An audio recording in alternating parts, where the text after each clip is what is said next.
headed over to the Curatorium of Secrets. We have something super important to discuss. You remember, right?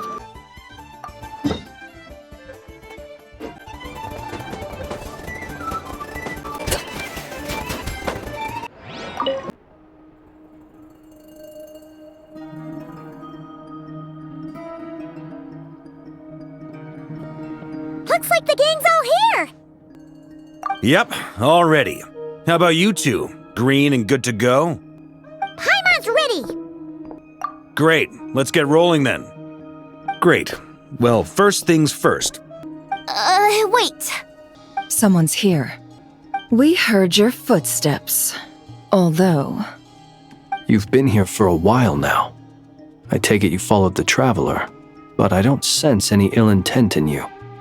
Come on. I figured it wouldn't take you long to notice me. I come bearing news from my lady, the Knave. Dottore went through the motions of returning to Snezhnaya, but it was obviously a facade. However, he has not returned to the Kuvaki Experimental Design Bureau, nor has he made an appearance in Nasha Town. Well, in that case, he'll be in his lab way up north. I always wondered why he applied for his own private pad. He was planning this all along. Tell them that Sandrone and I will go on ahead. If they still intend to pursue this matter, they should meet us at the research center in the northern tip of Nodcry. Nice of Columbina's two best friends to think of us. We appreciate the heads up. Our sincere thanks to the Fatui for your aid. Lady Damselette may have left our organization, but at least some of her colleagues remain genuinely concerned for her well-being. Not to mention that the Doctor's increasingly cryptic conduct gives us great cause for alarm. We have crossed swords many times before, but it's not personal. We're just on different sides. We don't lack humanity. And so, as fellow friends of Lady Damselette, it's only right that you should be in the know about this. Arlecchino's situational awareness has saved us a lot of trouble. I'll leave the map here with you. If you do decide to head to the research center, please proceed with caution. And remember, at least while you're in Nodcry, Lady Arlecchino's subordinates are your comrades if you want them to be. This is very accommodating of you. We can't thank you enough. Just doing my duty. I shall take my leave now. If you need us, you'll find us at the Experimental Design Bureau. So, the Doctors left the Experimental Design Bureau and headed to some research center up north. Marionette seems to think he's been planning this for a long time. But when did it start? Before he even arrived in Nodcry? It seems his loyalty to the Tsaritsa is lip service at most. Behind the scenes, he may even be working against her. Whatever his motives, we know that he's decisive and incredibly ruthless. Facing him unprepared would be a recipe for disaster. At this stage, it's difficult to predict his next steps. I suggest we split into two groups. We need some people to stay behind and guard Nasha Town. Well, as much as I'd love to help, infiltrating research labs isn't really my area of expertise. But at least take Cool Your Jet's Ducky with you. It should be some help during the battle. And as for Miss Inefa, I suppose you will stay to protect Miss Aino? Detecting operational logic. Protect Aino. Priority. High. Just in case, Servarka, I think it would be best if you stayed behind as well. You can leave the research center to us. I mean, I would have said the Knight of Berea should probably be out on the front line, but okay, fine. Leave Nasha Town to me. Be careful out there, okay? If things get out of hand, fall back right away. Yehoda will be on hand to assist you. In my absence, she can handle any intel gathering work. You got it, boss. You guys make sure to get back here in one piece, all right? We will. Things are moving fast. We'd better head off soon if we hope to keep pace. So, it's infiltrate a secret research facility, or... Yeah, all I'll help out here instead. Sounds like it's gonna be a pretty intense fight. We all have to bring our A game here. So, anything you need to wrap up before we leave?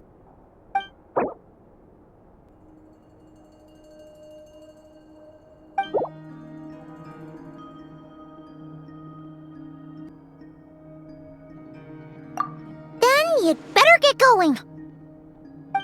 Very well. All these broken machines on the ground. Someone got here before us. Could it be Arlecchino and Sandrone?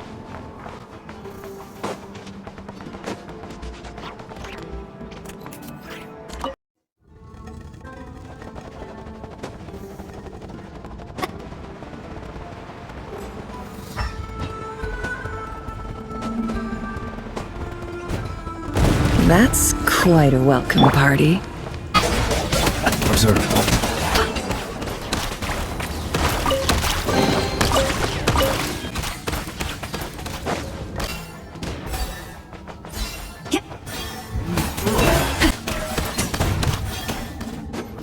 Get back! I said get back! Do you hear me? Why isn't it working? No! Don't come any closer! Don't!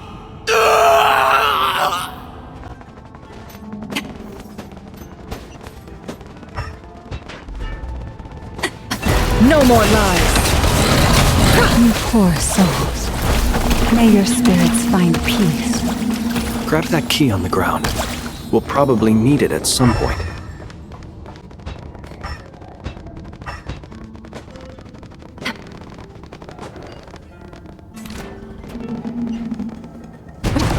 There's no way through. Let's go around.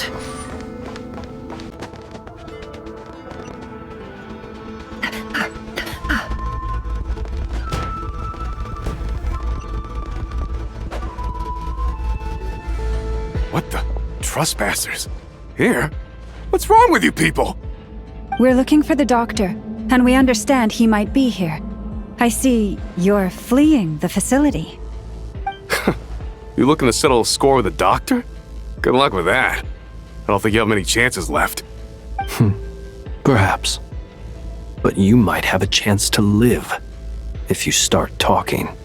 2 other Harbingers had the same idea as you. They're already inside. But what good is it gonna do? The doctor wouldn't do something like this unprepared. Seems to me that you're not too thrilled about being his subordinate. Also, is it just me, or do I sense monsters nearby? If you'd prefer their company to ours, that can easily be arranged. We need to know what the doctor is up to. Please, if you know anything at all, tell me. This is about more than us versus the doctor.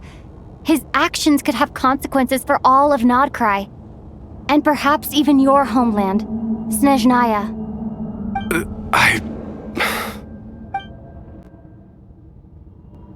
He's building something. Ambitious doesn't even begin to describe it. Feels like this could be the big one. God knows how long he's been planning it. A while back, he told us he'd be returning to Snezhnaya. We weren't expecting him back so soon. This time he brought some gemstones with him, or something. 2 of them. The moon marrow spheres. He stole them from their rightful owner, Columbina. Oh, Lady Damselet? Last I heard, she left the Fatui. Before she went, she told us she'd finished what Her Majesty asked of her, and wished to focus on some personal matters. I remember thinking that leaving us might not be the best choice. I mean, I always looked up to the captain the most, and... Back when this all started, the higher-ups dispatched 3 units to Nodcry to execute their plan. They were led by the Doctor, Marionette, and the Damselet, respectively. I was a part of the Damselet's unit to begin with. She never really interacted with us much. In fact, she seemed sort of detached from everything. Not because she was distracted, just felt like she was indifferent to the world around her. Like she had no stake in anything that happened. She always seemed like she was staring off into the distance. Almost as if she didn't see anything worth living for in the present, so she had to look further afield. That's right. She always used to stare up at the sky. The doctor used to stand nearby and watch her. Apparently they got along well at first, but somewhere along the way, she grew wary of him, started avoiding him as much as possible. After she left, everyone in our unit merged with the doctors. He's similarly indifferent to the world, except when it comes to the moons. He seems to have big plans for them. Right now, obtaining the 3 moons is his #1 priority. He even said if he can only get his hands on 2 of them, he'll create a 3rd one himself. How would he create an artificial moon marrow? Maybe the knowledge he gained from the Hyperborean phantoms has something to do with it. Thank you for cooperating. We appreciate the level of detail. I get the sense that you'd serve under Columbina again if you had the chance. Would that be fair? No, she's no longer a harbinger. As a member of the Fatui, my loyalty will always belong to the Tsaritsa. I'm only telling you all this because I don't completely trust the doctor. His actions do not align with the goals that first brought us to Nodcry. I understand. We'll do everything within our power to stop him. The Knaves unit is based at the Kuvaki Experimental Design Bureau. Maybe you can seek refuge with them. Well, now we know what's going on here. Artificial moon marrow. He's likely well on the way to completing it. Dottore's technological capabilities are far more advanced than I thought. I fear this could get ugly. Everyone, prepare yourselves.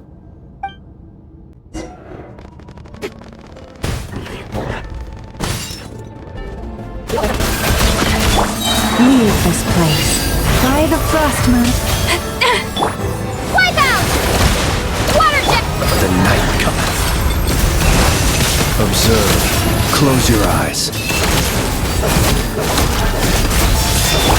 The deception ends here.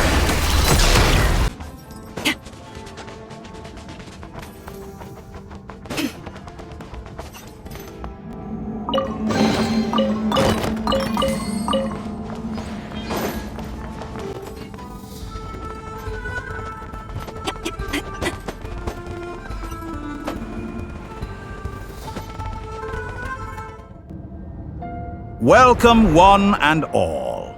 I've been expecting you. I hope my humble research facility is to your liking. Yeah, we really appreciated fighting our way in through a horde of monsters. The gall. You expect us to believe you've just been patiently waiting for us? Of course I have. Should I be worried about something? Everything seems to be going quite smoothly so far, and you've shown up right on schedule. First Sandrone and Arlecchino, now you. Ah, quite a surfeit of guests I've had today.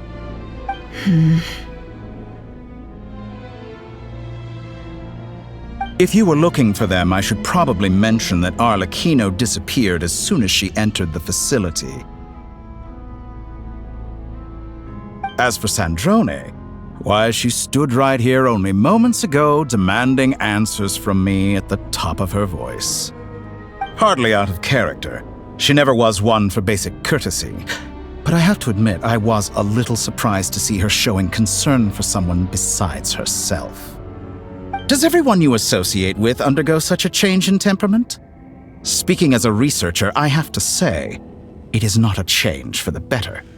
It threatens one's ability to remain objective. Well, since you ask...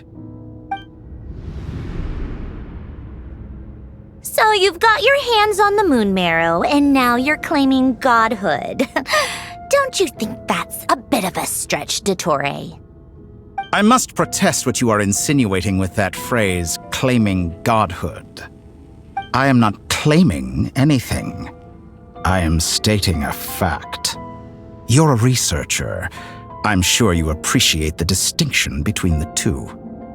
Huh? Wait, you really think you're all that? You'll excuse me if I'm not being a polite little lady for you. We're colleagues. We both know what kind of person you are. By the same token, I knew you'd respond along those lines. You and I both understand that facts speak louder than words. To that end, I've had my people send you a small gift. It should go some way toward helping you understand my present position. What gift?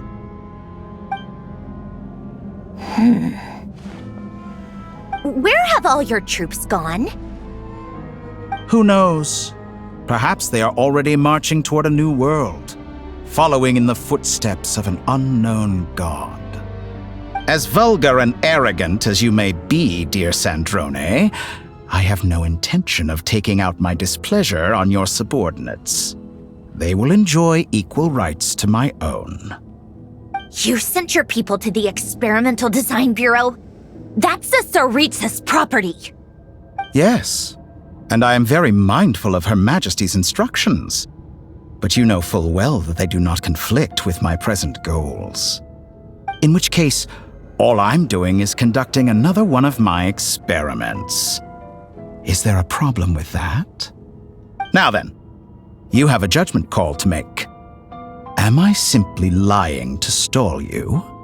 Or is it possible that every word I am saying is the truth? In which case, your subordinates really are in danger. So now you've turned on fellow Fatui soldiers. You're completely insane. I have set a new rule for myself.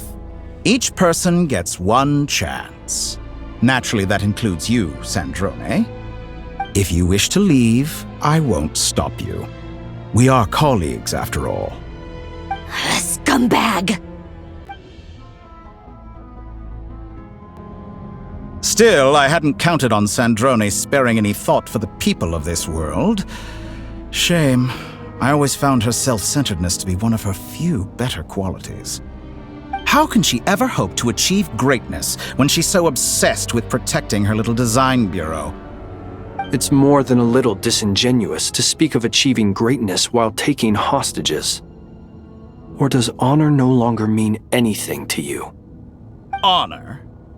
I have the marrow of 2 moons in my possession and will soon complete the construction of a 3rd. I will be the god of a new world. And you speak to me of honor?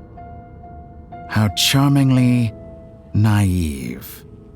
Those are sacred relics. You do not deserve them. In my view, many in this world do not deserve to be alive. And yet I mercifully permit them to go on living, do I not? You'll come to regret your actions. Will I now? Let's see if you can make me. Protect us. The mystery unravels. Can I be true? No one here.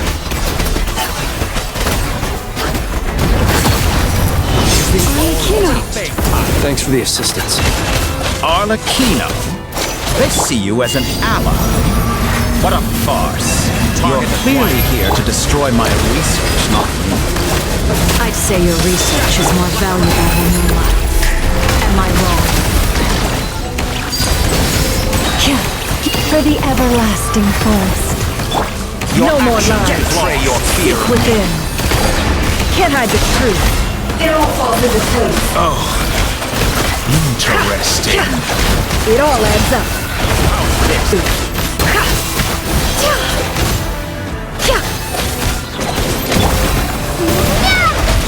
Dottore is too powerful with the artificial moon marrow in his arsenal. Fighting him is futile.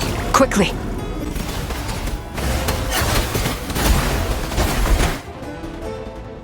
Let's go. I've always thought it is wiser to flee than surrender.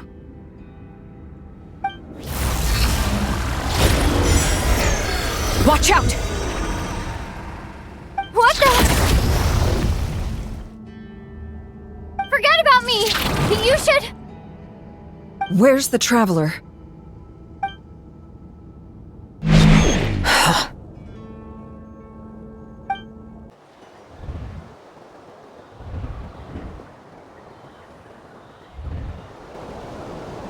What just happened? Nasha Town? did I get here? Strange. I remember being trapped by Dottore during the battle, and now, all of a sudden, I'm here. Something weird is going on. I guess I'll start by exploring the area. Huh? Traveler? What brings you here at this hour? Huh?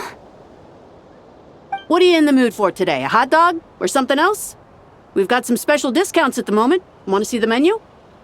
Sorry, I'm not hungry right now. Ah. Well, feel free to take a seat for now. Let me know if you change your mind. Everyone seems to be acting normal. Am I just overthinking? Oh, darling, look who it is. One of our regular customers. Get the traveler something to eat, would you, dear? Wait. Why is he talking like that?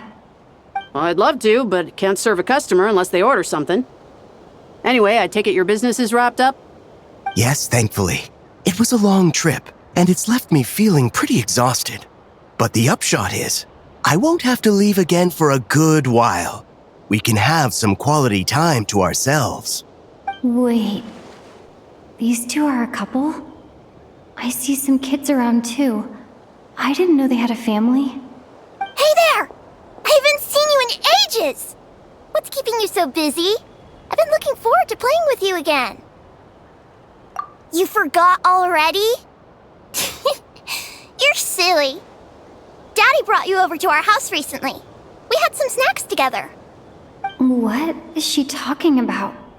We've had a lot of customers over the last few days, so we've been real busy. And like my mom always says, some people are more than just customers. They're friends. Oh, another customer's arrived. I better go see what they want. This is all wrong. I never once heard the owner of this restaurant talk about their family. It certainly isn't a family-run business. And that child, I don't recognize her at all. Could this be a false memory? Very good.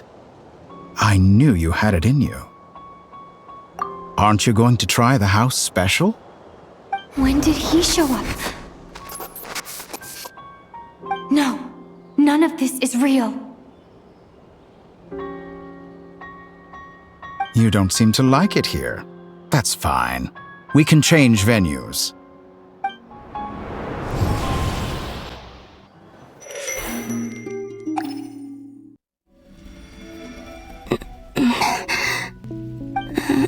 I'm still alive. Where is this place? It took all my strength to open the moon gate, and then I leapt into it. So this is the moon's reflection? The mysterious realm beyond the gate?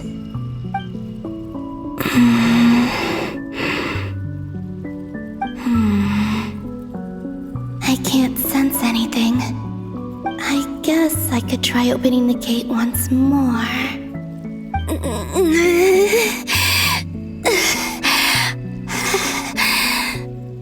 No response. Maybe this space can't be opened from inside. If this was the space that killed both Revier and his lover, then why am I unscathed? Or... no, I'm not unscathed. Even the air here feels frozen in place. There is nothing here with which I can restore my power. I should conserve my strength and proceed with caution. I don't believe Dottori's scheming will stop just because I escaped. If there is any chance that I can get back to the others, any chance at all, I must return.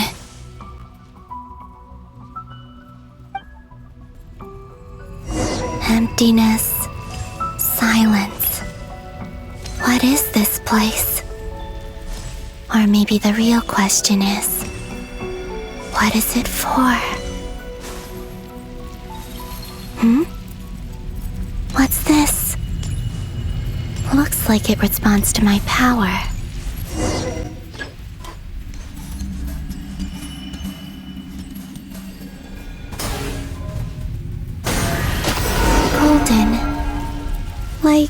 Kuvaki. Is it some sort of guide? And why does it feel so familiar? I might as well follow it.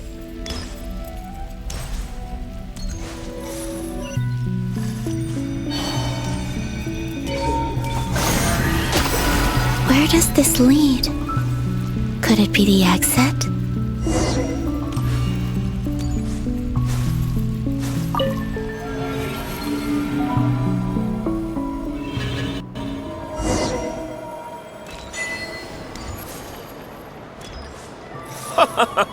Welcome home, Moon Goddess! Is this Nasha Town? But isn't Moon Prayer Night over already?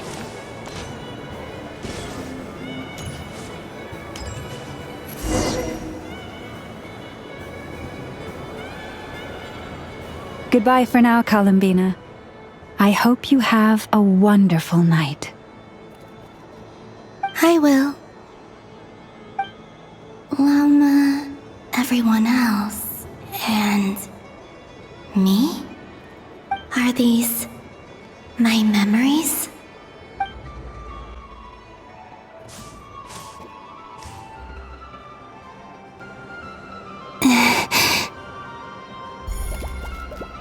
I can't touch them. It's as if we're separated by some impenetrable power. Over here! Over here!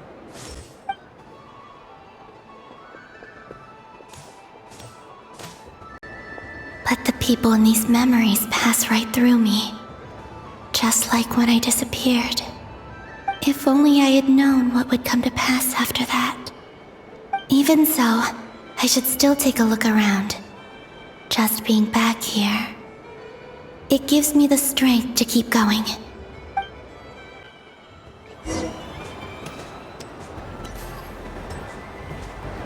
Welcome home, Moon Goddess. Oh, you're the genuine article. Alice was right. This Moon Prayer Night was worth watching after all. Oh, yes. That was the fortune-telling stall run by Barbeloth from the Hexen Circle.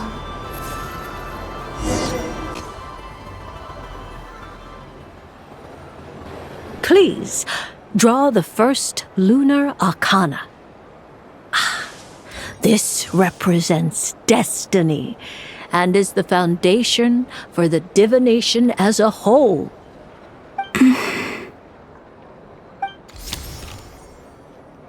My destiny. I believe the card I drew was the moon. Now that I think about it, Barbeloth's divination was absolutely right. It's almost time to draw the last card. The one that represents the future. That was the card that popped out on its own. From here, I think.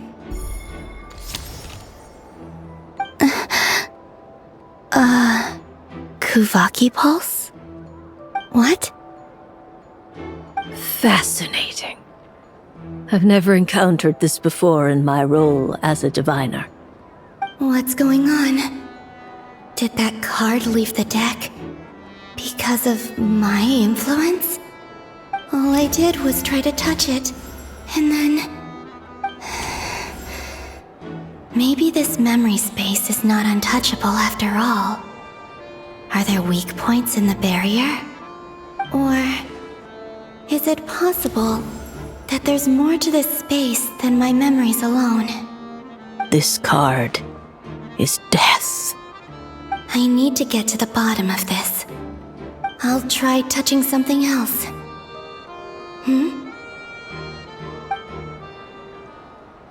Is this... the wind? No, it's gravity. It's pulling me outwards. No, Traveler!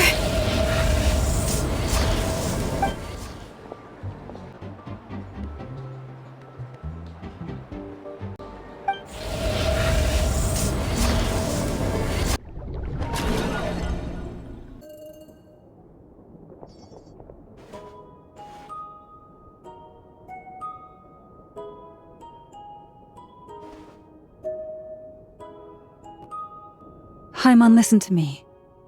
From the bottom of our hearts, we are so sorry.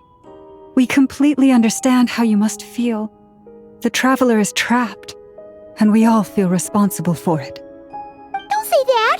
Paimon's not a little kid! You didn't leave her behind on purpose! There was nothing you could do!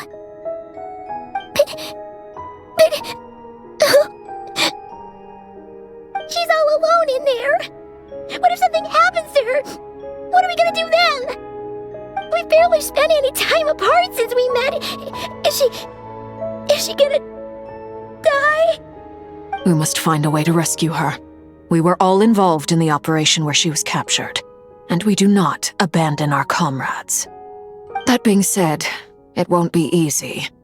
Through conversation with the others on our return, we've arrived at a basic idea of what we're up against. Dottore's lab has clearly been in operation for a lot longer than we realized. We found many monster samples stored there. In all likelihood, they were materials he used to research his latest technology. We also know that through his contact with the phantoms of Hyperborea, he gained knowledge about the moons and certain Hyperborean technologies. Using this knowledge, he then fashioned an artificial moon marrow to serve as a replacement for the frost moon beyond the sky. Unlike Columbina, Dottore is not being rejected by Teyvat. And even with 2 of the 3 moon marrows, his power far exceeds all of ours combined. Once his 3rd moon marrow is complete, Dottore will have completely seized the authority of the 3 moons. Teyvat's most primordial powers will then be in his grasp. Does that mean... I'm afraid so. No one could have predicted this level of insanity, not even from Dottore. And unfortunately, his insanity is coupled with an intellect and ambition that not even his peers in the Fatui can match. This is dire. Sounds like the world is done for. The 3 moons' authority can influence the very fabric of time and space. I dare not imagine what a monster like him would do with that kind of power. The trouble's already begun, I'm afraid. On our way back, we discovered that part of Nodcry is being enveloped by an unknown energy. We cannot ascertain what is happening inside. I'm convinced this is Dottore's doing. Not that there's any way to prove it.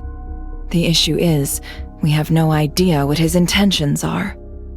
The only thing more frustrating than facing down evil is knowing that it will surely come, but not knowing when. The Doctor is guilty of numerous crimes at Mondstadt as well. One of our knights, well, former knights, his father was murdered by Dottore. His ideology and methodology are a danger to everything in his path, from individuals to entire nations. He does not feel guilt, even when he acts against his own people. He doesn't see them as his own people, that's why. People like him see everyone else as beneath them. Right. He views other people only in terms of how they can benefit him. That's the basis of all his social connections. Granted, he's hardly the only harbinger to pursue their own interests. We all do. And Her Majesty is gracious enough to permit it. Still, her mercy has its limits. Dottore's actions have gone beyond even what the Fatui could have imagined. Usurping divine authority to become a god. For a servant of the Tsaritsa, that goes beyond being disloyal. It's treason of the highest order. We can't expect him to heed the Tsaritsa's will once he gains the 3 moons' authority.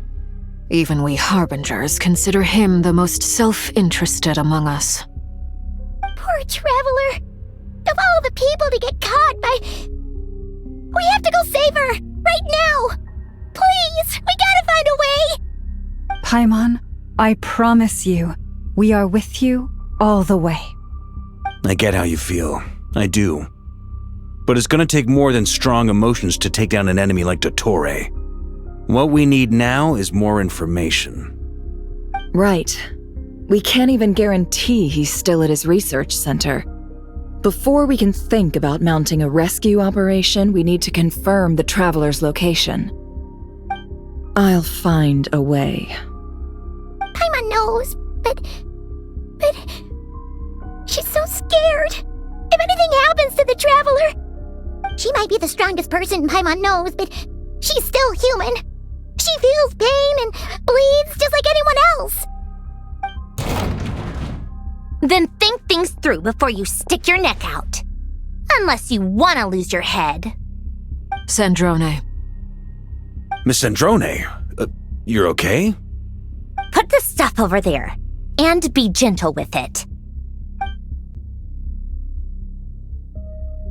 Am I okay?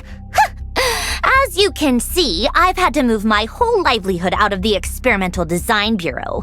It's been swallowed up by Dottore energy field. If I'd left it any longer, I probably would have gotten stuck there. Ugh, Dottore always goes a little loco when he finds a shiny new toy. Not that he'd ever admit that. But this time, he's gone full psycho.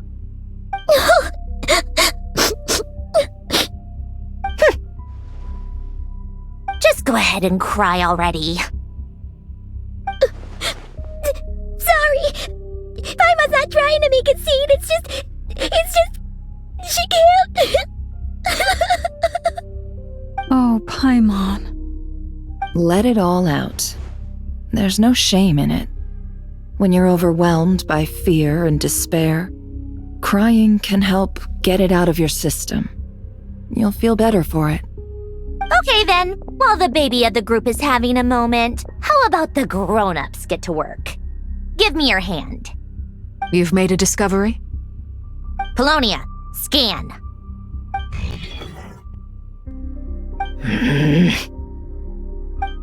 You, hand, now. Oh, I thought you'd never ask, my lady. Curses! You're next, then you.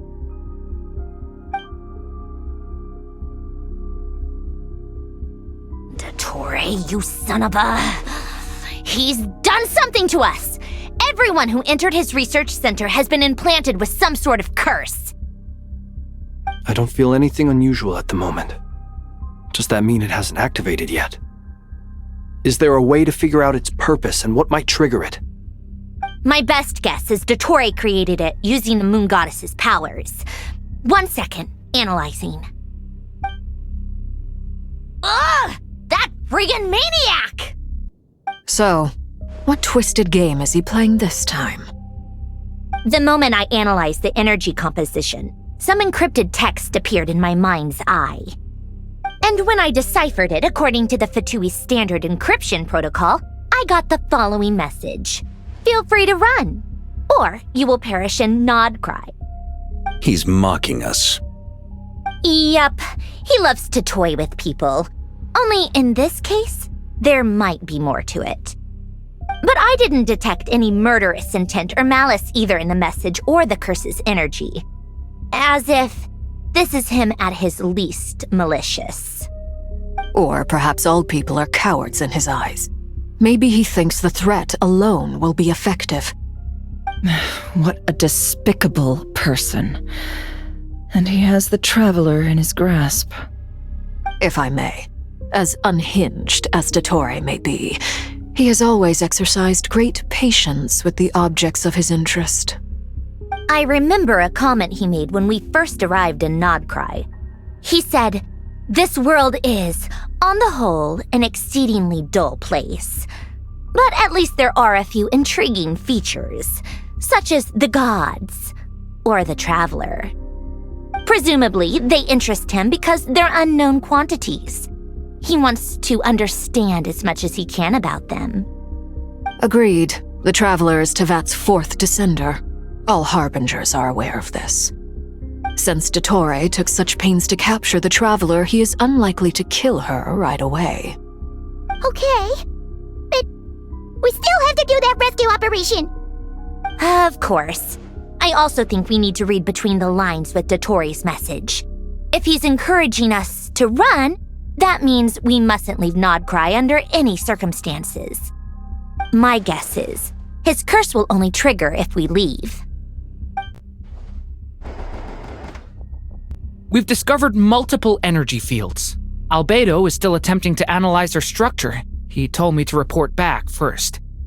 Each field is slowly growing, swallowing up more of the surrounding area in the process. And the pace of their expansion has increased since we first examined them. He's probably trying to swallow Nodcry whole. His nefarious ambition knows no bounds. If this continues, the whole of Tevat will be in trouble, not just Nodcry. The loss of Columbina could not have come at a worse time. Do we think she's truly gone for good? She entered the space beyond the Moon Gate, knowing what became of Rerir and Thalindus. I'm sorry, but I fear the odds aren't good. Don't be ridiculous. If I know her, she's busy finding a way back as we speak just so she can annoy me. She isn't dead. Whatever has become of her, the fact remains that we are two comrades short on the eve of a decisive battle. We need to find out the Traveler's location, but there is also other work to be done. Agreed. Whatever Dottore planning, we have to get the local populace somewhere safe. So, as well as a rescue mission, we have to organize a mass evacuation at the same time. It would be best if someone could approach leaders of neighboring nations and negotiate emergency asylum for Nodcry's inhabitants. Can anyone handle that? Snezhnaya is one option. I'll see what I can do. This would be so much easier if the Traveler was here. No! Stop thinking like that, Paimon. Paimon will join you. She's pretty well connected thanks to the Traveler. Maybe it'll come in handy. Either way, that's what the Traveler would do if she was here.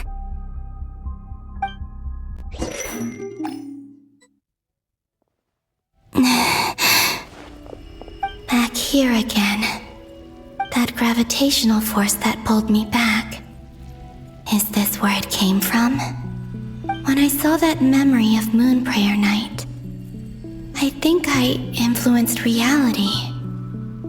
Was it just a coincidence? Or...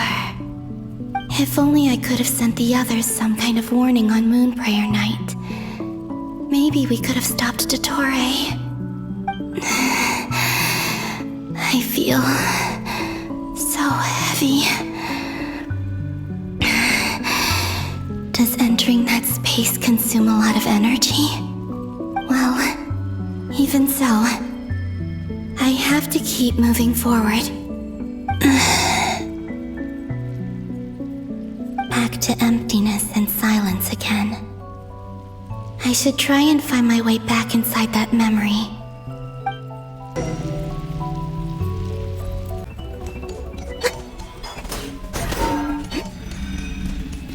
The entrance from last time isn't showing up. What am I missing? Looks like I need to gather these scattered fragments.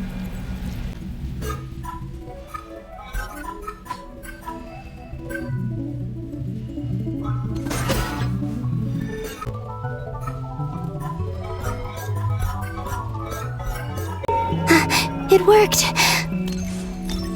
Hopefully I can stay inside for a bit longer this time.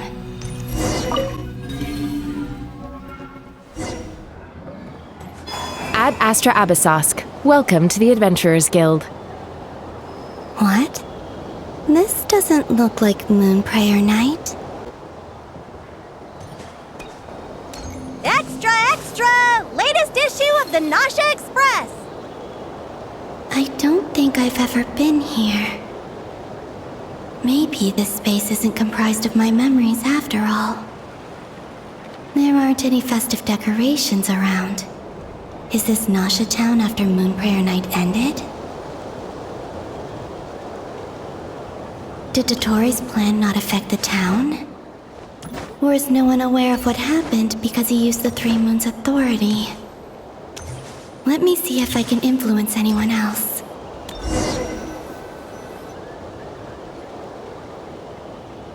So, what do we do next? Wait, that voice. Paimon? The most important thing right now is to find that mage. Loma the Traveler and Mr. Varga are here too. I'd better go pay the Fatui a visit. Traveler!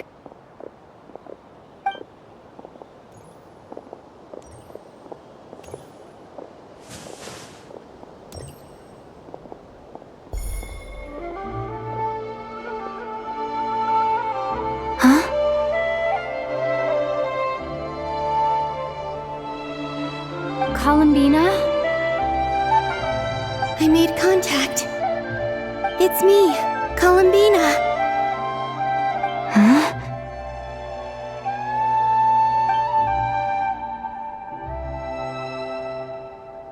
Traveler? Let's go! This is no time to be spacing out! Huh?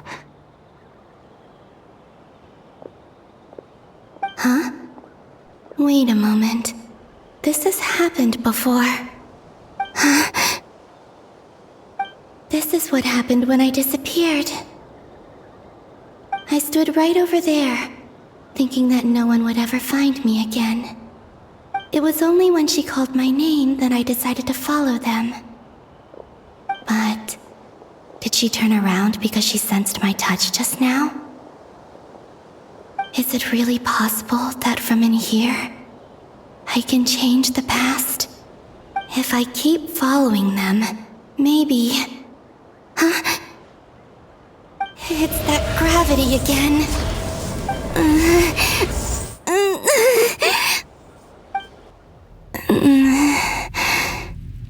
Every time I influence reality within that space, this force intervenes and pulls me back. It's as if it's trying to stop me from leaving.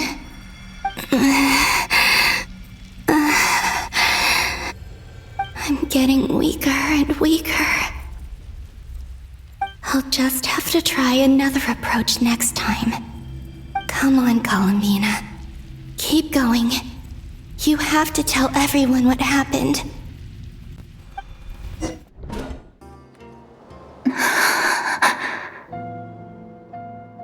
Suddenly, I've been plunged into darkness, alone. It feels strange, as if something has grabbed hold of me. Is Dottore now powerful enough to interfere with space itself? Look at you, standing so still in total silence. I almost didn't recognize you. Hello there, traveler. He seems to be in a good mood. Wait, what's that behind him? Ah, so you noticed. This is the completed trilune. 2 primordial moon marrows and 1 artificial specimen. You are wary of it. Good. Maintain that reverence. You performed well in that recent battle. Brave and reckless as always. Courage is the sign of a true hero, and impulsiveness is the hallmark of those who strive to advance. I say this not to belittle you. Most creatures are far more timid by comparison. 3 moon marrows. Does that mean the artificial one is now complete too? Well spotted. What do you think? For a replica I built myself, I dare say it looks the part. Dottore, are you planting illusions in my mind?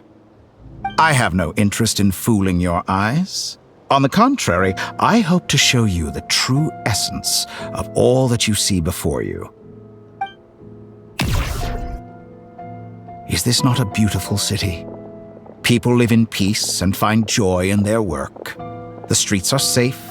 People can even leave their doors unlocked at night. You might say it is the Elysium everyone dreams of.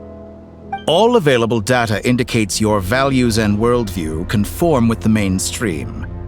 This kind of society should be quite to your taste. False beauty is deceitful. Lies are to no one's taste. I wonder, is it your moral standards that are too high? Or your expectations of reality? Answer me this. If someone existed in a sweet dream from the moment they were born, a dream in which they never once felt pain, which do you think they would consider superior? The dream or the reality? That's pure sophistry. It has nothing to do with your actions. As I suspected. You have yet to understand all of this for what it really is. What do you want from me? You sound impatient. Do you think the only reason I'm keeping you is because I want something from you? If it's not, then why haven't you killed me yet? No one can stop you if you're as powerful as a god. I'm delighted you recognize that fact. I believe we last squared off in Sumeru. Ah, the memories. How time flies. You and I have both grown. I'm not surprised that Arlecchino and Sandrone worked with you. You've always a way of slowly but surely ingratiating yourself with all levels of society. People laud you as a hero, but I suspect there's more to it than that. Oh, but to be clear, I don't say that to flatter you. Do you always give your opponent an appraisal before you deal the final blow? Call it a long-time habit. I'm a researcher, and one of my duties is to give an objective assessment of my subjects. But you misunderstand. We are not opponents. Not at this moment. I just want to talk. Think back to Tartaglia, Arlecchino, Capitano, Colombina, and now even Sandrone. You've worked with each of them in the past. I believe you can work with me as well. What makes you so sure? Well, why not? Should the good associate only with the good and the bad befriend only the bad? I like to think we could have a more mature relationship than that. Surely you don't think all your relationships are grounded in friendship or shared ideals. People come together because it benefits them to do so. If you think of the people you admire, you must surely admit that they have provided some benefit to you. Morality, ambition, dreams. People have plenty of words to embellish the nature of their relationships. But once you break free from those ethical frameworks, you will see that the only thing connecting the two of you is mutual benefit. And that is what I'd like to talk to you about. We're finally getting into it. He's probably been planning to kidnap me for a long time now. But for what exactly? He has the authority of all 3 moons. I won't be able to gain the upper hand in a fight. Best if I pretend that I'm willing to negotiate for now. You say you're a god, but you also speak of mutual benefit. What could a god want that the 3 moons cannot provide? Excellent question. But before I answer, I would ask you the same thing. Gaining Colombina's allegiance was a rare and extraordinary feat. But the Moon Marrows are now in my hands, and I have the edge over her. For this artificial moon is not being rejected by Tevat. Her identity and lineage may have been a thing of glory in the old world, but they were also shackles that prevented her from ever integrating into Tevat. I, on the other hand, you may view me as a thief, but I have overcome that limitation. So what is it that the 3 moons cannot grant you? What stops you from negotiating with me to get what you want? I don't make deals with lying psychopaths. That's quite an accusation. Are you expecting me to get angry with you? Well, this is one aspect in which my personal growth has served me well. In the past, my less mature self might have been disappointed, perhaps even angry, over a small setback like this. Like when you and Lesser Lord Kusanali joined forces to oppose me, for example. But things are different now. Just as the rich do not quibble with the poor, I no longer find myself perturbed by these trivial affairs. Human relationships end with conflicts of emotions and interests.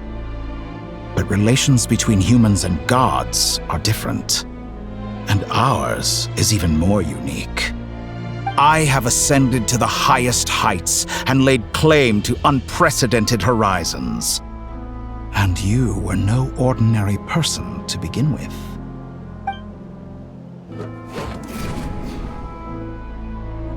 Allow me to show you the world, Descender.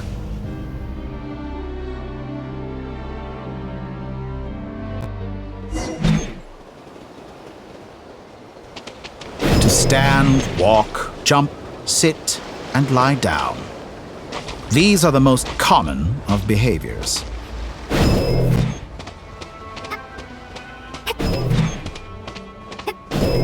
Have you ever wondered why we were born following such laws? Who stipulated that we could not fly instead of walk?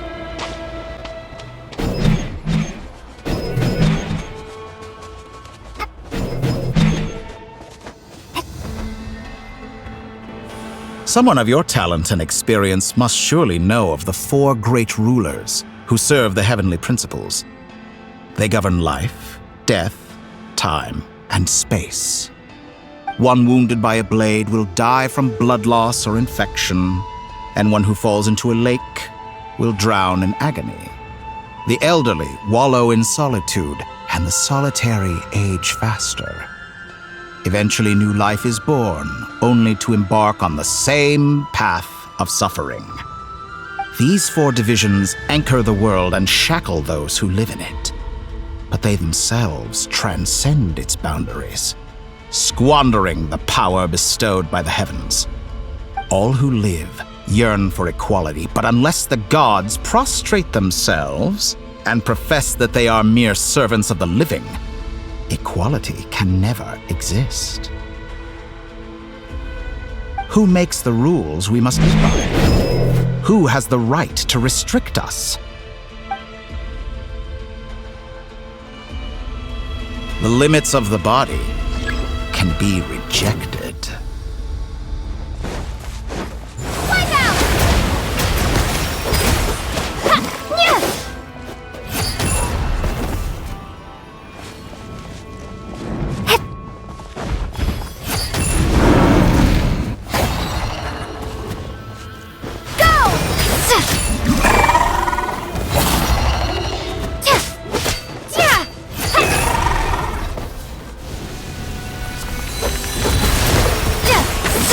How does it feel to be among those with absolute power? You cannot conceive the extent to which your flesh hinders your mind and spirit.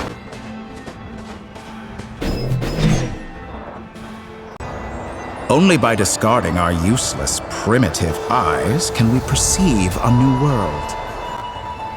How narrow-minded we all were in the past. Why should the final answer of the world not be the power that predates those of life, death, time, and space? The power of the Trilune. Through it, I have glimpsed new experimental possibilities. Nature suppressed, authority exiled, souls controlled. You know, I heard recently that a group of critics reviewed countless stories and drew an interesting conclusion. They found that it is more often than not the villains who strive tirelessly to push the boundaries of progress. In fact, long before this, someone voiced a similar idea in an academia editorial. I felt a great affinity with this perspective. I have never been afraid to step up and play the role of the villain. Fanatics are trampled down for their transgressions, and those who transcend are rebuked for their audacity. And so, the majority of creatures are too timid to follow my lead. But all sacrifices made during my experiments have been worthwhile, as you can now see. I can offer you something new, something unique, precisely because I am a villain. Think about it. We are eternally bound through mutual interest. Can you truly say you would never turn to malice if it could give you the life you dream of? After all, what value do perfection and purity really have? They are fragile and feeble things, utterly tedious. I say, better to be governed by a flawed humanity than a gnosis. The true seeker of knowledge is the villain who undergoes countless tribulations in pursuit of their goal. I'm sure many people have told you that you're different. Because I'm a descender? Exactly. Very clever. But what has that got to do with you? I do not conceal my wicked deeds, my selfish desires, or my greed. A true researcher must act as I do if they are to understand and speak of the truth. And yet, a knowledge seeker like myself will inevitably grow tired of studying Tevat beyond a point. You have traveled to all corners of the world and met many people. Along the way, there have been moments when you were misunderstood or even became a wanted criminal. And all the while, you have spent your days doing some of the most mundane jobs in the world. You fight and toil, claim minuscule rewards from my friend Pantalone, then you fight some more, winning some battles and losing others as your search goes on. And this cycle continues, with no end in sight. Surely you must sometimes grow weary of being stuck in this same loop day after day. We're completely different. I embrace everything that life throws at me. I am engaged in every step of my journey. How does that make us different? I too embrace what life brings, researching everything that interests me. Think of all the novel things I've managed to create, like the artificial moon marrow. Don't you see? As unique a specimen as she was, even Columbina is not irreplaceable. Take that back! She's gone because of your actions! I didn't say that to anger you. Though admittedly, I don't see what there is to be angry about. Anything Columbina could do for you, I can do better. I know what your ultimate goal is. You wish to walk the path your brother walked and seek answers from him at the end of that journey, don't you? Someone like you could never understand what it feels like to care about another person the way I care about him. Perhaps not. But that doesn't mean I can't help. I could find your brother right now, bring him before you, and make him give you the answers you seek. Don't be so presumptuous. You'll never begin to understand the situation between us. Oh, no. This is no presumption. I'm only offering what I know is possible with the power of the Trilune. But it seems like you would sooner continue with your journey through this world. Why? Do you truly desire this journey? Or is it simply a necessary process from which you cannot escape? Think of all the time and energy you have spent, everything you've had to endure just to make it this far. Is this really what you want? Or has your hand been forced by the promise of that final answer? Yes, you have made many friends. But do they ever spare a thought for the void in your heart and what it yearns for? What you want is not friends. It is family. But do they know this? I, on the other hand, am far more considerate. Join my experiment, and in return, I will bring your meaningless journey and all its struggles to an end. This is a malicious attempt to manipulate me. But at the same time, he's stating some very human truths. Of course, he's right about my predicament. How can I deny it? I have faced ungrateful strangers, never-ending troubles, an endless quest for answers. I want to see him. After everything I've been through, words can't describe how much I miss him, how much I want to be reunited with him. Wherever you are right now, do you miss me too?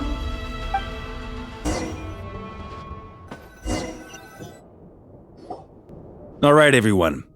Our next mission is clear. We need to contact all the major organizations, explain the situation to the public, and then begin the evacuation. The residents of Nodcry are quite dispersed. The two most populated areas are the Southern Isles and Pyramida. Miss Lauma, I will leave Hisi Island and Nasha Town in your hands. I will liaise with the Fatui and Pyramida. Agreed.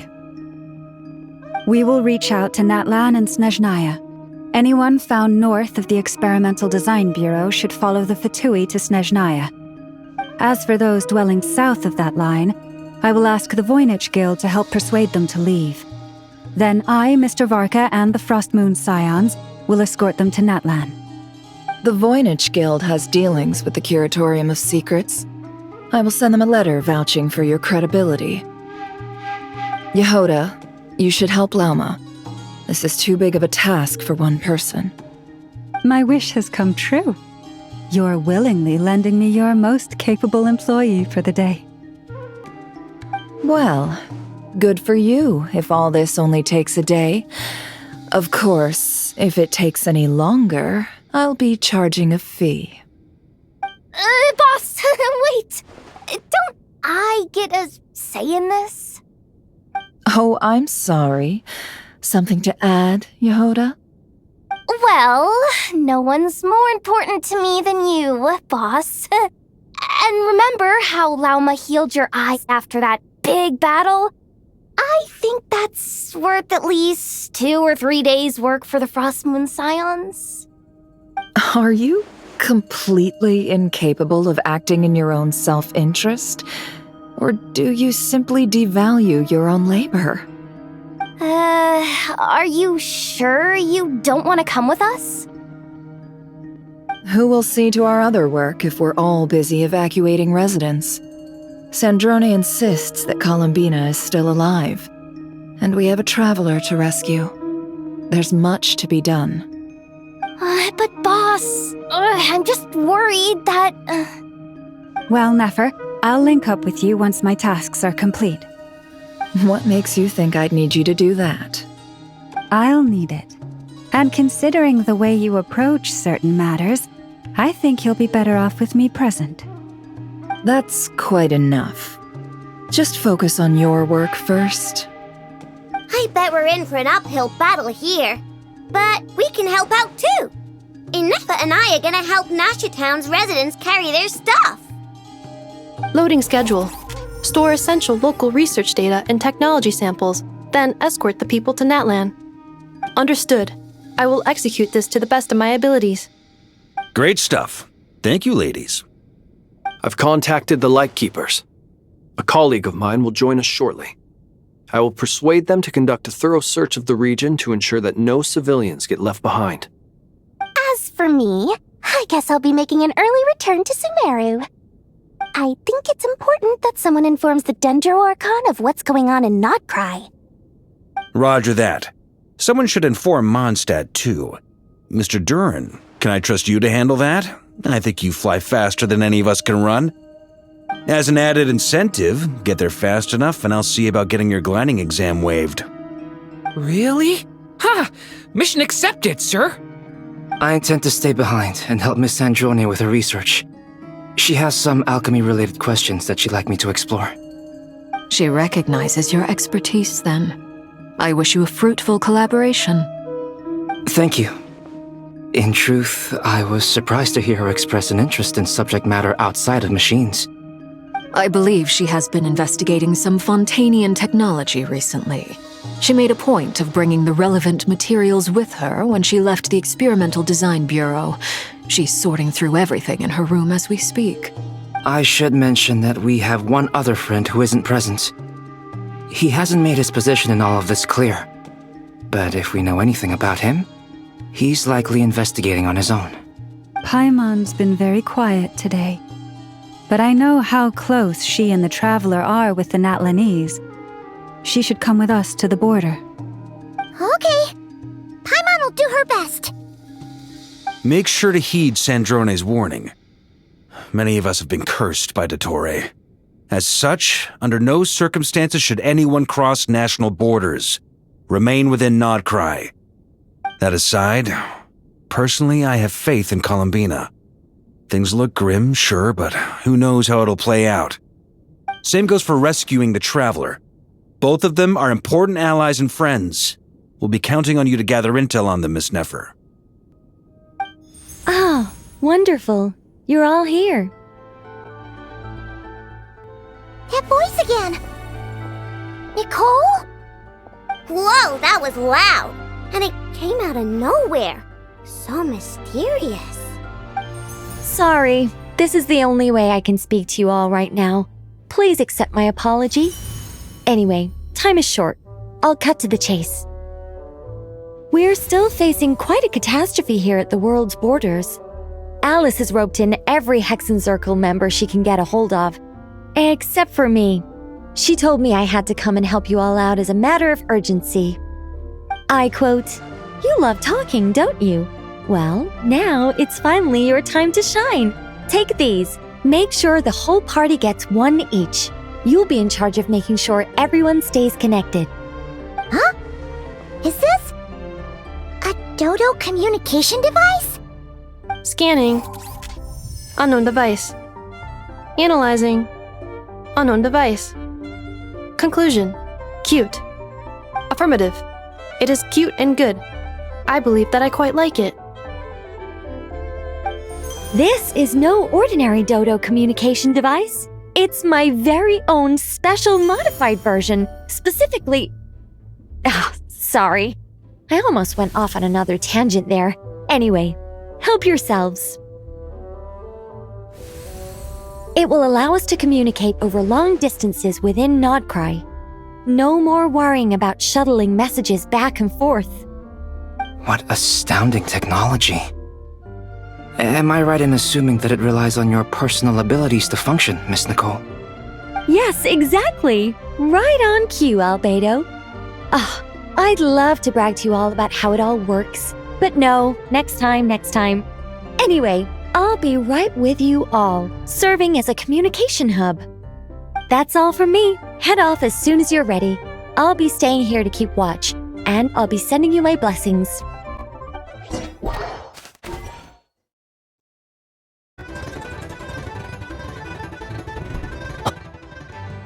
Ah, Sir Flint. Perfect timing. I just arrived myself. You are most considerate, Master Ilua.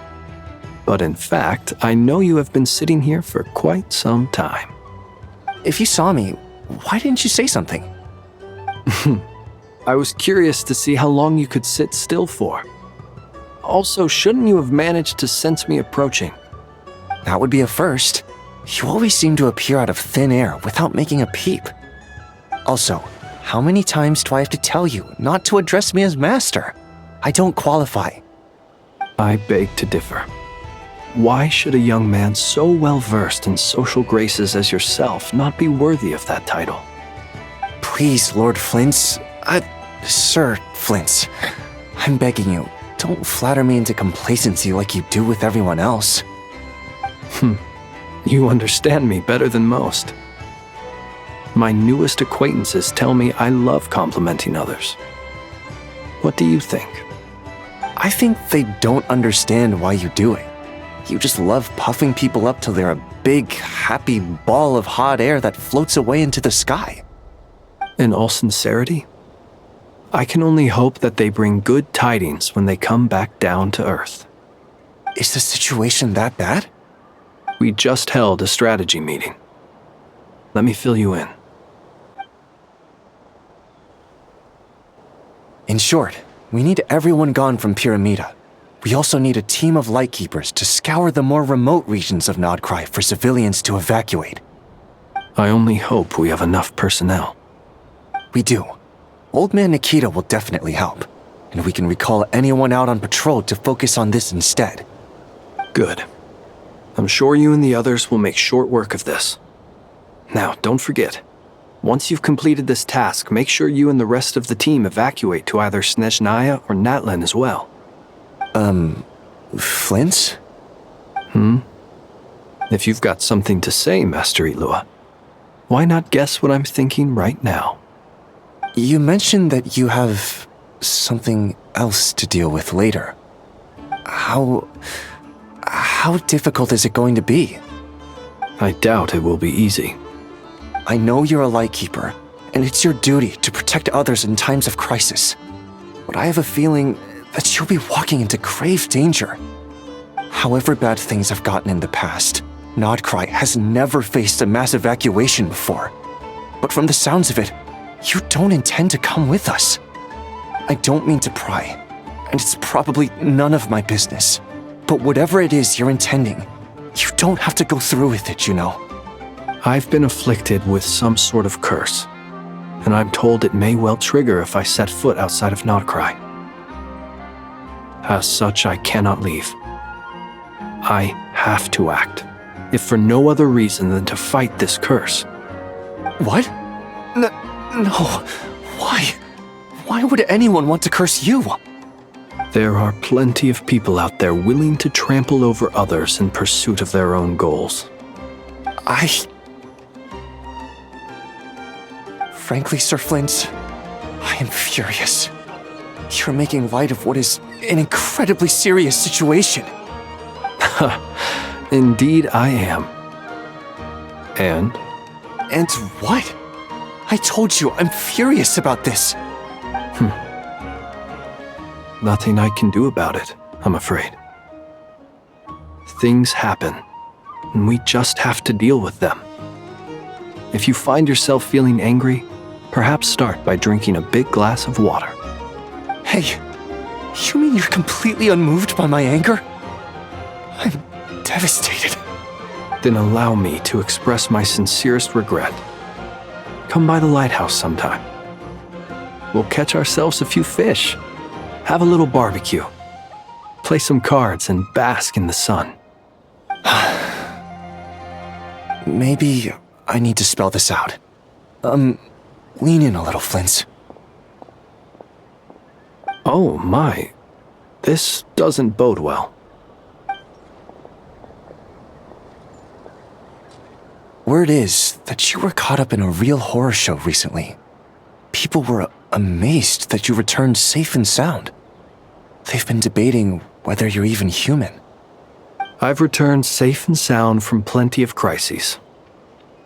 When you say people, do you mean other people, or do you just mean you? Fine.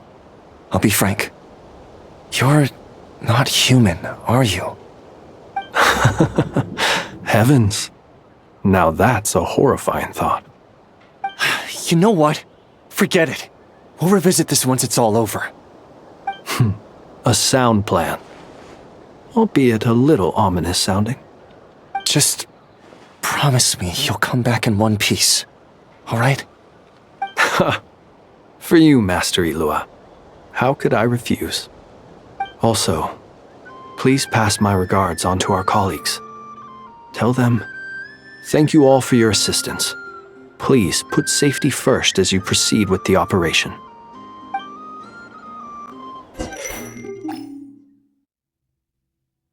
I have to keep searching for a path toward reality.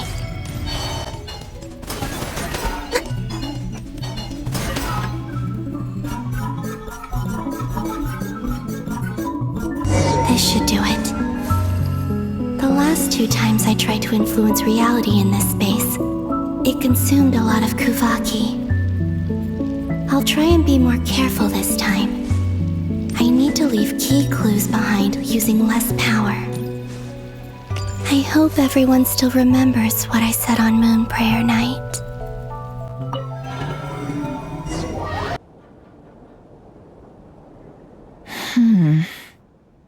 Nothing here either.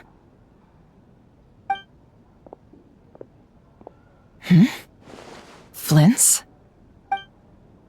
Ah, Miss Nefer. What are you doing here? Unless... I just spoke with Ilua about arrangements for the search and came for a walk nearby. As for you, why would... It appears we think along similar lines, and neither of us likes to accept things at face value. As well as figuring out how to gather intel on the Traveler, I wanted to confirm some of my own suspicions. Also, we'll need to bring a lot of force to bear against Ettore, even if we're only looking to rescue the Traveler. We can't leave anything to chance. You don't think Columbina perished either, do you? I'm merely considering the possibility that she survived, just as you are. How much can we really know about a deity like her anyway? Do you remember what she said on Moon Prayer Night? About using moonlight to send messages to us? Of course. I think that's why we're both here. Where have you checked so far? I've been focusing on the outdoors. Anywhere the moonlight shines. I checked most of Nasha Town, but didn't find anything. I checked the Curatorium of Secrets, and a few rooms where I thought I might find some leads. But no luck here either. The only places I haven't looked yet are the rooms in the flagship. But process of elimination isn't the only thing that brought me here. Oh, really? What's your other reason? After all that build-up, our mystery ally never showed up even once!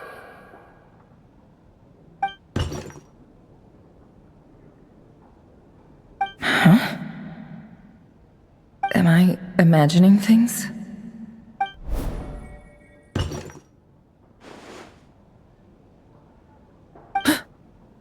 Come on, let's see what's going on. Oh no. I knocked over a vase as soon as I came in. It must have been caused by a Kuvaki fluctuation when I entered the space. Although, it seems like I'm not about to be pulled away this time. It looks like as long as I'm careful with my actions, it doesn't count as influencing reality. Anyway, is this the flagship? The Traveler mentioned that's where she was staying. I only went into the lobby last time, so I've never actually been here before. How does this space work? If nothing else, I can now be sure that it is not simply memory. She mentioned where her room was. I think it's this one.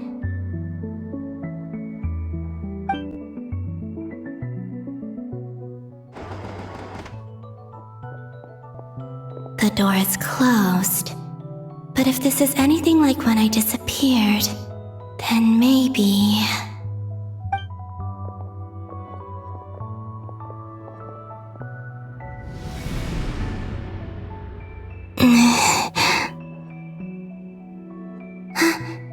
I'm in. She and Paimon aren't here at the moment. I hope she's okay. I wonder what happened to her after that battle with Dottore. Best not to dwell on that for now. I need to try and leave them some clues.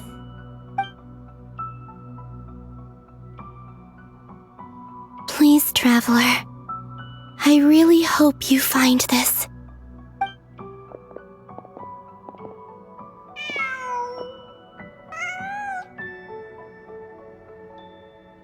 Huh. Just a cat. Nothing else here strikes me as noteworthy.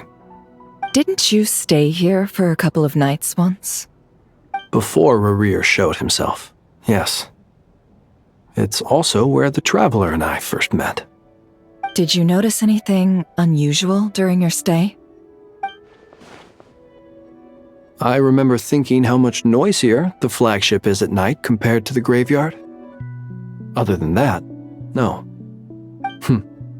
The Traveler and Paimon were most congenial neighbors.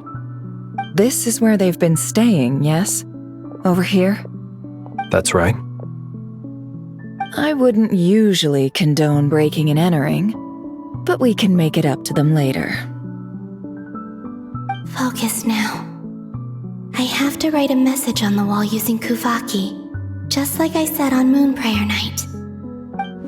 Simply open your windows on nights when the moon shines bright, and the moonlight will naturally flow towards the words I have written. Here goes. I'll need to carefully control my strength.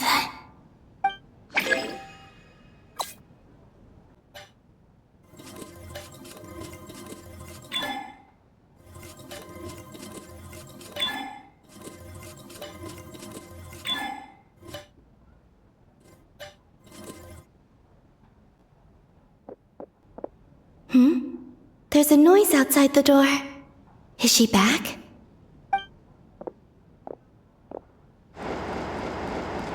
Please, you have to see these words.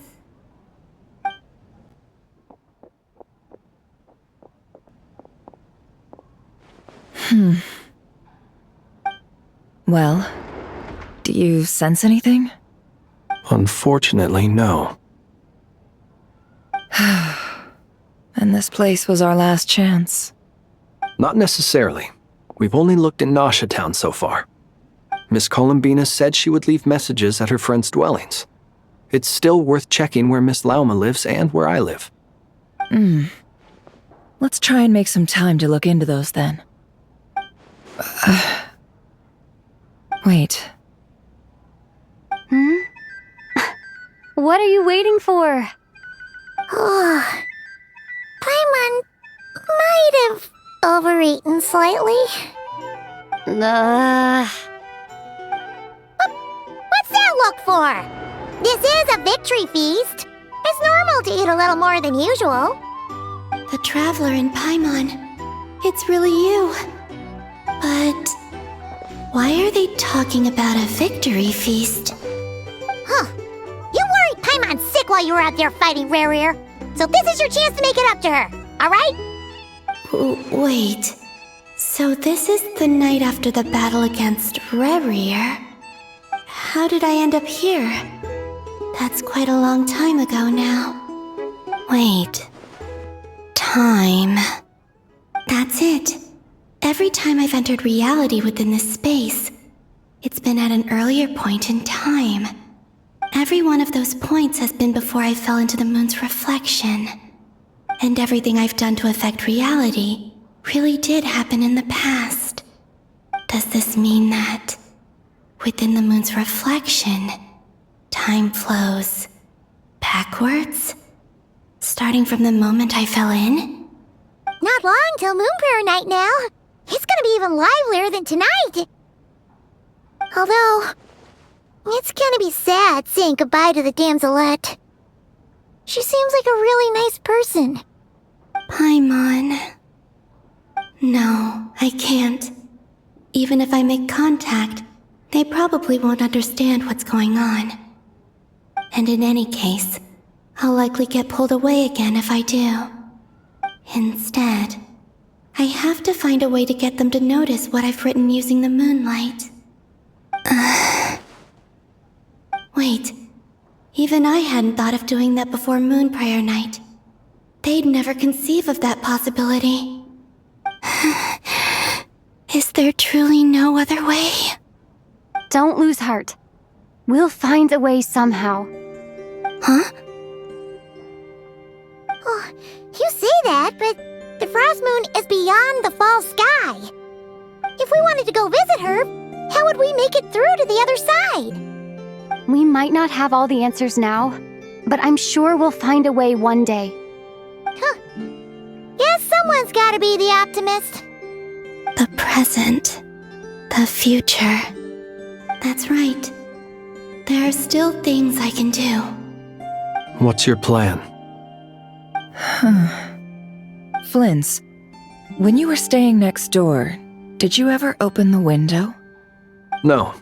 The rooms here are dark and damp, and there's such a buildup of dust on the windows that the moonlight can't even get in. I didn't think it was worth the trouble. The moonlight? I think I see where you're going. One moment. I'll see if the owner is available. Don't bother. Time is of the essence. Time. Even if no one sees what I've written at this moment, maybe someone will remember what I said after Moon Prayer Night. I need to write down as much information as I can. And maybe one day...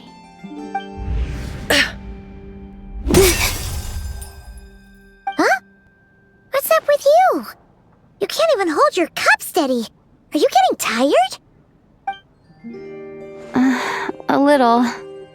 Well, you should probably hit the hay then. You've had a really tough couple of days for you.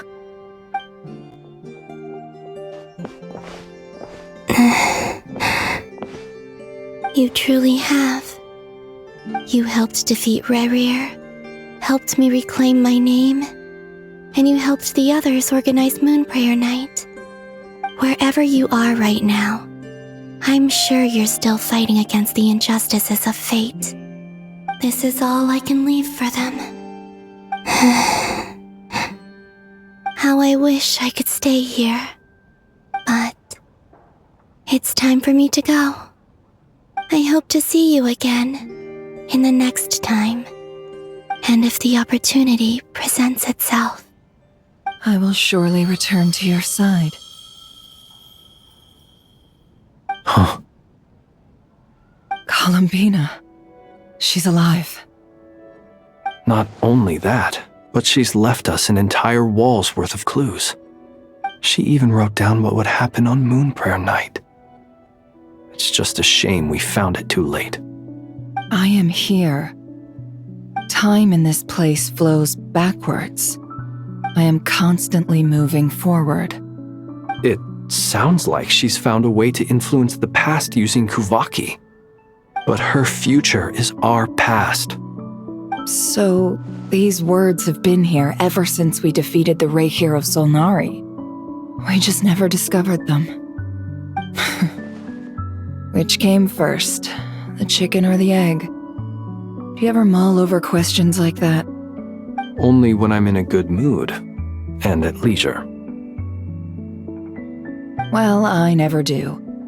Everything that has happened already belongs to the realm of fact. As a business person, and especially an intel broker, what I do is extrapolate from those facts to try and read the future. An admirable philosophy. It's a means of survival. Let's go. We have a wall's worth of clues to share with the others.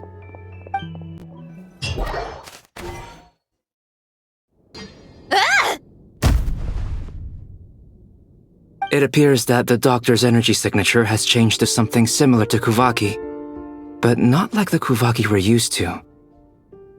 Nodcry's Kuvaki devices will only have a limited effect on it. I can see why you've chosen to place your hopes in alchemy instead. Also, I must say these books are rather profound. My subordinates just shipped them in from Fontaine. Some of them are from the Narcissenkreuz Ordo. Some are incident reports from Petrichor, and then there's a few test reports for these junk machines. Additionally, after some further scanning, I've discovered something extremely annoying. What's that? Teyvat's skies contain multiple moons. A long time ago, when I did my first scan, I detected 3, just as the legends say. But when I checked again just now, I detected 4 moons. So there's one extra? Yeah. Originally, I thought that if I could still find 3 moons, that would at least mean Columbina's still alive. But then it occurred to me that apart from the frost moon, Teyvat's moons are just husks. And husks surely shouldn't show up in the scan, since they're not alive. It's weird, isn't it? If we can't even distinguish between a dead and a living moon, how are we supposed to know whether a moon goddess is still alive? Or does this mean that the moon marrows are equivalent to the moons themselves? It's certainly possible. In which case, the 4th moon you detected may be Dottore artificial creation. So he wasn't bluffing. He really built his own moon marrow. Ugh! I'm so mad right now! It's easy to get overwhelmed when you have too much on your plate. Maybe you need to relax. Perhaps try going for a walk, or simply take a few deep breaths. Nothing can calm me down at a time like this. I need more time, and I need progress.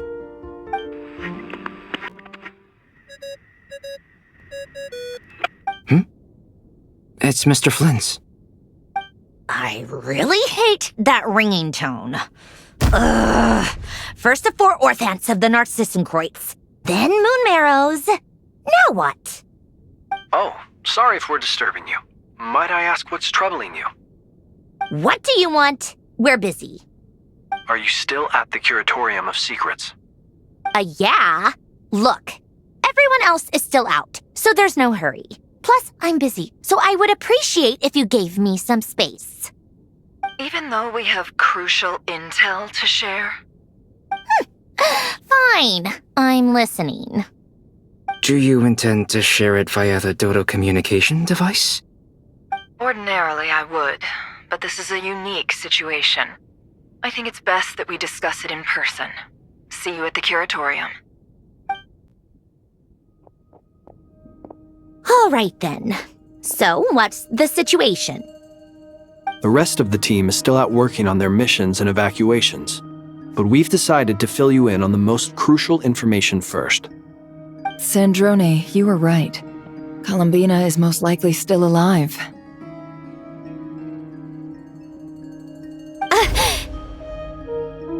That's the best news we've received in a while, by a long way.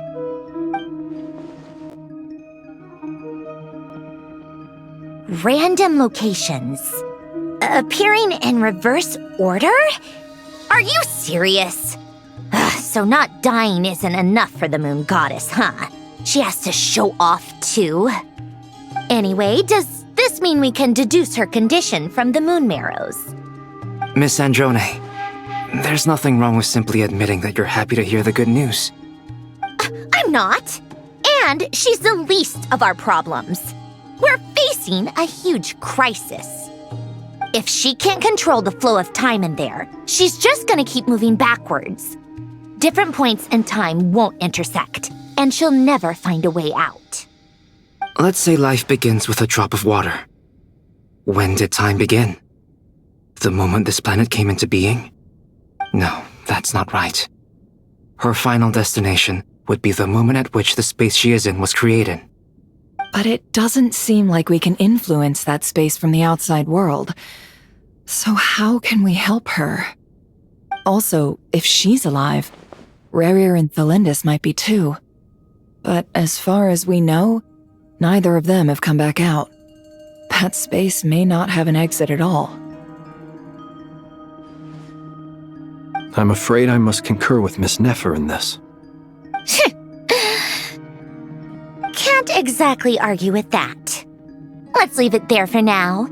I've taken notes on everything you said. Will it help with your research? I doubt it's gonna help with breaking Dottore energy fields. But who knows when it might come in handy. Better to have it all written down than try to remember everything when I need it. All right, I need to get back to my research. Mr. Albedo has made a lot of suggestions that will require my undivided attention. Sure, I'll stay here. I have things to work on.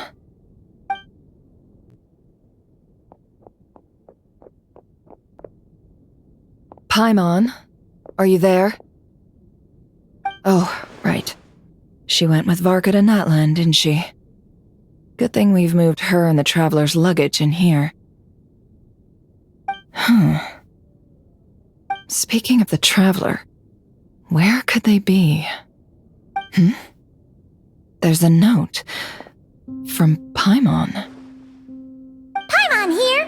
Not in at the moment, but if anyone needs to borrow her stuff or the Travelers, go ahead and help yourself. Paimon won't be mad. Also, Traveler, if you get back before Paimon, make sure to get some rest.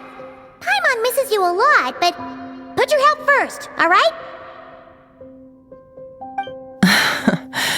How sweet. Well, since you offered, Paimon, don't mind if I do. This is the Traveler and Paimon's luggage. All the items they use day to day are here. It's well organized. I wonder which of them is responsible for that. What do we have here?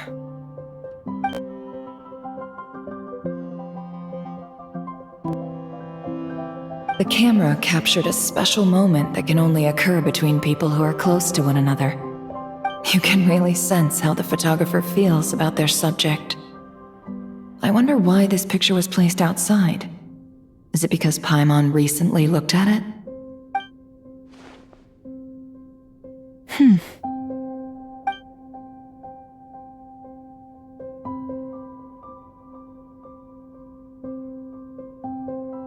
This must belong to the Traveler. Perfect. I'll use this. Hang in there. We'll find you.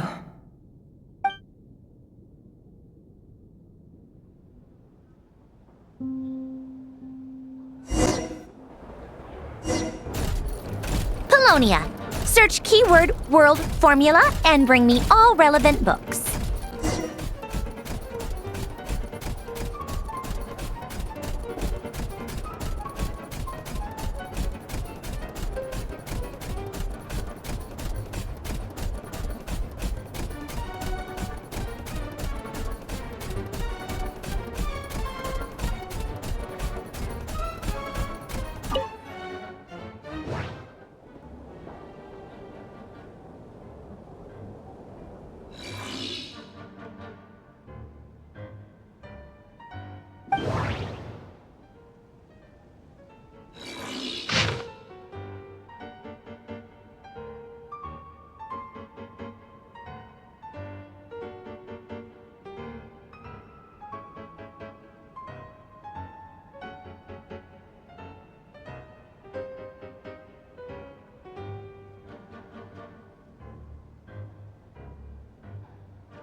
Let's see.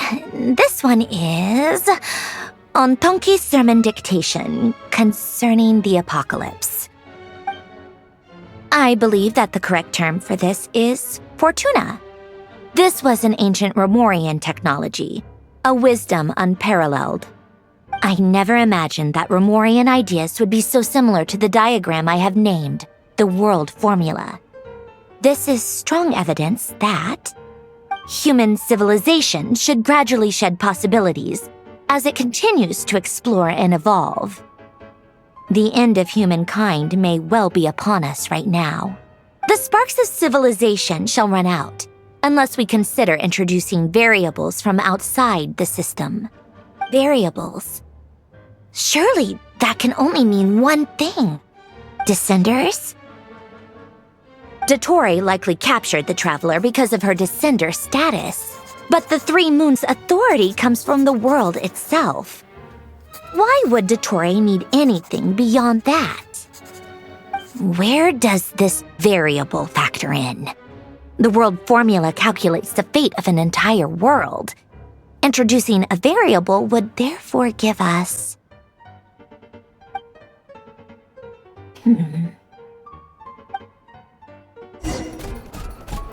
Polonia, search keyword pathway and bring me all relevant books.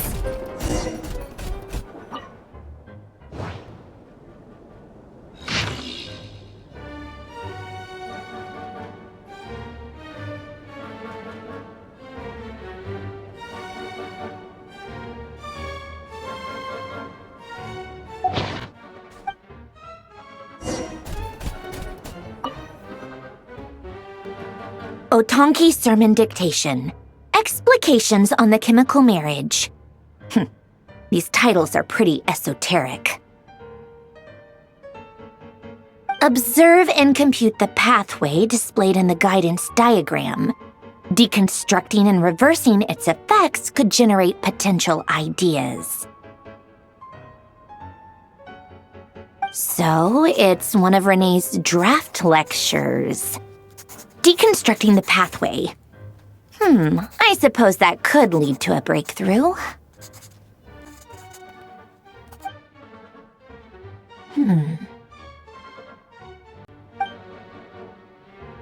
Ugh, this is so long. This guy sure loves showing off his knowledge.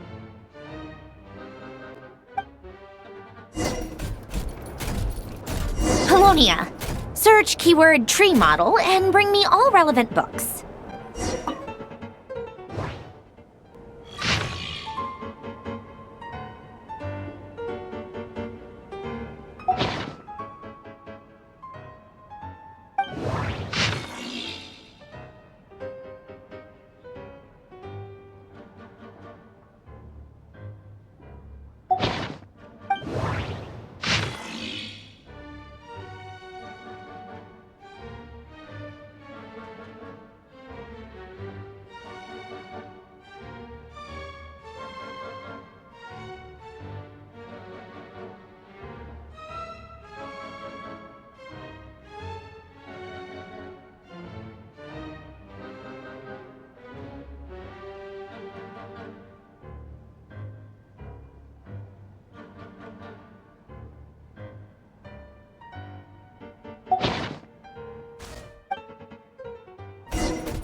Most of the experimental devices proposed by the Lilia Crucis Ordo are built based on the simple and basic logical structure of a tree model.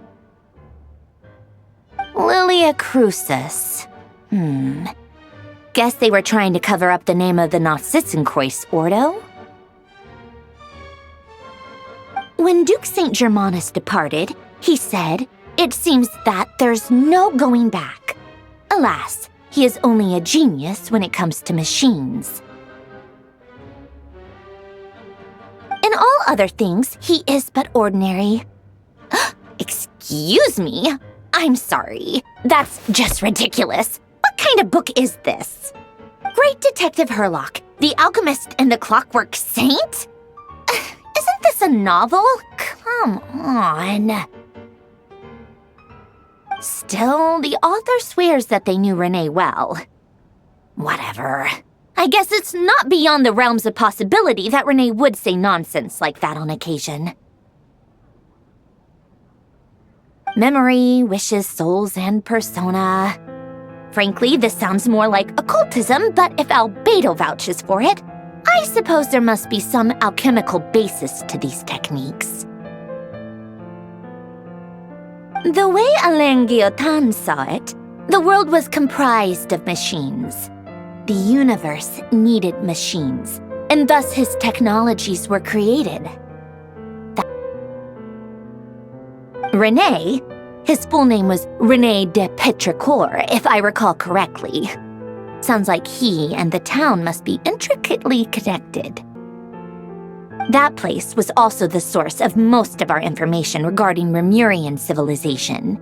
Seems like some of his projects were based on their technology. The cutting of souls and storing them in vessels. These seemingly unrelated techniques underpinned René's research. Assuming that the 4 orthants correspond to alchemical categories. The chemical marriage model? Alain would have scoffed at that. He never would have let those theories or parameters anywhere near his mathematical formulas.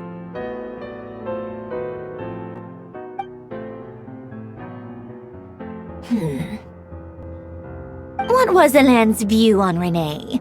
I know he mentioned the name, albeit very rare.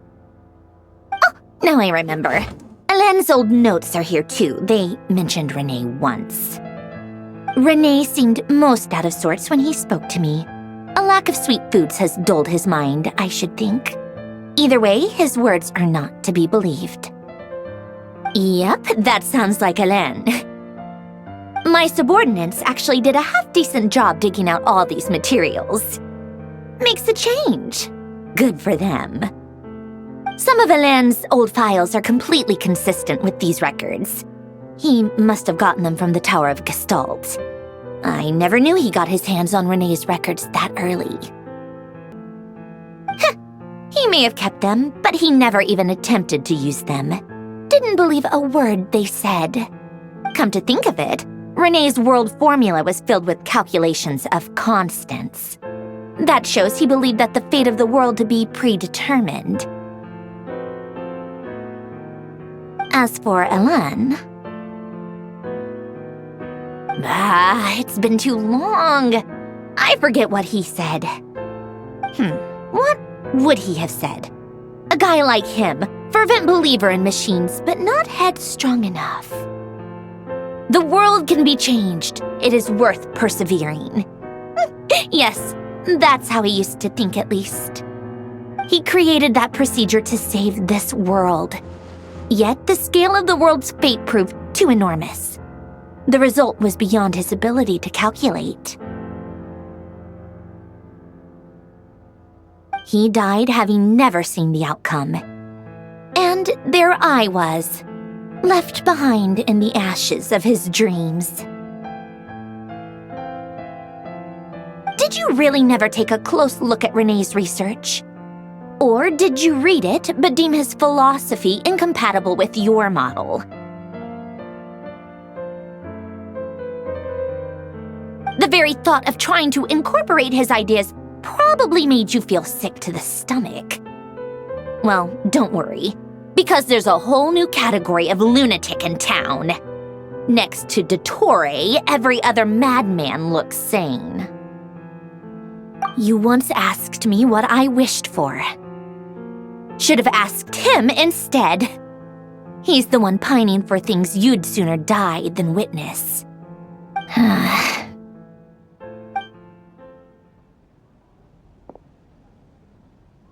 Even the tiniest variable can make big waves in the present. Now then, allow me to put these incompatible fragments together in your stead. First, establish and verify the existence of the Great Circle. Absolute nihil on one end, absolute reality on the other. Now, search between these two extremes. Then, the construction criteria. Variables. The sparks of civilization shall run out unless we consider introducing variables from outside the system. Input variables. Traverse the world, space-time, and civilization, then extract the essential nodes from the records to determine which variables they point to. The primordial power that differentiated itself from the void. The power of light. Yes, light. Records. Hyperborea. This is so horrendously complicated. After all that, I'm still missing a few variables. I need to think this through again. How do you think it looks, Polonia? Like the frenzied scrawlings of a madwoman? Fine, keep it to yourself. It's not like you can talk anyway. I'll assume you gave it a passing grade. I jest. But true madness does often start with trying to save the world. What would Arlecchino and Columbina think if they saw this incomprehensible hen scratch? They'd probably have me institutionalized. So would Rosaline. She's been dead for a while now. When I close my eyes and think back, I can still see her face. And that enormous dress she used to wear. Such a bizarre choice. What possessed her? Oh, and the clack-clack of those heels used to drive me insane. No one's asking me, obviously, but I hope you all know that I never wanted to save the world. I'm not crazy. I don't have delusional ambitions, and that's a clinical fact. The world needs a solution, but I don't need the world's validation. It's the world begging me for answers, not the other way around.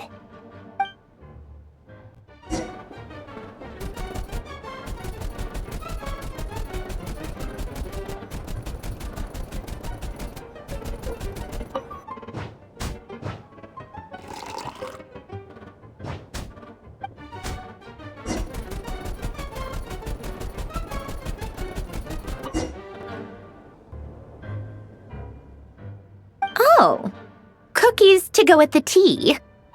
Let's see. They must be from that person who brought those documents. I see they're from Hotel de Boer. Something's written on the box. We are proud to present this homage to the Fortress of Maripede's fun-filled mill collection system. Fortune cookies! Have a lucky start to your day. Sounds like a dumb gimmick to me. Be early to bed and early to rise. Get plenty of sun and drink plenty of water. Then things will surely go well for you. What? Are you kidding me? Somehow I doubt that an early night and a glass of water is magically gonna save a world on the brink of existential peril.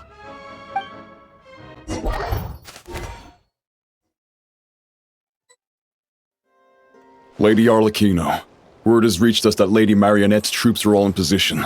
They are ready to act as soon as the order is given. Excellent. The only thing is, they are fewer in number than we expected. It looks like many of them must have lost their lives at the hand of the monsters released by the Doctor. Can't be helped. Allow them to join our ranks and keep in contact. As you wish.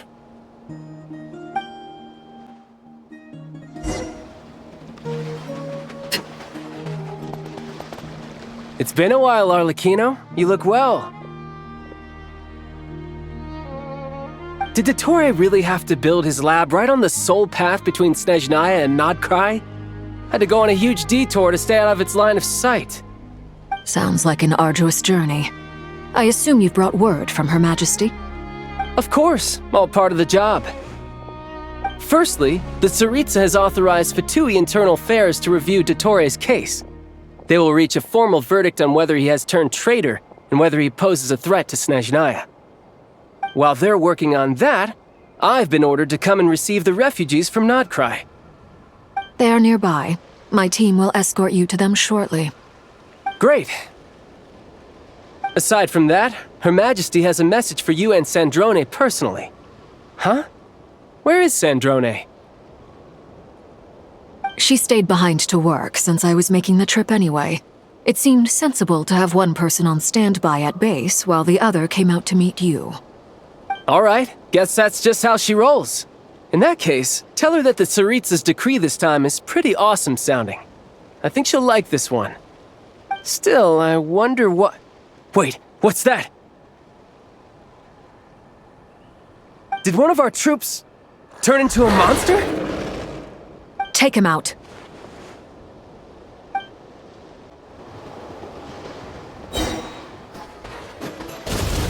Overruled! Riptide!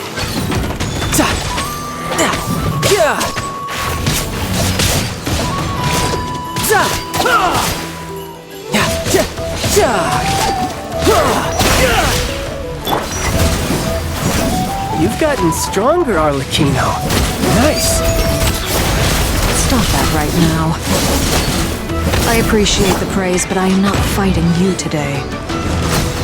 I knew it.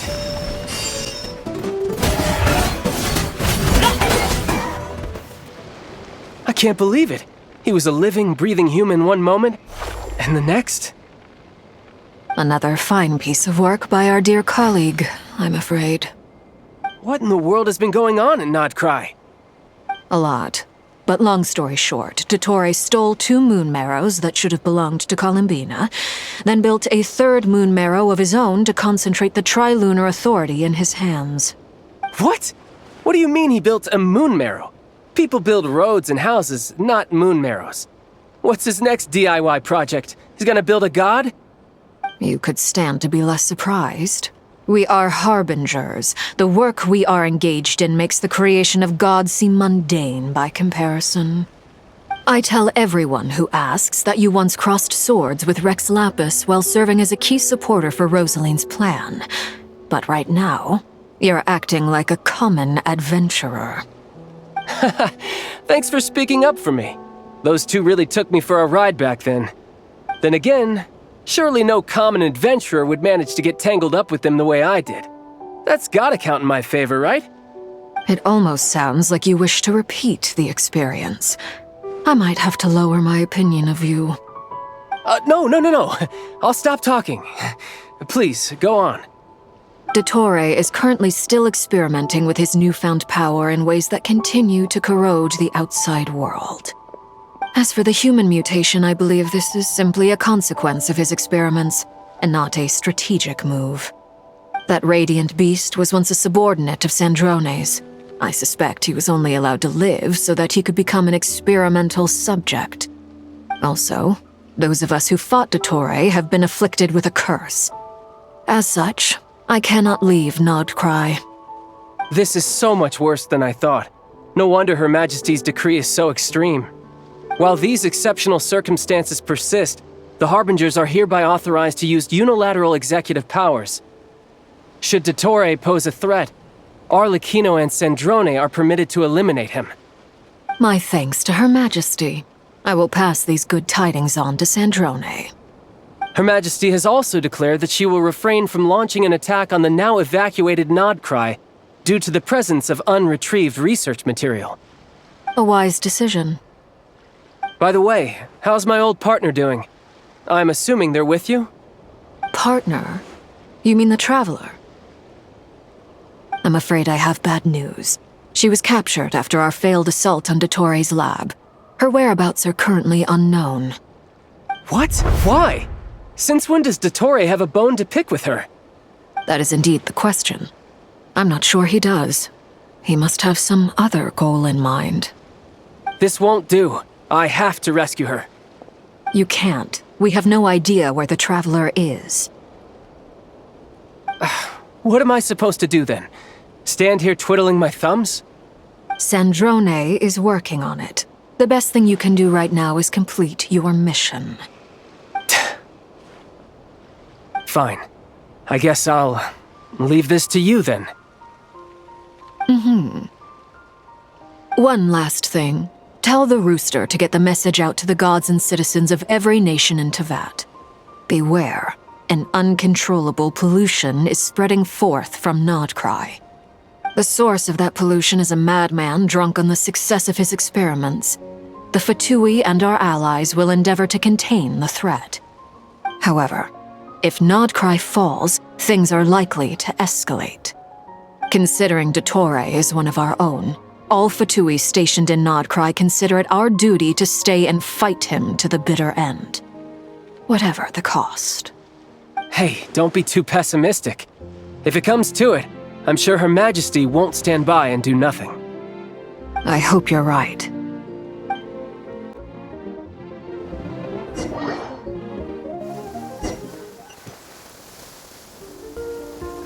You're right on time.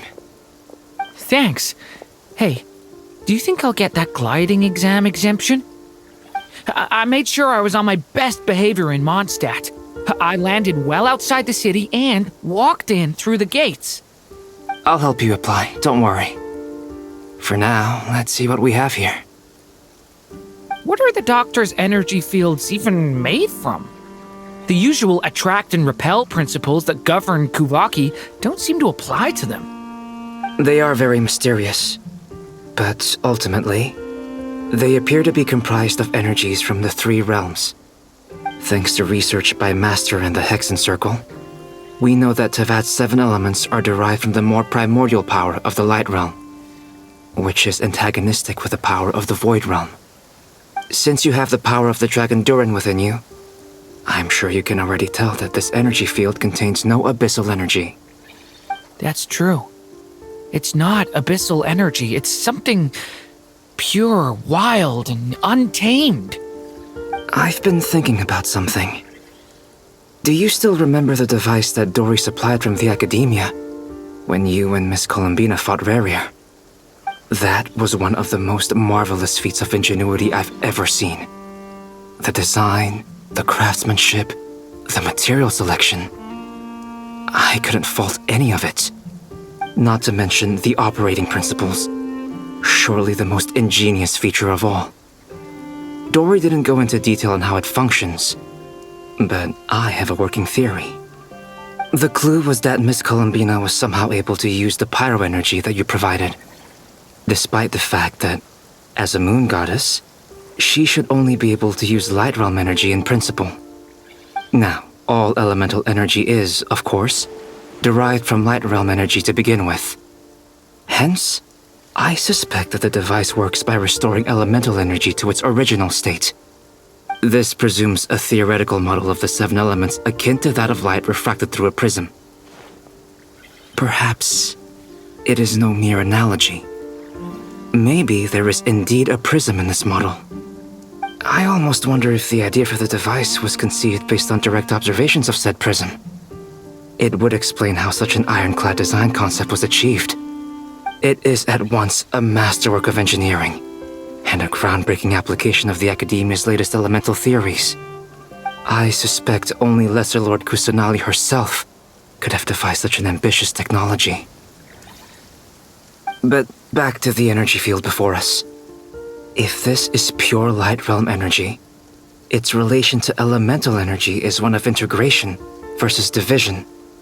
Or you could say that the former contains the latter. Could this mean that elemental energy can dilute the power of the light realm? Should we give it a try? We should.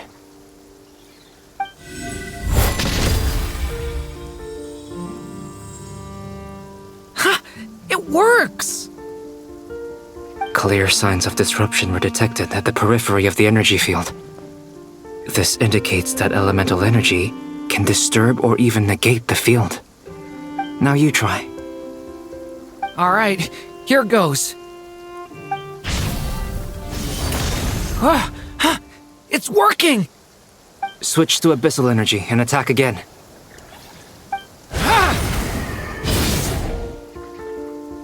No surprises there.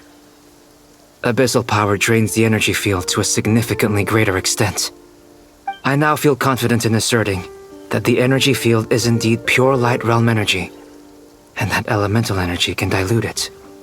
But the energy field is huge! How much elemental energy will it take to neutralize it?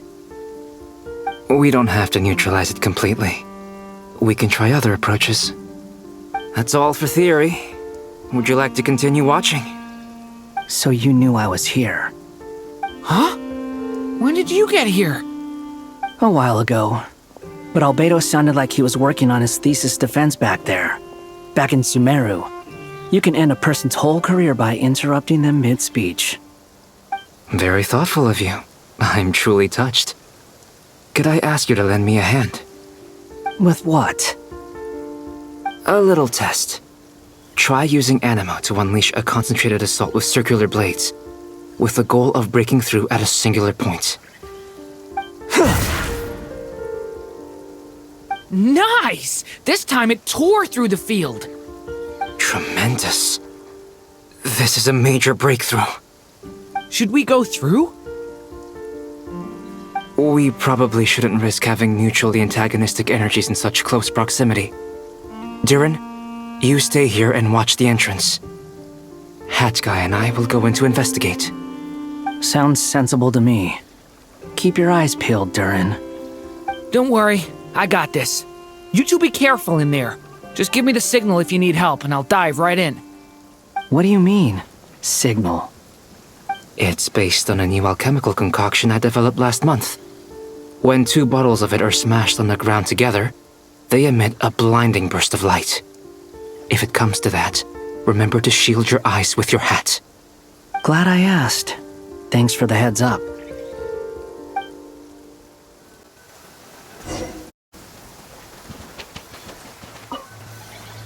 Like I thought. Beyond a certain distance, we can't see the opening where we came in. Maybe that's to prevent people from escaping. Sounds like Dottore style to me. Not much has changed. Things are basically the same here as they were before the energy field appeared.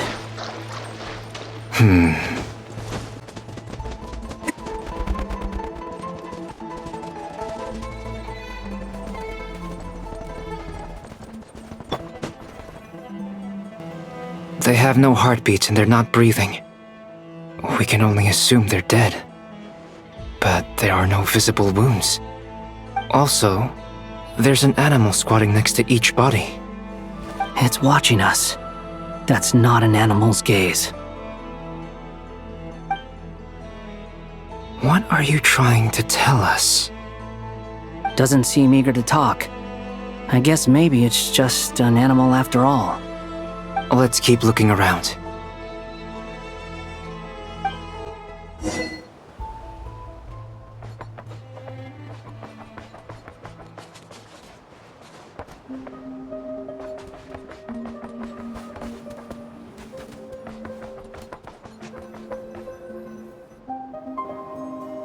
Same situation everywhere.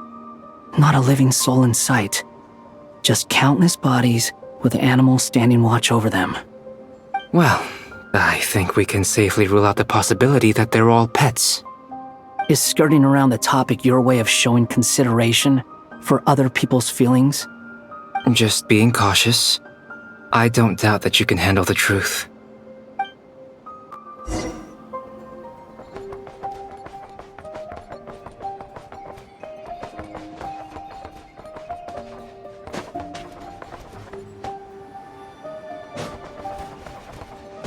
Careful.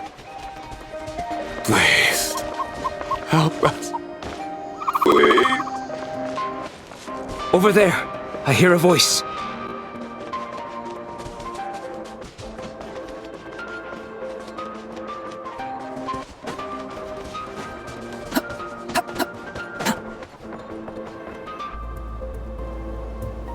Please.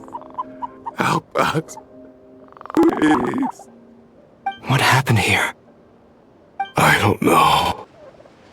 Suddenly, everyone collapsed. Then my line of sight got lower. I still have some of my senses left. I gotta get out of here.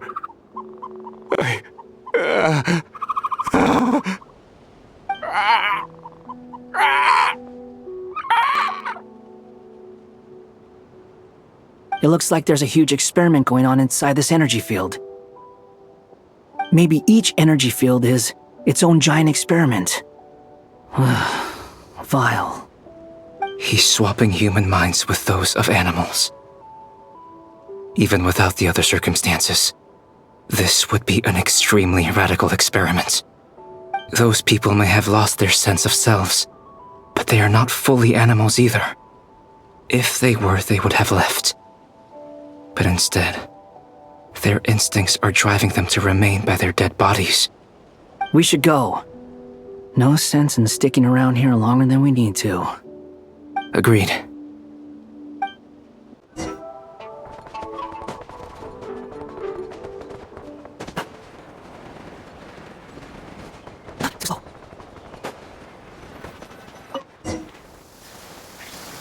Ah, you're back! Everything okay? We saw some things that take a strong stomach. Otherwise, we're fine. We should share our findings with the others.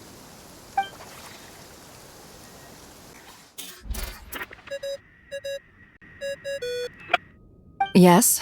Who is it? Miss Nefer, it's me, Albedo. We found a way to break through the energy fields. With enough control, it's possible to tear them open using elemental energy. Also, we managed to take a look inside. Dottore is carrying out his cruel experiments on an immense scale. Any residents who have failed to evacuate in time will likely meet a grisly end. Sounds like he's living down to our expectations. Might I ask how things are proceeding on your end? I'm just about to get started. I'll be in touch once I have a result. Understood. Stay safe. I will.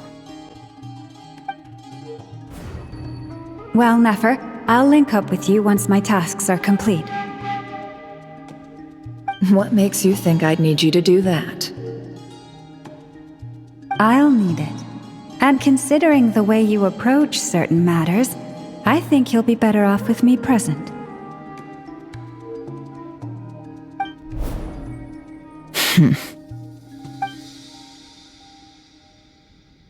Let's begin. Entering simulation mode.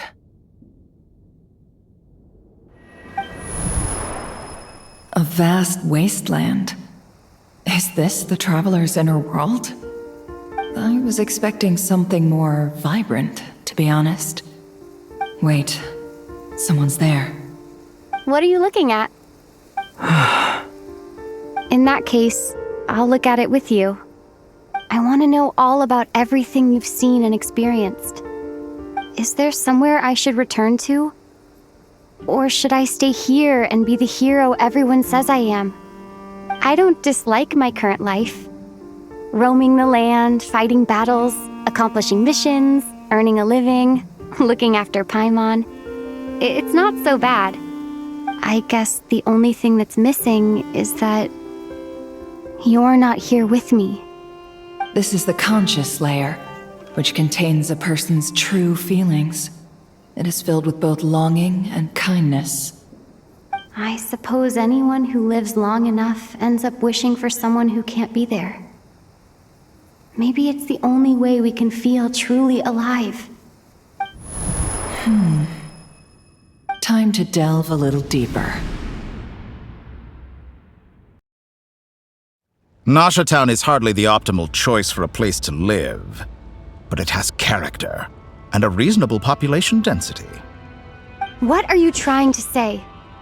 Oh, don't be nervous. I was just thinking where might make a good starting point for your journey. Perhaps I should send you further afield. Conria, perhaps. Conria ceased to exist long ago. Once again, you fail to understand the possibilities that the Tri-Lune creates. Anything that has existed in the past, I can now recreate. You simply do not wish to see that happen. That might be because you miss your sibling and fear getting answers that you are not ready to learn. But this is not for me to judge. If we are to collaborate, we need to maintain an amicable relationship. In a moment, you will be able to... Oh no. What are you...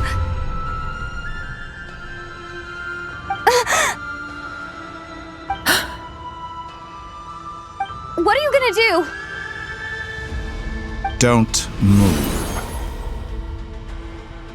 Something unwanted has crept into... Oh? Gone as quickly as it came.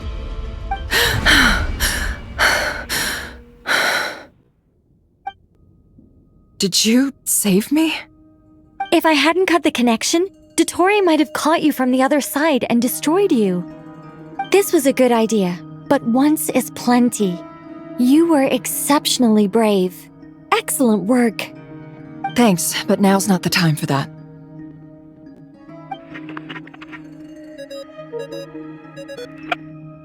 Albedo speaking. I think I know where she is. What is this endless darkness? I can't see anything, even though my eyes are wide open.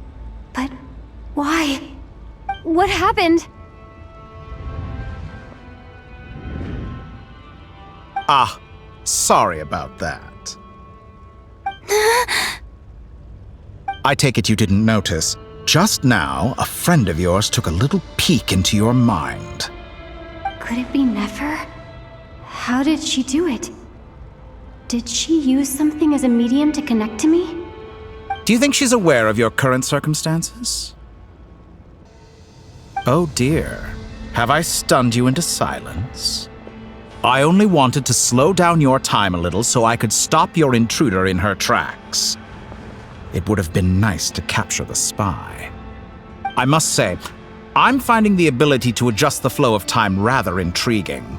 The moment you closed your eyes, time seemed to grow impossibly viscous, didn't it? A whole month passed before you opened your eyes again, but only for you. No one else was affected. I dare say this is something only a god can achieve. Point taken. You've proven once again that you have god-tier powers. Oh, you misunderstand. This wasn't about proving a point. I was testing things out. I find I learn best by doing, and I have to admit, time is not the easiest dimension to control. I only wanted to make you sleep for a short while, but it ended up lasting a whole month. Clearly some finesse is required to wield the authority over time as I wish. I hope you're not angry with me. It was only a month's discrepancy, nothing too serious. Had I been off by a year, a decade, or even a century, that would have been quite a different story. You could have frozen me for millions of years. So much for collaboration. You aren't showing much sincerity. Millions of years? To what end? I wonder if you don't understand humans all that well. They are very pragmatic creatures who understand only that which they can perceive with their senses. If I had you sit here for a week, I imagine people might sympathize. But if I left you here for 100, 1,000, or 10,000 years, the sheer size of that number would cause it to lose all meaning to them. They would not have the capacity to comprehend your suffering, and thus they could not empathize. Unfortunately, while gods do exist in Teyvat, it is ordinary humans that account for most of the population. Their lifespans are so limited, their bodies so fragile.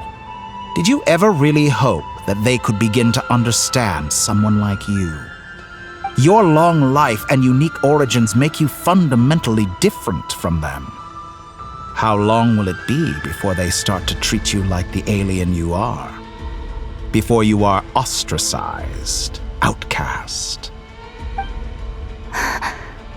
Alien. Even I feel bad for you sometimes. This world has made you into a slave. So many times you have served its will, and not once have the powers that be ever thought to grant you the one simple thing you wish for. You have been treated most unfairly. I can change that. I will grant you special privileges and give you back the status you rightly deserve as a descender.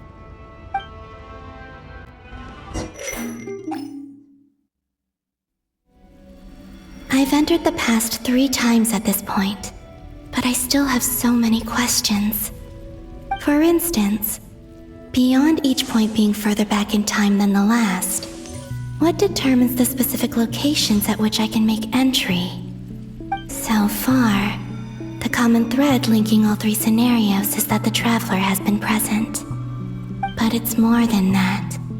I know I sensed something familiar around her. What was it? I'll keep this question in mind as I carry on.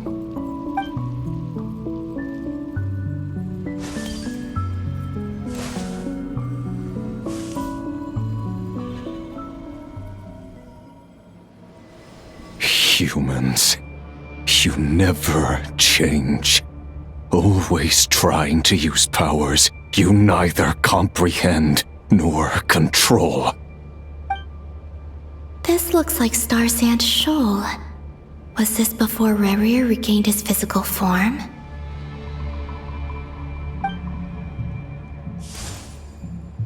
You've messed with the cannon again, huh? Sorry, but this round's not gonna go your way. The cannon. That's right. I was at Silvermoon Hall and I sensed an abnormal Kuvagi fluctuation coming from Nasha Town. And right after that, came an ominous power emanating from Star Sand Shoal. My body was once torn into countless pieces and hurled into the swirling chaos of time itself. But even so, my life and will were not extinguished. I wonder if I could try to prevent his resurrection. But how would I do it? What can I do, here and now? Traveler! Behind you! Look at that light!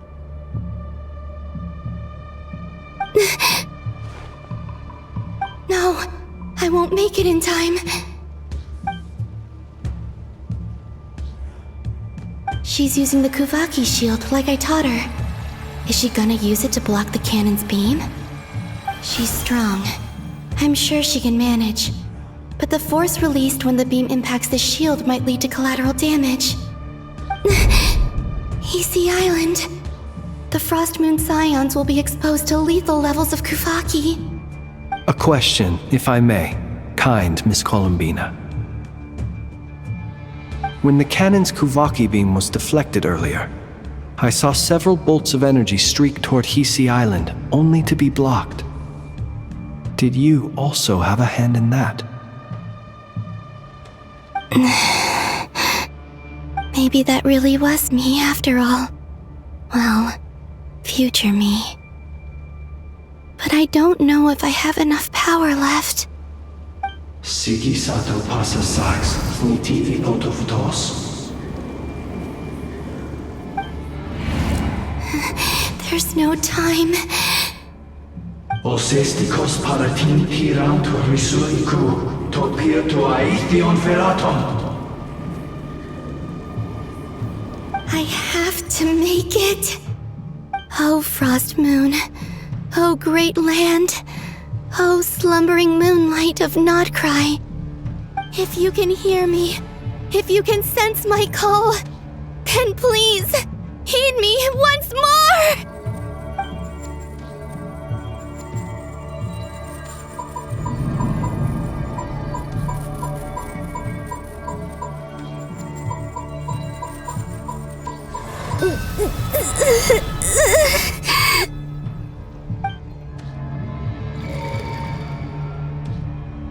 Did it work?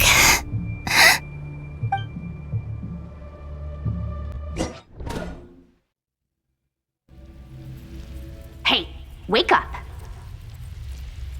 Hey, did you hear me? Call him, Bina. I said wake up now! Oh, good morning, Sandrone. It's 3 in the afternoon, actually. And could you kindly not use my quarters as your personal nap room next time? But I feel so safe here. And your coffee, right? It's so bitter, but it smells lovely. It's like you were raised by wolves in a forest or something. What did you drink growing up? Grass tea? The Frost Moon Scions certainly led a more frugal existence than the Fatui. Then I'll bet you've never eaten one of these before. It smells delicious. That's because it's a Fontanian recipe. I had a little free time today, so I made a batch. Rosaline will be here shortly, but if you really can't wait, I guess you can go ahead and...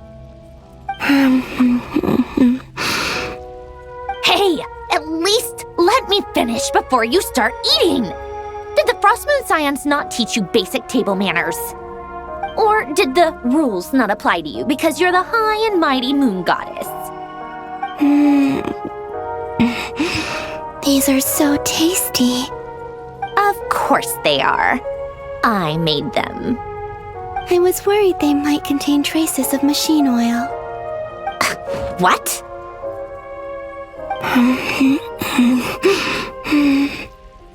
You know, there's something I've always wanted to ask you. Why did you leave your old home and join the Fatui? I mean, I'm sure their food was awful. But there's gotta be more to it than that. Well, life there didn't go quite how I imagined. What were you expecting? You're a god. Your followers are gonna make some demands of you, right? Surely you can just answer a few prayers here and there in return for the free food and drink. How bad can it be? Well, would you help other people just for free food and drink? The doctor told me that you were created by a great mechanic, Lord something Fisher. The Lord Artificer. Ugh, some people can't keep their mouths shut. Oh, Lord Artificer. And didn't he have something to do with the, narcissist? Narcissenkreuz Ordo. Yes, that was it. Narcissenkreuz Ordo. So, would you try to fulfill their wishes? You must be joking. I wouldn't go even if they paid me. I don't even know them. Exactly. Well, I felt the same way. I did not know the people who made demands of me. What do you know? We're on the same page for once. In his later years, Alan did ask me if there was anything I wanted to do. If I had any wishes of my own. Well, I I don't. And I'm not in any mood to fulfill someone else's either. Who's Alain? He was the... You know what? Never mind. You're not gonna remember. Anyway, the point I'm trying to make is, neither of us is the self-sacrificing type. Let me ask you this. What sort of place would you like to live in, if you could choose? A place where people don't ask me for things I cannot give them. Where they don't worship me, or fear me, but just want to chat with me like a normal person. I'd also like the freedom to come and go as I please. And ideally, it would be somewhere with the smell of coffee and snacks. Not to burst your bubble, but no such place exists in the world. Now, take your snacks and scram.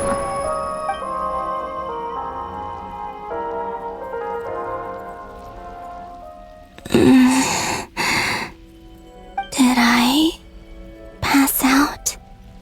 Of course. I'm back here again. I dreamed of events from my past. Sandrone. Traveler. I miss you all so much. Back there, I guess I managed to harness all the Kuvaki energy on Hisi Island. But how did I do it? Time is flowing backwards here, and I can use that familiar power to enter the world of the past. That mystery ally everyone talked about. It was me all along. I can sense that there isn't much more power remaining up ahead. What lies at the end of all of this? Will time keep flowing into the past? And will I ever find my way back?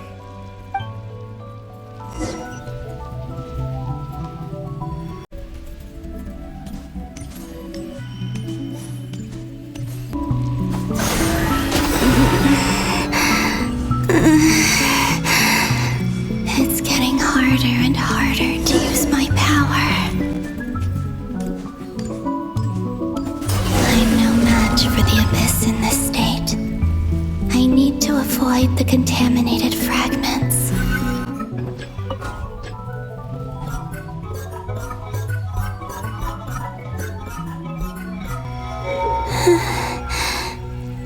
Time to go. I wonder where I'll find myself this time. The Final Night Cemetery. This is where Flint's is based. Or not! How are we supposed to read through this many files? Difficult, yes, but it is also our most efficient option. Seems like they're searching for information. Oh, I remember. Flint's and Varga talked about some files on the Wild Hunt. Was this my doing too? To expose the true intentions of this Rarir, we need to dive into Notcry's history. Are my actions changing the past? Or are they simply completing a process? Is all of this inevitable? Or am I the one making these decisions? If I choose not to help them now, will it change how things turn out? Hope we don't land on our heads then. They're my friends. I can't not help them.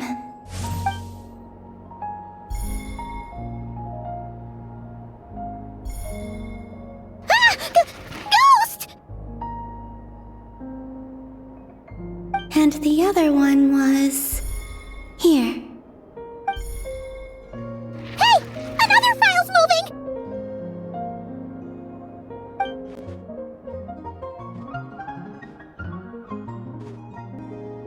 That should do it.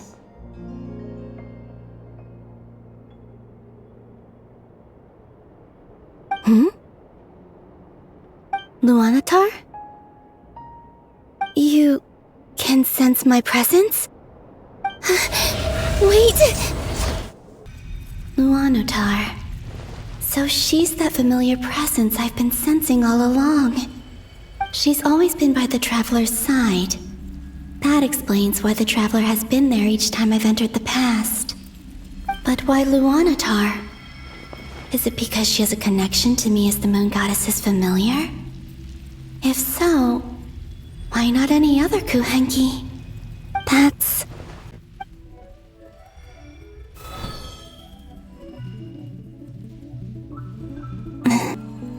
I cannot sense any power up ahead. Just a void, stretching out into infinity. This is likely my final chance to enter the past. It's now or never. I have to find a way back.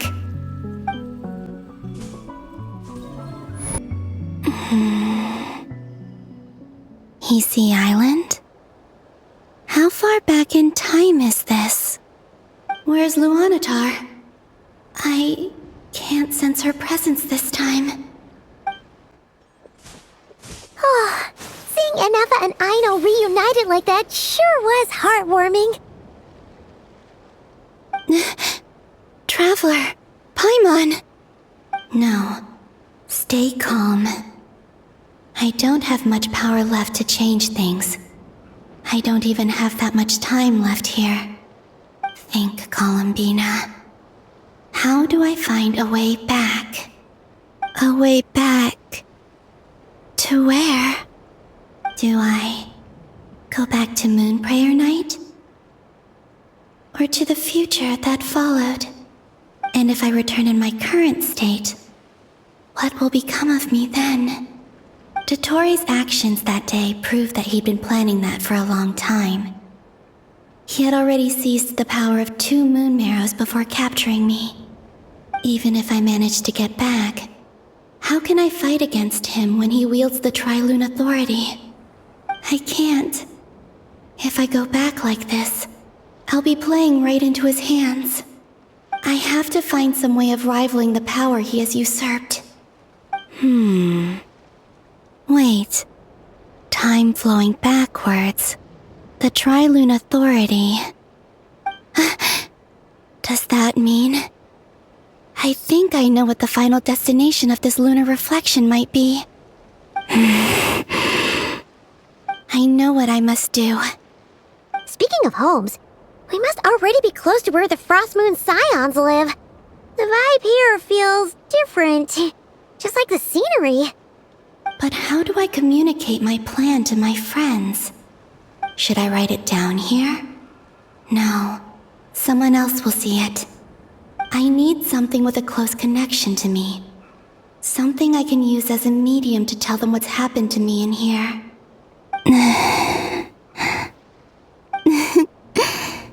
Now it makes sense.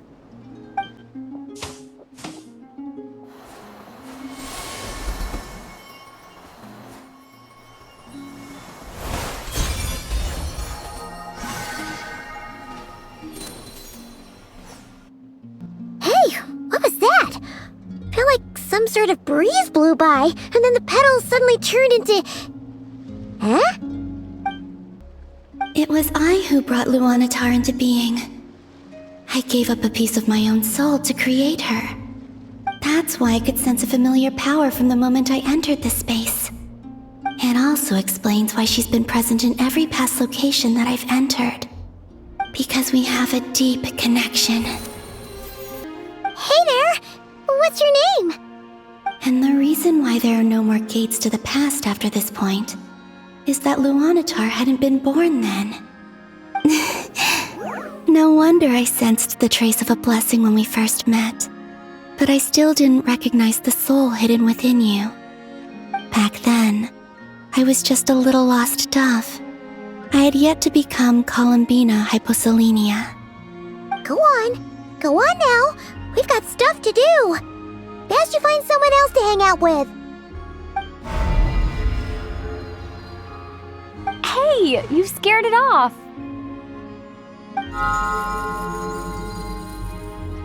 I'll be counting on you. Remember to stay by the Traveler's side, guide her, and help her in my stead. Oh, and bring her to the garden where the Moonprayer blossoms grow. There's a little lost dove there who will need her help.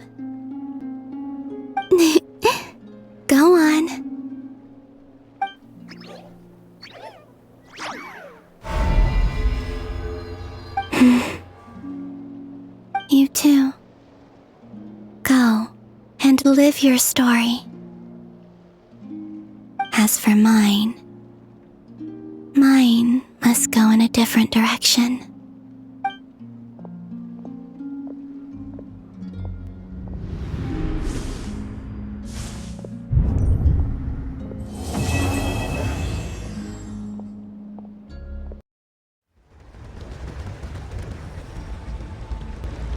How would you like to experience the thrill of never being held accountable for your actions? You could crush people like ants without consequence, or tear off their heads or limbs as you please. Believe me, such a life is but one small step away. What point is he trying to make? Freedom? But the freedom to kill? To do evil and get away with it? Why would you offer me that? The creation of a world is the ultimate scientific experiment. I have taken my research to the highest level, where I shall be not just a god, but also a servant to many sacred spirits. I shall heed the truth and perform holy deeds. A god's laboratory is the perfect playground, but it needs the right occupant to explore its full potential. Mortals are found everywhere one looks. Not so with Descenders. I'd prefer my first guest to be a distinguished individual such as yourself. And I know you could make the most of the opportunities it offers. So the condition for entering the new world is to take innocent lives. The same dilemma that Rerir once faced. Could I really bring myself to kill others for my own benefit? Rerir did. And look where it got him. Have you made up your mind? I can't do it. Your playground is no place for me. You're putting your hopes in the wrong person. But we both know I'm not quite the hero you say I am either. I have my own reasons for the journey I'm on. And they aren't all selfless. You've grown a lot since we last met, but there are still things you are unwilling to compromise on. This will only hinder you. Why don't I lower my requirements a little as a gesture of goodwill? I'll give you a little time to learn to be a less noble soul. That'll make things much easier for you. I really doubt I could live that sort of life. And yet you already sound less defiant than a moment ago. The benefits appeal to you because you can read the signs of the times. Why don't we return to my research facility? Your last visit was so rushed.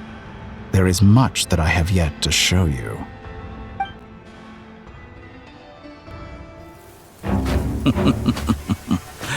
Now to that question, Heroes don't attack from behind. Guess I'm no hero. This is most disappointing.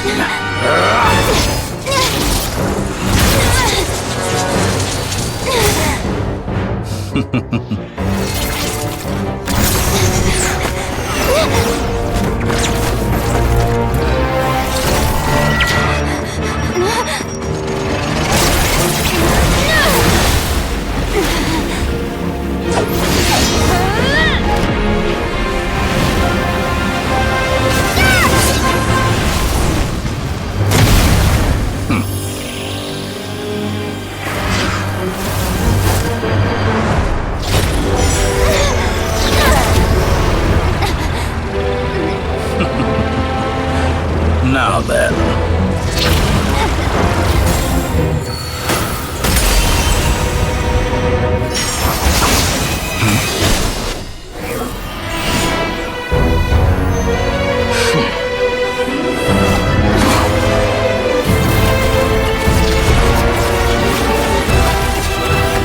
A new face. Interesting.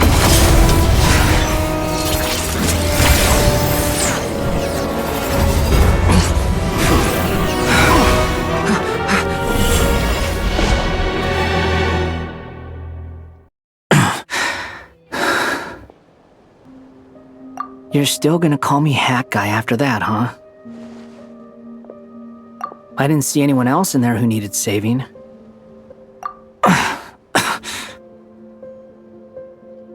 It's nothing. I'll be fine. Why are you looking at me like that? Is it that shocking that I'd come to your rescue? I owed you a favor back in Sumeru. Now we're even. Distracting Dottore was tough. I won't lie. He's not gonna fall for the same trick twice. That was my one shot. I'd hoped to use it to take him out. Ugh. I never wanted to obliterate someone more than I do right now.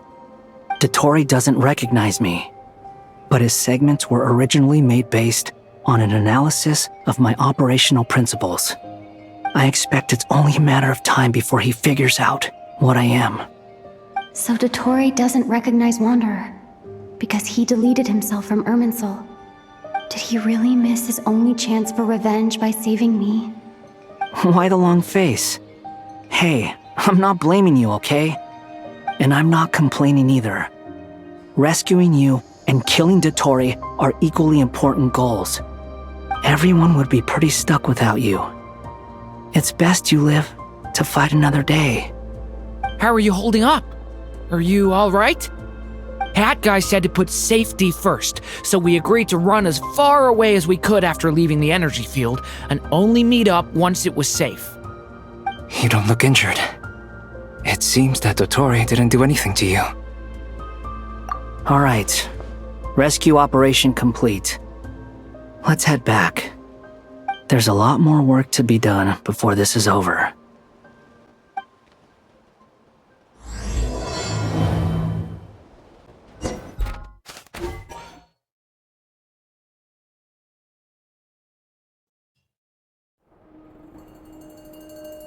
Understood.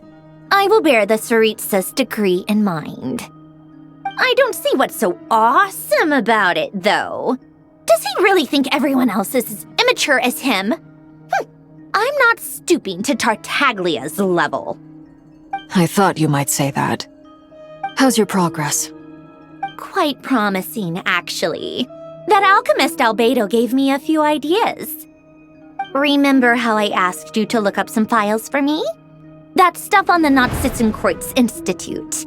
René de Petrichor and Jakob Ingold. Alain Guillotin despised René's theories and methods, but he never managed to come up with better alternatives either. So I adopted some of René's ideas. I thought Alain was like a father to you. He and René were mortal enemies, were they not?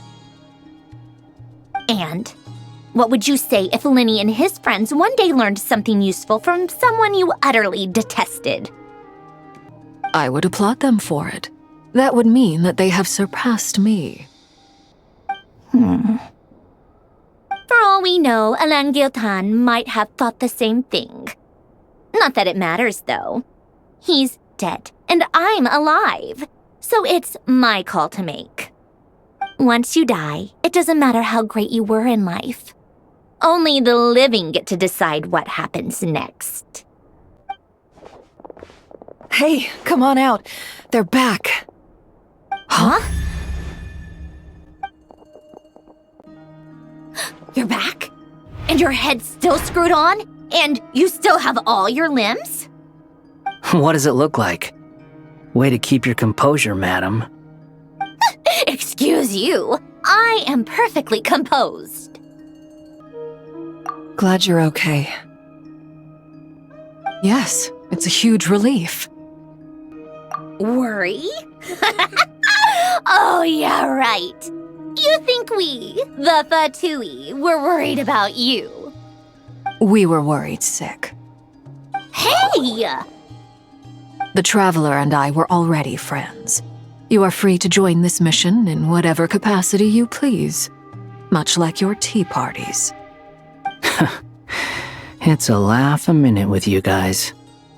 I must say, I was quite surprised when Mr. Albedo told me he would need no additional aid. We discussed this on our way back as well. I am rarely so unequivocal, but in this case, we had full confidence in Hat Guy. He said he knew what he was doing. Albedo and I pretty much had to just wait outside on standby. Meanwhile, Hat Guy broke into the energy field and rescued the Traveler solo.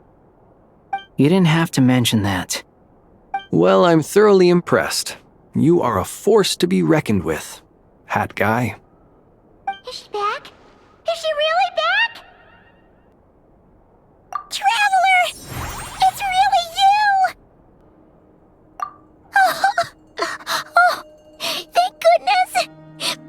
Paimon missed you so much! You can finally breathe easy, Paimon. It's great to have you back in one piece! Oh, Paimon's been having nightmares the whole time you were gone! Look at them. You know, once you reach my age, there's nothing better than watching a misty-eyed reunion between friends. It's nothing. Same goes when you get to my age, too. I bet Aino and Anefa would be tearing up as well if they were here. Varka, I'm not sure Anefa can cry. Oh, yeah, good point. Hey, your eyes are looking a little red and puffy. Come here, let's hug it out. What? Ew, no! No, thank you. You're not my dad, okay? Knock it off! Everyone, I'm sorry for all the trouble I caused you. But the silver lining is, I didn't come away from this ordeal empty-handed. While I was being held captive, I learned a lot about Dottoro's current capabilities and what he plans to do with them. Allow me to explain. The 3 moon goddesses were even more powerful than we imagined. No wonder Dottore believes himself to be equal to the gods, maybe even superior. Utter blasphemy. While everyone was gone, Nefer and I made an interesting discovery, and I believe Miss Sandrone has something to share too. Ma'am, perhaps you could do the honors? Called it. Getting rid of a pesky troublemaker like her is like trying to clean up after a crumbly cake. It always comes back to haunt you. Our next step is to find a way to bring her back. A place where time flows backwards, with no destination in sight. Surely it must have been created for a specific purpose. But I fear the answers are buried deep in Tevat's history, held by great powers beyond our reach. It sounds like she's on a specific path through time, just traveling in the opposite direction to us. The question is, where does that path lead? Or will it keep going to infinity? We considered that question as well. Strictly speaking, time is not infinite. Indeed not. Every road has an end. Nicole! You sure loved quietly sneaking in mid-conversation. I do, in fact. It's something I've always done at our mages' tea parties. Quiet, mysterious, and persuasive. You wonder what lies at the end of her road. Well, just as the world has a beginning and an end, so too does time. And so, the end of the road is the moment that Tevat was born. But where Miss Columbina will end up along this road, that depends on where this particular river of reverse time began. What about the original moons and the moon goddesses? Do they have a beginning too? All things do. In the beginning, no moons adorned the sky. It was the Dragon King Nibelung who raised the 3 moons into the heavens, and thus were the moon goddesses born. They were shadows of the planet, born to wield Nibelung's authority and oversee the world on his behalf. They were extensions of his will, manifestations of his majesty. But then one day, they disappeared just as suddenly as they had once been brought into being. Nobody knew where they had gone.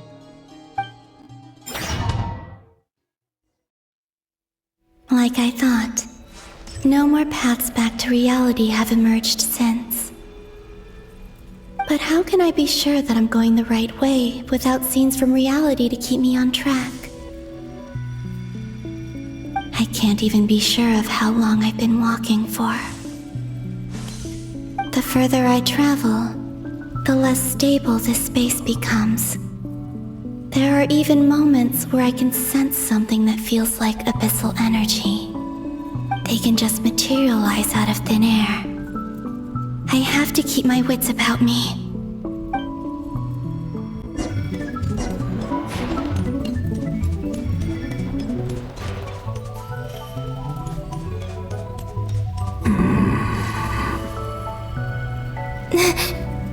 Is that the ray here of Solnari? I can't believe he survived. How did he do it?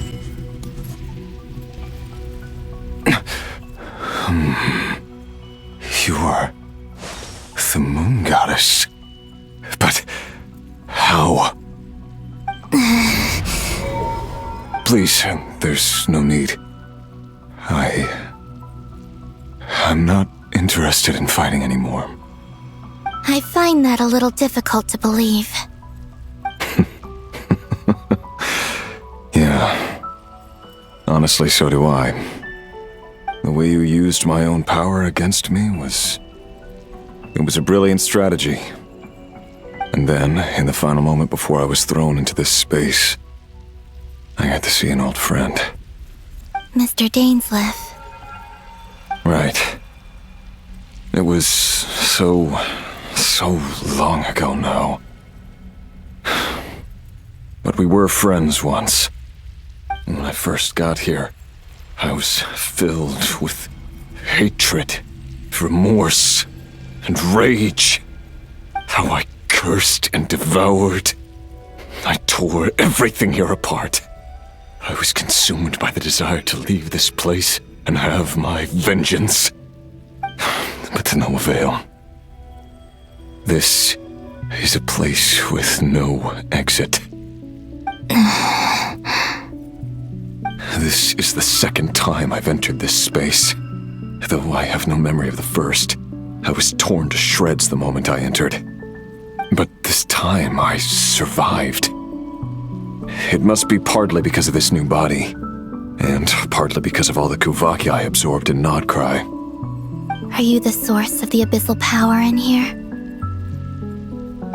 Not all of it. Some is from when I first arrived here and tried to destroy everything. But there was already a degree of abyssal power here before I entered. And like a venomous snake baking in the merciless sun, it tried to slither into my shadow. Tried to? So, you rejected it? Yes. Because after that, the world suddenly became silent for a moment. What do you mean? The voices in my head, they were gone. And then I saw her. Her? The Lindis. My former lover. Never mentioned that she saw a memory of the Lindis leaping into the moon's reflection. More precisely, I saw her afterimage. I'm sure the real her is long gone. She was just an ordinary Conrian. She couldn't have survived here for very long. Anyway, why have you come here? Didn't you know it was a dead end? If I hadn't escaped through the moon gate, my friends would have been in far greater danger. Oh, I see. Because of your power. The power of a moon goddess. What? You'd like to know how I know, wouldn't you? The one who resurrected me said so. I could hear a deep lust for power in his voice. Do you mean... Dottore? Dottore. So that's what he's called. He'd been collecting fragments of my body for a long time, all so that he could resurrect me at the moment of his choosing. I had no interest in his research, but being as corroded by the abyss as I was, we were aligned as far as hunting the moons and recovering my strength were concerned. So that's why the Wild Hunt suddenly became so active in Nodcry. When I left the Fatui in my weakened state, Dottore must have felt that his time had come. Moon Goddess? Could I ask a favor of you? What? I know this is a lot to ask, especially from someone who tried to kill you. If you refuse, I won't fight it. But this is the only thing I desire now. Nothing else matters. What do you want? I'd like you to take a message to Thelindis for me. Thelindis? But... Yes, she's dead. But like I said, I saw her afterimage. I can sense that some part of her soul remains here. Far, far ahead. Why don't you go and speak to her yourself? I can't. I don't know why, but I can't move freely in this space as you can. All I can see is a glimpse of her walking away. Just like the moment when I last saw her in life. In return, I will clear these abyssal obstacles for you.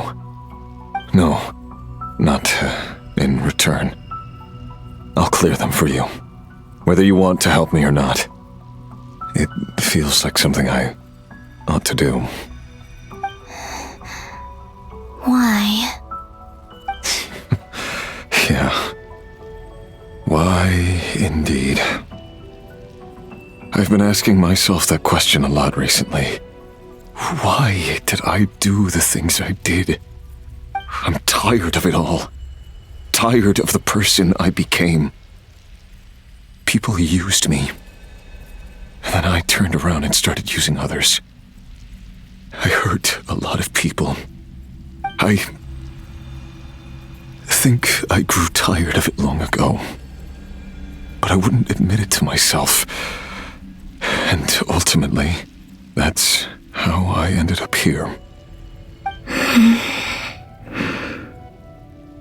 What do you wish to tell her? All of it. My past. My mistakes. Everything that happened after we were separated. Is it okay if I give her the abridged version?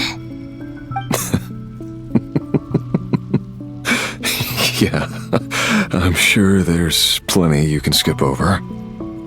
Just tell her the important parts. Whatever you think that means. Like the part where you relentlessly tried to kill us? It's up to you. Love demands honesty. But my relationship with Thelindis was built on lies. We hid too much from each other. But after living my whole life in the shadows, I don't want to hide anything anymore. I will do my best.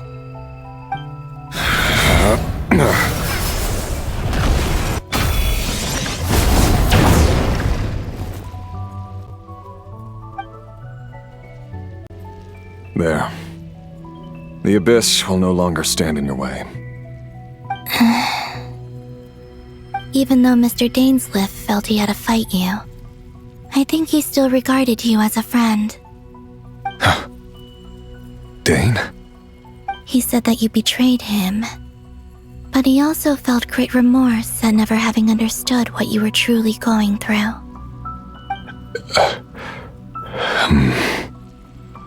Why tell me this? Because if he'd known that someone could take a message to you, I believe that's what he would have said. Thank you. It means a lot. I know this will sound strange coming from me, but don't die, Moon Goddess. I can tell that you're determined to get out of here.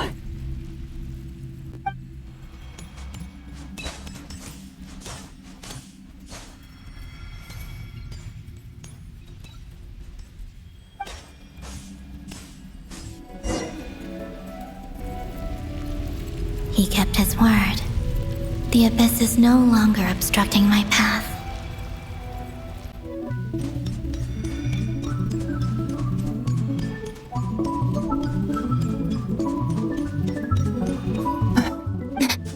Is that the Lindis? She wasn't far off at all. And they can never meet. Hello, Miss Thelindis. Who are you? How do you know my name? I've never seen anyone else here before. You can call me Columbina. I promised Rerir that I'd bring a message to you. Rerir? My Rerir? Is he well? He's doing better than he was. Better than he was, huh? Sounds like he's had a pretty rough time. Others have had a rough time on his account too. In many cases, their time ran out because of him. And I'm not just talking about the children of the Crimson Moon. So, things got worse before they got better. Could you tell me what happened, Miss Columbina? Are you sure you wish to know? Yes. This is my opportunity to learn the truth. No matter how hard it is to hear, I have to know. I admire your courage. However, time is short. I cannot stay here for long. Rerir had seeds of hatred in his heart, and many people nursed them for their own ends. On some level, everything he did was to try and find a way to see you again. But in the end, he came to regret his mistakes. He wanted to apologize for hiding his past from you. Beyond that, he did not say specifically what it was he wished to convey to you. But I'm sure that you've always been on his mind. You are what has kept him going over all these years.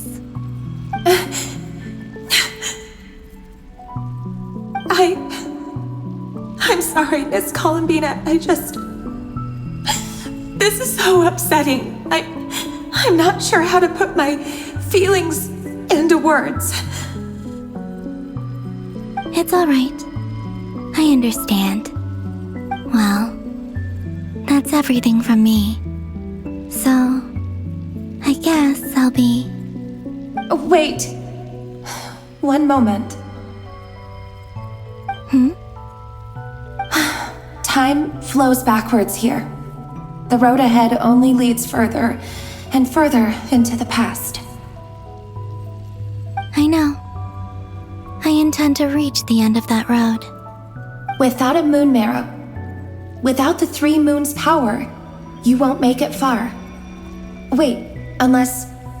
Are you one of the moon goddesses? You could say that. I see.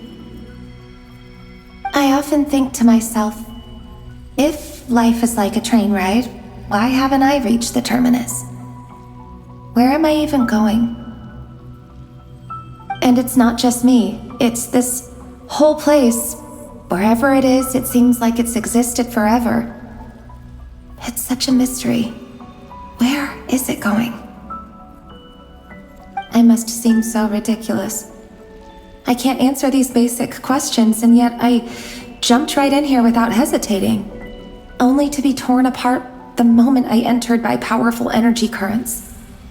Only my soul remains now. Thinking back, I was suddenly overcome with fear and terror in that moment. Perhaps I too became bewitched by the abyss. I may have been the leverage it needed to control Rerir. I used to be a researcher at the Universitas Magistrorum in Conria, researching the iridescent moon's marrow. Eventually, I came to the conclusion that time in here flows in reverse. Rerir was one of the Venster King's retainers. With me, he was in an impossible position. It plagued him constantly. I wanted to help him escape his lot in life. I wanted him to be happy, so I thought I'd use this place to return to the past. At the time, I thought I could just go back to the day that the Venster King first found the prince. It was only after meeting the prince that the Finster King started going too far with his research into the Abyss. That was the day all of our woes began. I thought I could stop the king from ever meeting him and solve everything. I couldn't kill the Finster King himself, so I had to find another way to save Rayrir. That's why I wanted to go back, to kill the person who had brought new possibilities to our realm. I'm sure it was a futile endeavor, but the Abyss probably enhances the basest human desires. So I naively hoped I could change everything. But I was simply too weak. Like a speck of dust against the whole universe. Look at me.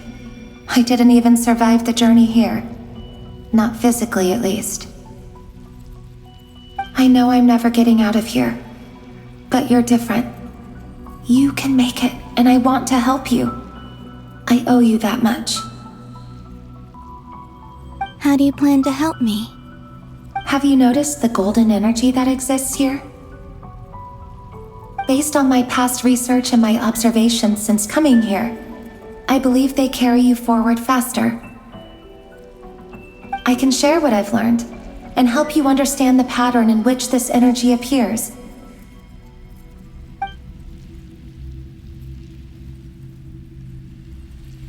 I think you just might... Now, I know you will be able to change the past. Also, I've been speculating about where this phase ends. The documentation was scanned, but from what I know of the legends about the moons, the oldest ones seem to begin with Nibelung, king of dragonkind. I have no way of verifying any of it by this point, but if it's true, you might be able to reach that era if you keep walking. Understood. Thank you, Miss Thelindis. I'm the one who should be thanking you. If you hadn't entered this realm of everlasting death, what use would my deductions be? Thanks to you, they have some meaning. About Rayrir, I'm so sorry. For everything. It wasn't your fault. That's not true. Because we both feared bringing trouble upon each other, neither of us ever told the truth. And that dishonesty sealed our fates. But enough about that. I wish you a safe journey, Miss Columbina.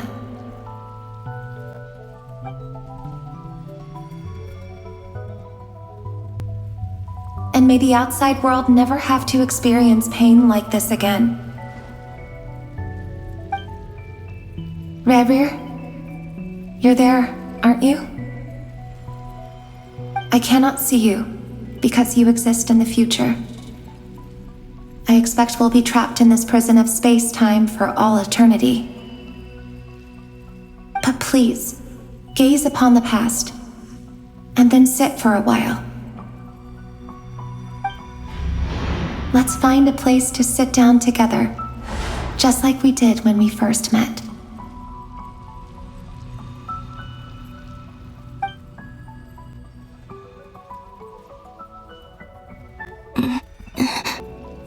How long have I been walking? How much further till I reach the end? Is there even an end to be found? Everything's getting blurry.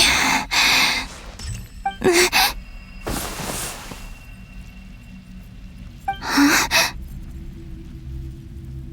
Are you all right, little sister? Have you come from the distant future?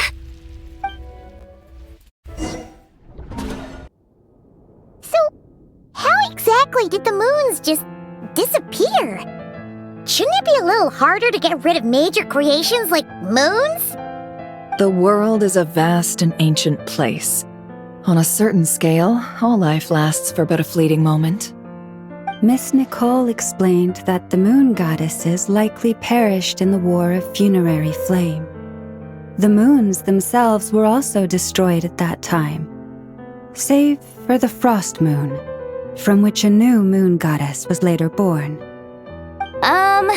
Am I missing something then? 'Cause the stories say that the moon goddesses were born on the moon, but doesn't Columbina say she was born in Nodcry? Huh. You're right! Why do their birthplaces differ? What's the difference between the two generations of moon goddesses? Also, remember what Sandrone said? Her scans detected 4 moons.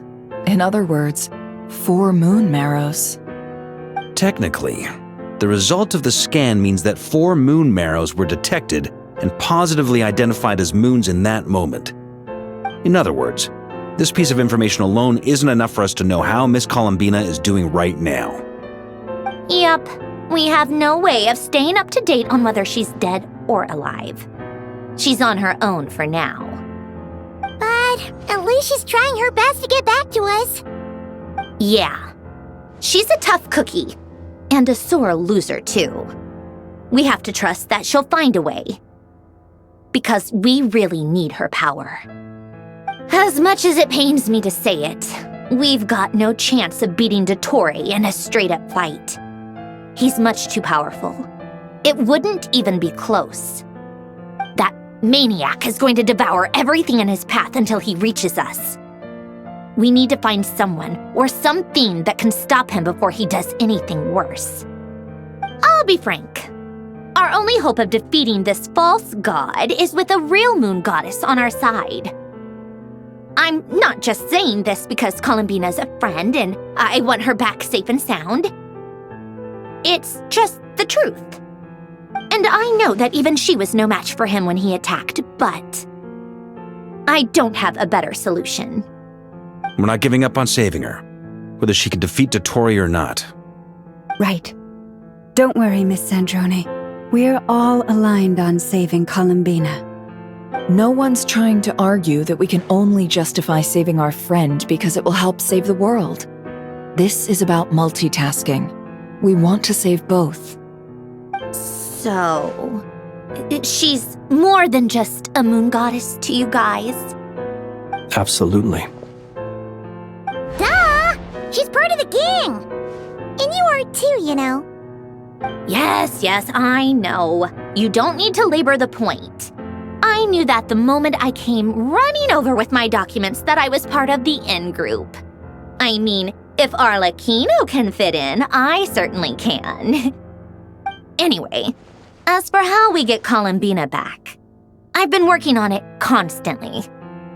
But I think I'm still lacking certain information about the moon. I'd probably get there if I could continue my calculations, but the problem is, I've run out of computing power. Computing power? You mean, you need more energy? No, the issue isn't energy, it's processing power. There's so much data to get through that the whole process has just ground to a halt. That's a tricky problem. René de Petrichor of the Nazissenkreuz Ordo once foretold the fate of the world. But I don't know how he did it. My guess is that he used the primordial sea's power. However, that won't work for me. His methodology was vastly different from my own. What's worse, they're incompatible. And to top it all off, we can't even leave Nodcry. Ugh, this is so annoying. If I'd known we'd run into a bottleneck like this. Well, no, the design bureau's a bust as well. Curse that Dottore! Couldn't have made this harder for me if he tried. Oh, what do we do then? How about we grab a bite to eat and take a break? Maybe something will come to mind after you've cleared your head. You don't get it, do you? I'm trying to calculate the fate of an entire world here. And I need accurate results, not big prophecies. Where the heck am I gonna find the computing power for that? Ahem. Anyway, time to shelve the discussion on technical difficulties. Being a killjoy isn't very ladylike after all. Either way, we've done what we can. Rest well, everyone. Remember to let us know if anything new comes up. Hat guy? Is he hinting that we should talk outside? Let's go somewhere a little more private. You know that Dory went back to Sumeru, right? Yeah. She mentioned she was planning to head back. Things aren't looking good for Notcry. She's gone to spread the word so that Sumeru has a chance to prepare for the worst. From what I know of Dottore, there are two possible reasons why he hasn't made a move yet. One is that he's still working through some kinks in his new powers. The other is, he wants to see how we're going to react. He'll easily devour everything eventually, so I guess he's in no rush to make it happen. The first false god he made was me. Now it's his turn. Even though my records were erased from Irminsul, Dottore's ideas haven't changed one bit. He once told me that becoming a god was like turning yourself into a hungry wolf or giant serpent to devour the moon. Clearly, he began studying the moon goddess's powers long before he even tried making a god.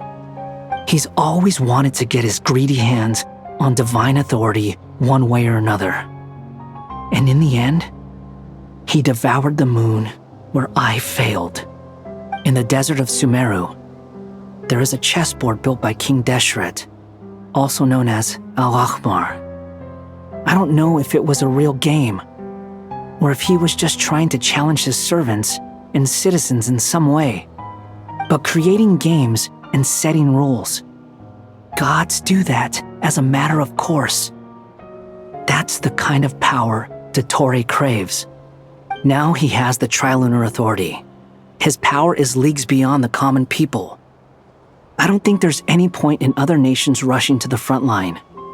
They're better off focusing on defense and hoping they can fend off any threats that spill out from Notcry. Either way, Dory will inform Lesser Lord Kusanali, and she will contact the other gods in turn. The Seven will have some recourse available. If nothing else, their protection should keep the rest of the world from descending into chaos as quickly as Notcry has. So on the bright side, even if Notcry is doomed, your friends in other nations won't be in any immediate peril. That's good to know. But I'm not ready to give up on Notcry yet. There's a word for people who refuse to let anything go. It's called being greedy. Maybe it sounds greedy to you, and probably naive too. But whatever you call it, that's what gives me the determination to keep fighting. Battles are fleeting, but the will to fight is a long-term commitment. Give up for even a moment, and your resolve will shatter. Why do you always feel the need to do the right thing? No one is born to be a savior. I mean, who's gonna criticize you if you fail or give up? Don't take this the wrong way, but Dottore said something similar to me. I guess the Fatui attracts people who don't believe in saviors. Not necessarily. It's less about belief for me. I just want to know how determined you really are. After all, I don't owe anything to anyone else here. Only you. You look kinda worried. If your arch-nemesis was about to achieve their ultimate goal, I think you might feel a little worried too. That's true. Dottore is about to become an omniscient, omnipotent deity. That's gotta be a bitter pill to swallow. Still, you're calmer than I expected. Obviously. I have to admit that my past self was a reckless fool who misunderstood not only the point of revenge, but how to achieve it. And as much as I want my vengeance, I know I'm not gonna get it by acting alone. If the world's taught me anything, it's to think before I act. Too bad it never taught me any other virtues, though. So, I am going to destroy Dottore, no matter what it takes. So, what's your plan? I'll get to that. First, tell me, what do you think of Sandrone? Just like Paimon said, she's a friend, part of the gang. How much do you trust her? This is a serious question. Think carefully before you answer. Although she's with the Fatui, she has her own values and she's helped us a lot. If nothing else, she's clearly going the extra mile for Columbina. I see no reason not to trust her. If you say so. In that case, the three of us need to talk. I have some thoughts about her computing problem. It can be solved, but it will come with a cost. How much? If I can afford it, I'll cover it. Sometimes your heroism really backs me into a corner. You know that? Come on, let's go talk to her.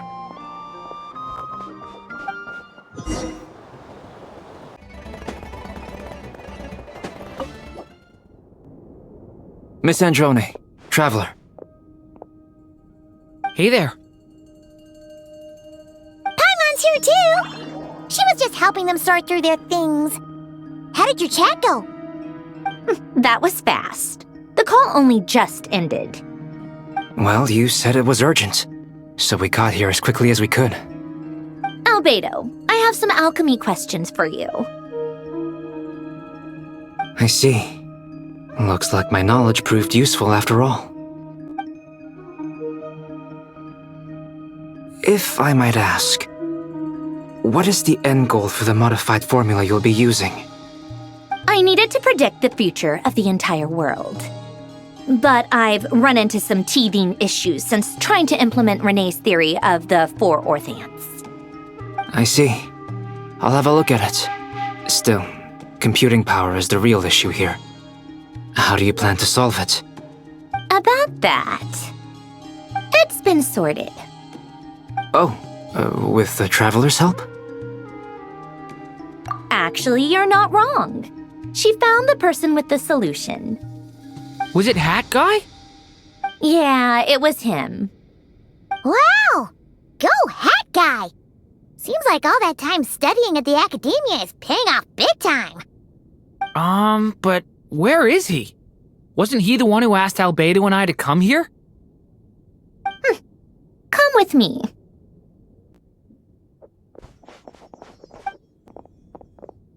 Hat Guy? What's happened to him? Hat Guy! Can you hear us? No response. I guess he's in hibernation. Hat Guy mentioned that he was a puppet. It seems that his functions are currently shut down. I presume this has something to do with the solution to your computing problem. That's right. He and the Traveler came to see me. Wait, what? You have a solution? Would you calm down? Why do you always react so hysterically to everything? Excuse me? How would you know? You shouldn't be so quick to judge complete strangers. It's very bad manners. Oh, please. It doesn't take that long to figure out that you have a temper. Where does a mere student get that kind of confidence? I've actually published more papers than you. Not that status counts for much. Even Paimon's applied for academia admission. Huh? Are you serious? See? This is why I can't be bothered to explain myself. She recognizes no one's skills but her own. Okay, fine. I'll hear you out. So, tell me, how do you propose to solve my computing power problem? This world itself is constantly processing all kinds of information. If it's the world's future you're trying to calculate, you need a processing device that's designed to cope with that volume. Easier said than done. Only Irminsul can handle that kind of... Wait, is that what you're suggesting? But surely we can't just plug my formula directly into the ley lines. You should be able to tell that I'm not human, right? Yeah, I noticed. The technology, though, seems pretty ancient. Very different from Pontaine's. It's a completely different system. Conrian, to be precise. I'm what they would have called a puppet. Puppets need an energy source and processing power. The artisans who built them sought out the materials most suited for that purpose. You? Do you mean... The Traveler and I have talked it over. She's willing to vouch for you. So, I'll allow you to borrow my core for your calculations. It was built using wood from a silver white tree, which makes it a small part of Irminsul. Conrian technology and Irminsul wood. Who in the world could have built you? Are you sure about this? A puppet without its core will cease functioning completely. And if it's left in that state for too long, it might not recover. You could die if you do this. You do realize that, don't you? I can put 2 and 2 together, yes. No need to rub it in. I won't lie to you. This has never been done before. I cannot guarantee your safety. Doesn't matter. I'm prepared for the worst. Did you two actually talk this through? Is he... Are we really considering this? Yes, we discussed it. The bottom line is, he trusts me and I trust you. Let's give it a shot, shall we? Honestly, I have no clue where this kid even came from. But for whatever reason, he lent me his core to use in my formula. I'm very close to finishing my calculations now, and the core is currently in use. So I'm sorry, but I can only show you a sketch right now. This is what the core looks like. A silver white branch. It certainly matches the legends told about Irminsul. Is Hat Guy gonna be okay? He's not gonna die, right? Right? In theory, he should be fine. As long as we put his core back in time. Beyond that, all I can say is that I'll try my best to avoid risks and make sure the core doesn't sustain any damage. I think I know why you called us here now. Someone needs to watch over his body and make sure it's protected until the process completes. Correct. He said that the only ones he trusts here are you two, and the Traveler. And the Traveler will have other work to do. He will have our undivided attention. Aww, Hat Guy. On a more positive note, things are progressing steadily on my end. I'll call everyone in for a meeting once the results are out.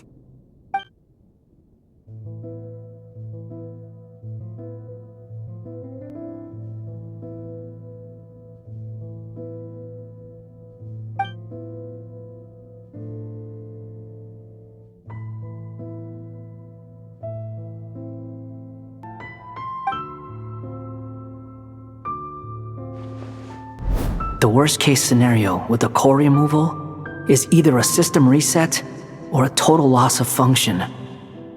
But I'm not afraid. A quiet death should have been my fate long ago. A core is completely different from a heart.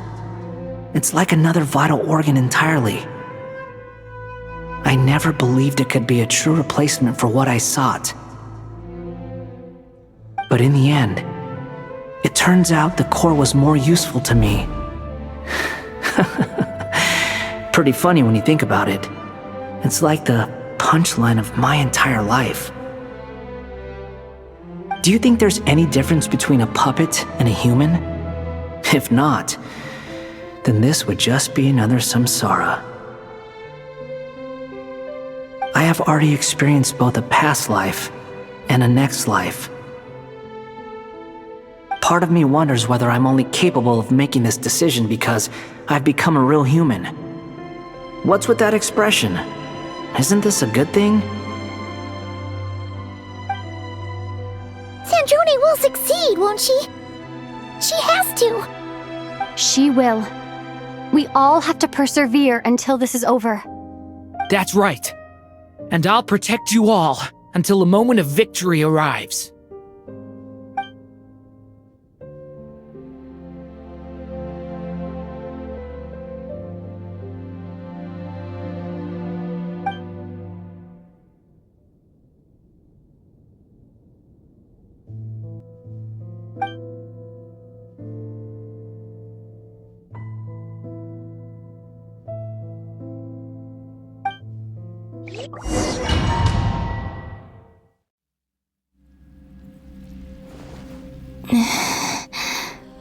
Who are you? Call me Sonnet. You have the same power as Canon. Sonnet.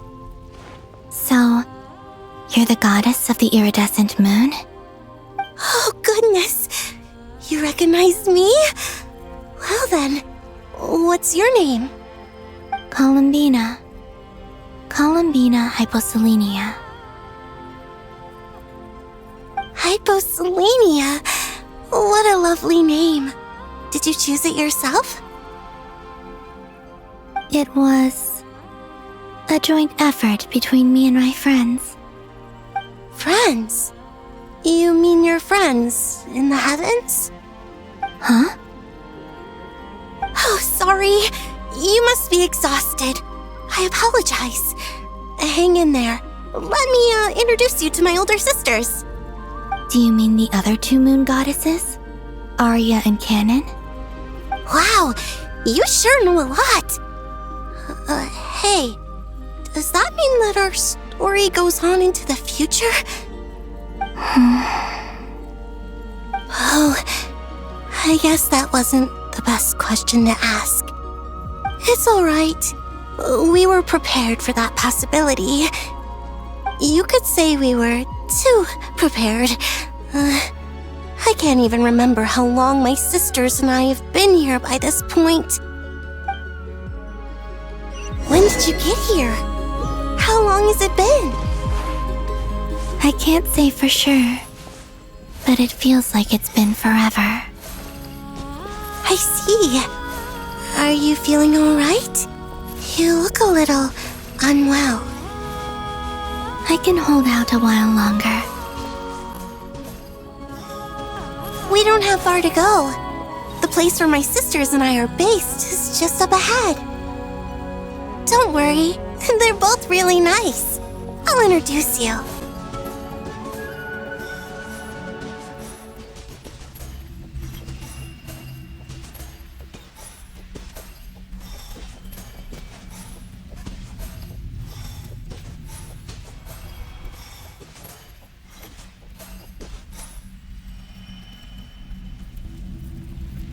Sisters! I'm back!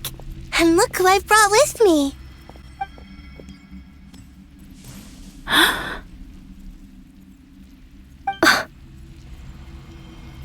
It's our lovely little sister, born in the far future. The pleasure is all mine.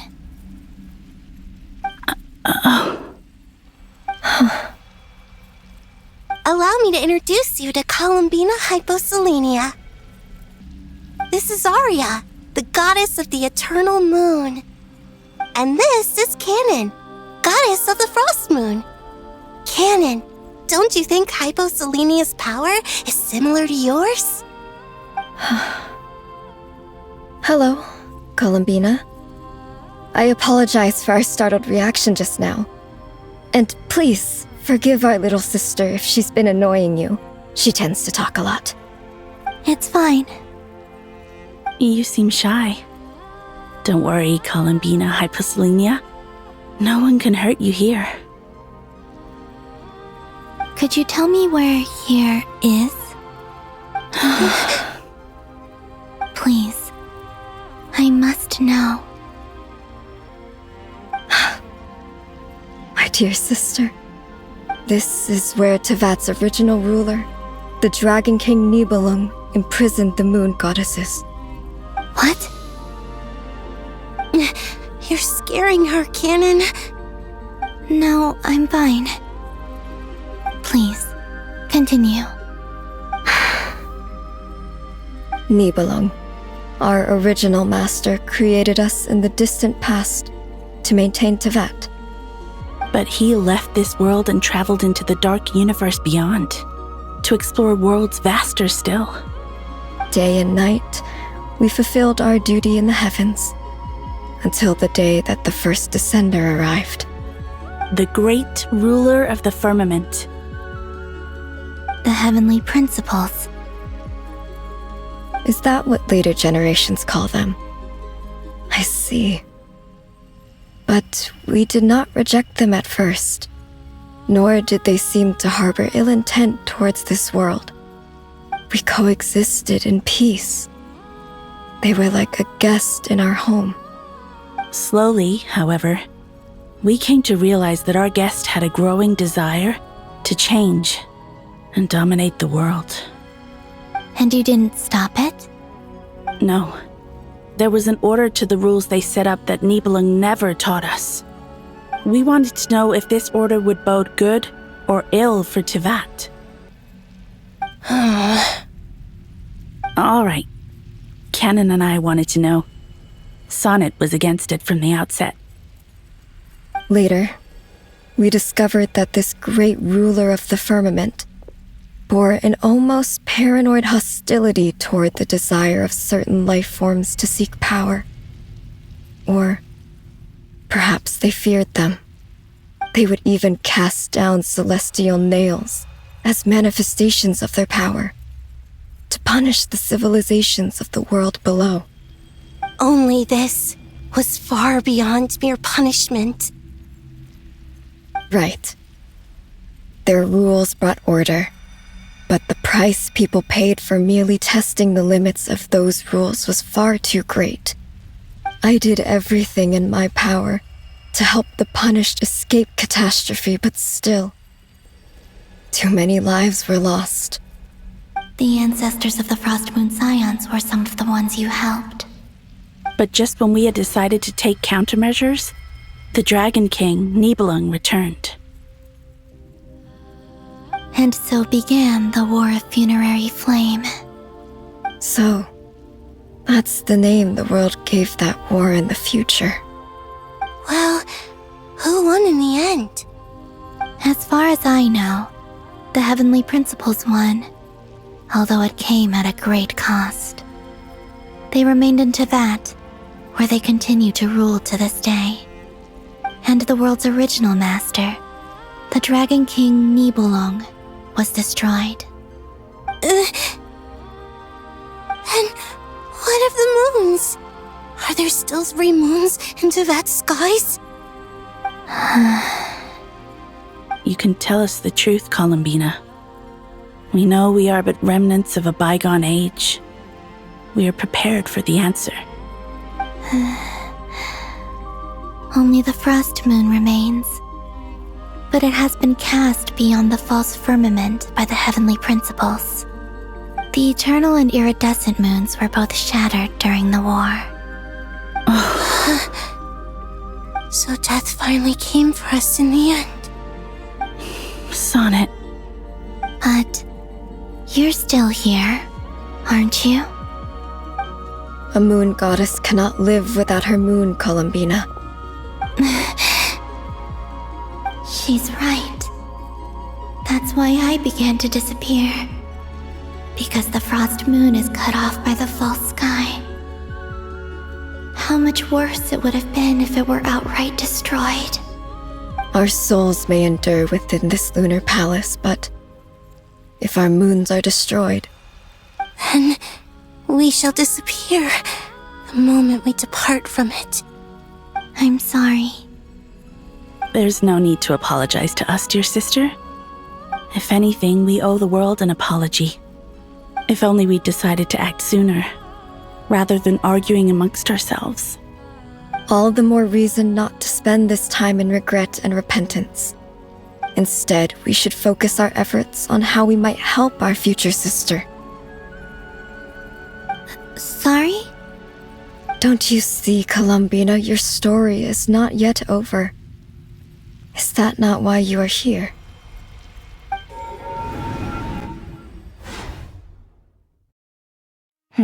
It's done. Initiate numerological array. Continue running primary process. Calculate the world's fate through extrapolation, and identify nodes of potential change. Secondary process, scan for moons. Still 4. The number of moon marrows hasn't changed. Wait, let me think. Is it possible that there's something I've been misunderstanding about the moons all along? Variables. Variables in the world. I know where potential variables within the world come from. So what about the moons? Are there any variables there? Like their life or death, for instance. What if being alive or dead makes no difference to a moon?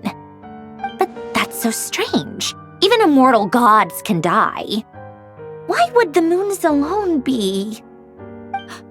Wait! I've got it! If alive or dead is considered a variable, we might have had this wrong the whole time. No one ever said that a moon marrow equals a living moon. We just made that assumption ourselves.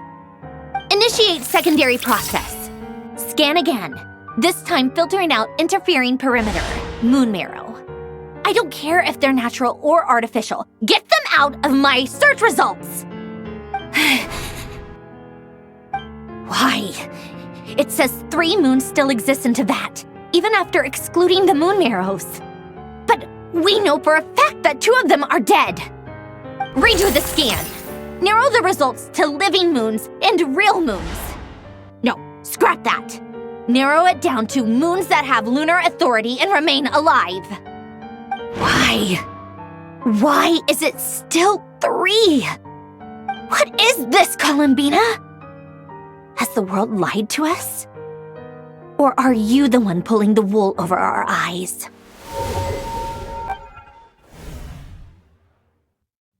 So, you think that the moon's reflection might be where Nibelung imprisoned the 3 moon sisters?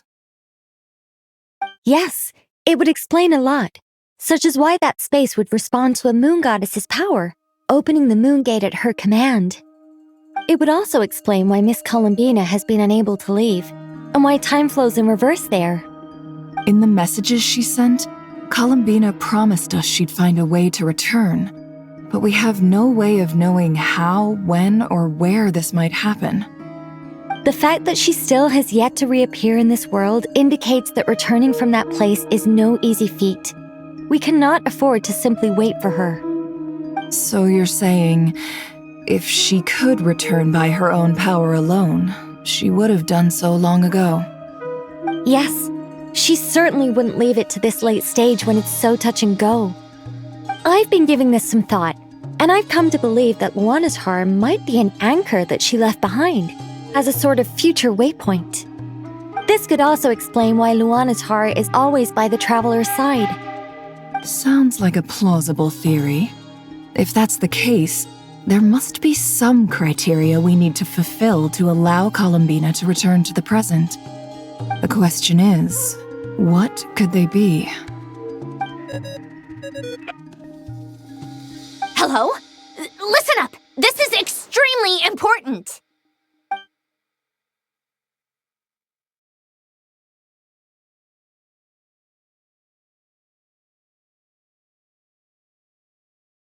Not only is Columbina alive, but she may well exist in a form unimaginable to us. I'm still unclear on the details, but she's done something truly inconceivable in the past. And the clue to what she's done lies in the moon and Teyvat sky. Truly amazing. Oh, I'm so delighted for her. I'm sure we all feel the same. And I'm sure Columbina is ready to get back here and fight by our side. I'll keep my calculations going and try to find some way of coordinating with her. But that's not an excuse for everyone else to slack off, okay? All of you had better keep trying to think of solutions. How can the dead moon still live? And Luanatar?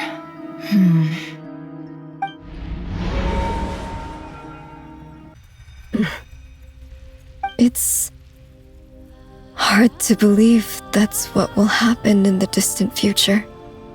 Our authority is linked to the most fundamental rules of Teyvat. I suppose it's no wonder that many would covet that power. I didn't realize that when you said friends, you meant people who live down in Teyvat. That's so lovely. I always wanted to go down there and have some fun. Have you Ever tried leaving this prison? Of course. Between us, we've tried everything. But no matter where we go, this space will eventually bring us back here. It's like the center of a whirlpool. Everything ultimately converges here, at the moment when Nibelung imprisoned us. In that case, have you tried using any of those pathways that connect this space to the real world? Sorry? What are those? They're passages through which you can make small-scale changes to reality by using Kuvaki.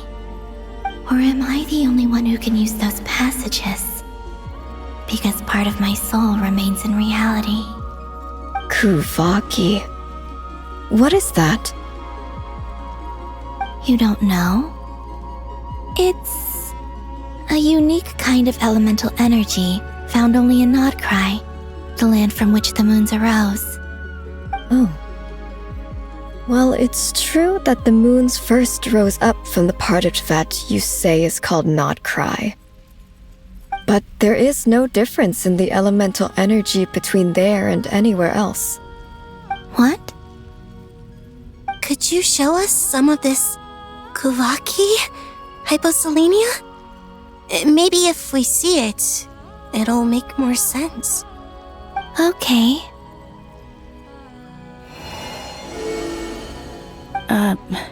Isn't that just your power?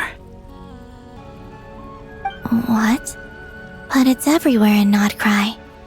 In the air, in the land. Even the creatures who live there have adapted to its influence. How curious.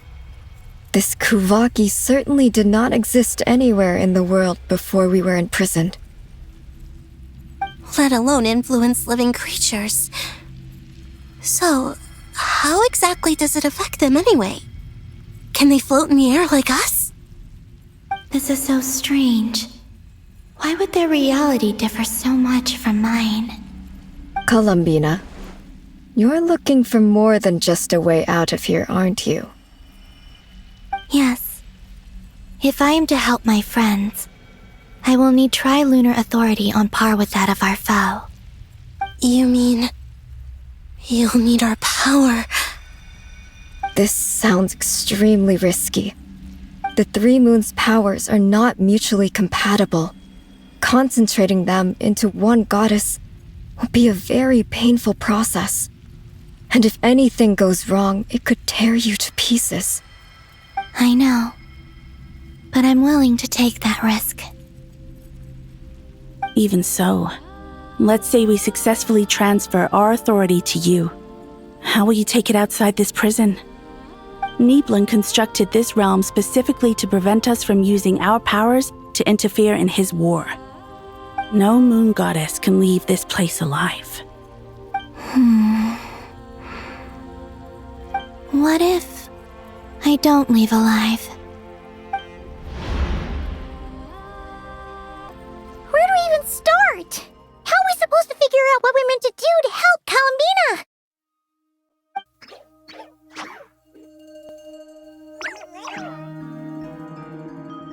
Columbina, what do you need from us? If she really got to the beginning of time in there, how do you think she'd leave us a message?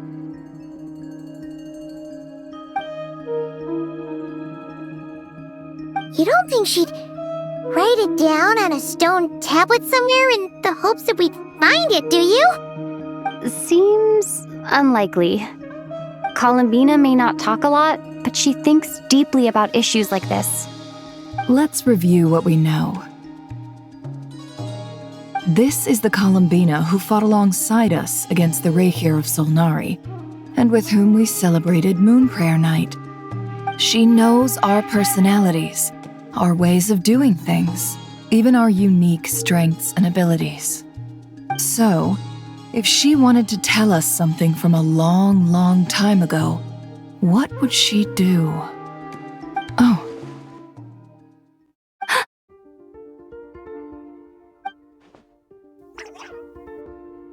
Traveler, You once said that those golden ripples also appeared when Luanatar was born. What if Columbina left Luanatar here, not just as an anchor to the real world, but for some other purpose? If she is part of Columbina, and Columbina knows that I can see past events through her... Oh yeah! Like when you peeked into Rarer's past through his heart! Never, wait. If you're right about this, and you can really see past events through Luanatar, your eyes, they'll... Oh, I know. Looking at Rarier's past in Conria was already enough of a strain on my eyes. Looking this far back into the past, it'll surely blind me. But it's our only chance. This is the only way. Boss. We spoke about this once, a long time ago. Do you remember what I said, Yehoda? The day I lose my sight, the Curatorium of Secrets will be yours to run. But... What's wrong? I'd be overjoyed if I were you. This day's come a lot earlier than either of us expected. I need to know you'll honor our agreement, Yehoda. Promise me. Yes, Boss Neff. I promise. Are you sure you don't want some time to think this through? What is there to think through? I should have gone blind after our battle with Rarier. Frankly, it's almost criminal that I got away with it for this long. Then at least let me take some precautions on your behalf. And if you really do lose your sight, I'll visit your office every day and make sure you're well looked after. Oh, please, anything but that. I was actually ready to go through with this. Are you trying to scare me into backing out? As if I could ever scare you. I'll assume you're just joking to calm your nerves. All right, enough chit-chat. Let's do this.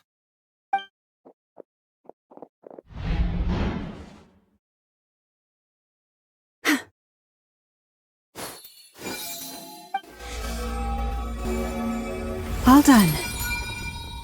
Good. Now give me some space.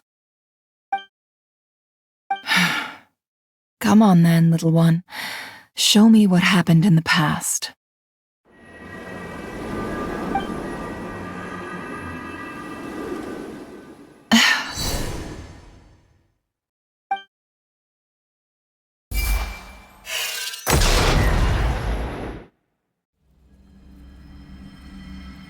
Between the Trilunar Authority, Kuvaki, and the sole-surviving moon, the Frost Moon, I think I might know how to get back. But I will need my sister's help. Time to go talk it over with them.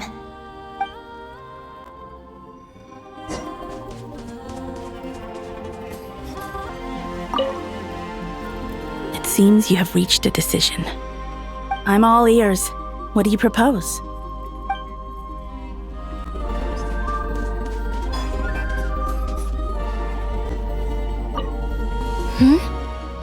Have you decided what to do? I hope it's not too dangerous.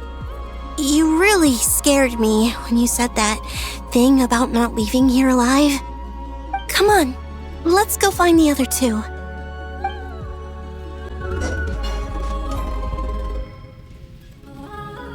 Have you figured it out, Columbina? Tell us, how do you plan to leave this place?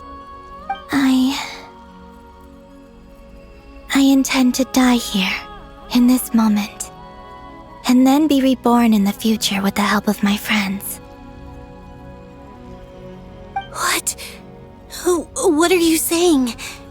How can the dead be reborn? And how will you inform these future friends of your plans? You can't exactly leave oracles.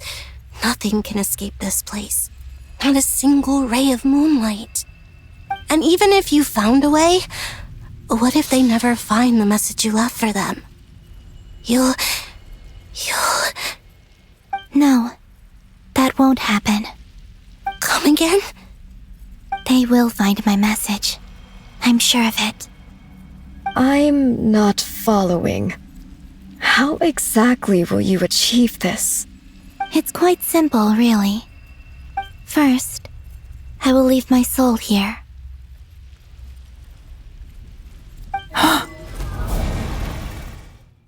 I see it. Your soul? You mean you're a divinity? Yes. I once left a portion of my soul in the future. One so small that this prison barely noticed anything. In this very moment, she can resonate with my soul across time. When the time comes, I believe that she can serve as an anchor to pull my soul from here back to the future reality. Just as gravity connects the world to the moon. Exactly. In the future, where I came from, the moon has been cast beyond the false sky, but I can still feel that it is there.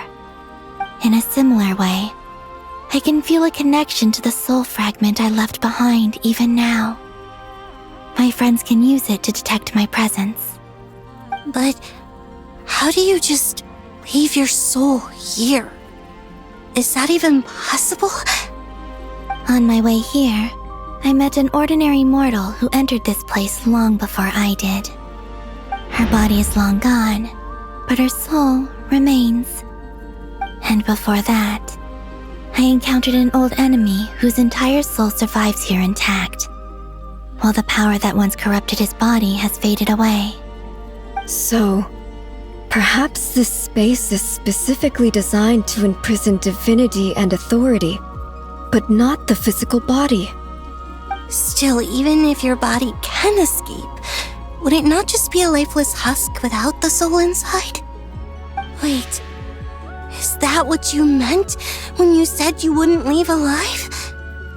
Yes, I shall turn my body into moonlight and pour it over Nodcry. That power shall protect the land and quietly blend into it, awaiting my soul's return in the future. However, I cannot do this on my strength alone. I would need your help to do this, so I'm humbly asking for your assistance. Oh, dear sister, you need not be so formal. As I said before, we are but remnants of a bygone age. You, on the other hand, were born alone in that distant future, and you have walked a long and lonesome road since then. How could I bear to let your story end here in this dungeon? Don't forget, we are your sisters, your family.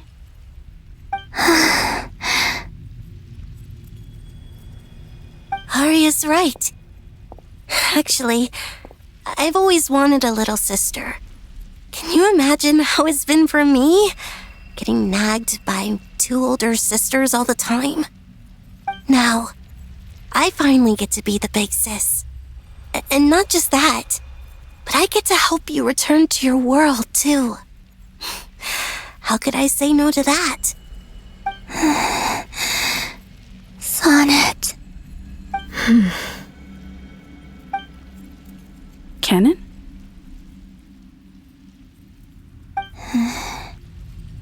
I'm sorry. I know this is a bold request. The Frost Moon is rightfully yours, and it remains intact. Oh, no, please, don't misunderstand me, Columbina. I was just thinking back on the years that the three of us once spent together. You cannot imagine how happy I am to hear of the future world you describe. The Frost Moon Scions, your lovely, kindly friends.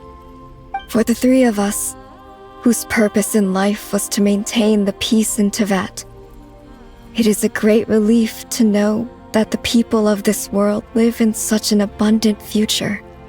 If your plan can save them and save Nodcry, I will gladly give you all that I can.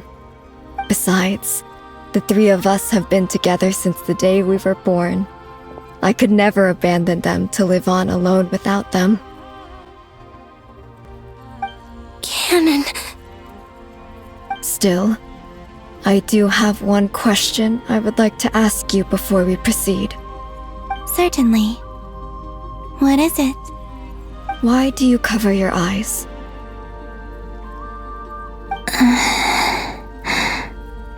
Yeah, I was curious about that too. But it seemed personal, so I didn't want to intrude.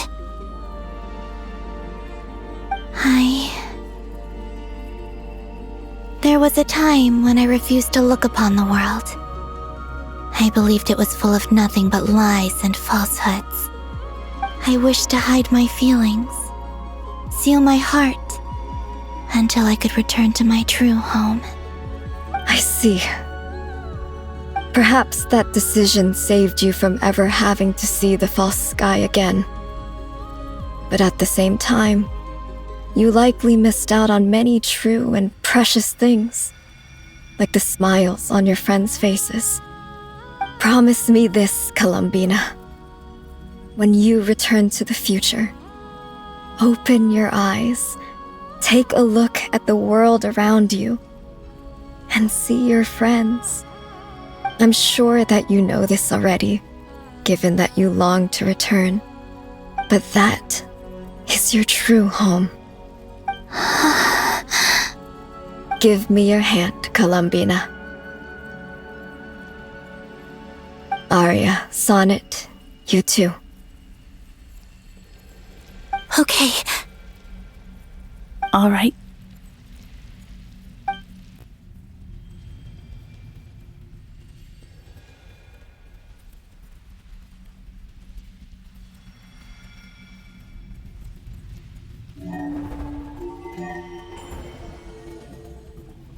We once were the songs sung for eternity, but now it is you who must continue to sing. We once were the tides in the great river of time, but now we subside, and you arise. We were the messengers of madness and inspiration, but now the lies have faded, and your truth must endure. We are souls awaiting the sun. You must return to be with those who smile when they see your face.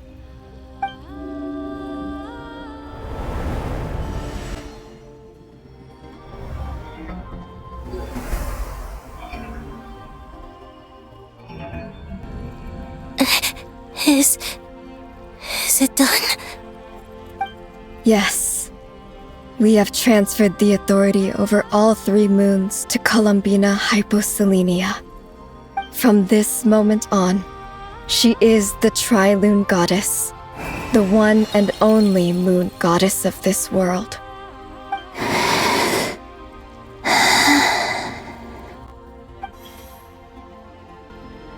Thank you. Thank you, my sisters. Now go, and do what you believe is right, Columbina Hyposelenia. Be aware that we cannot grant you the power of the 3 moons beyond these prison walls. The conflict that arose over their remains following our disappearance will still take place. I understand. Sisters! Oh, my body. It feels... Now that we have given up our power and authority, our bodies are merely mortal shells. This prison is dissolving them as we speak.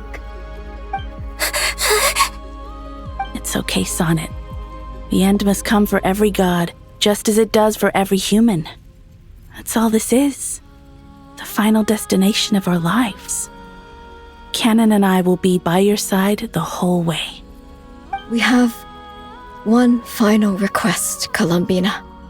Could you use the 3 moons' power to send us back into the real world?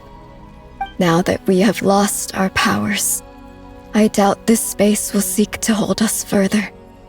It's just... we would like to spend our final moments together in the only place we ever called home. Of course. Gladly.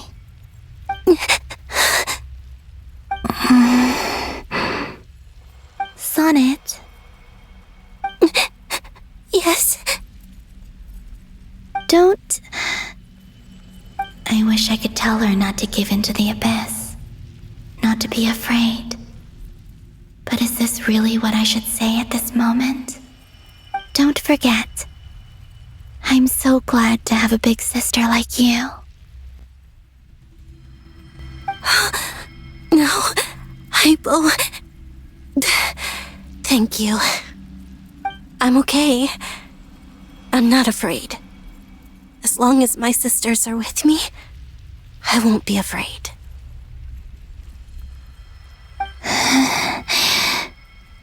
It looks like this is goodbye, sisters. Goodbye, Columbina. Take care of this world in our stead. I will.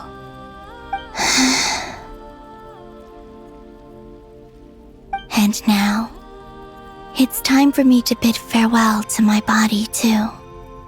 May it become the moonlight that keeps Nodcry company through the long years ahead. So this is why Nodcry was not always home to Kuvaki. It only appeared after I poured my body out upon this land, and only this land. Kuvaki responds to me because it is me, my body, answering the call of my soul. And the golden energy I've encountered on my way here was, in fact, that very soul, which I am about to leave here to guide me.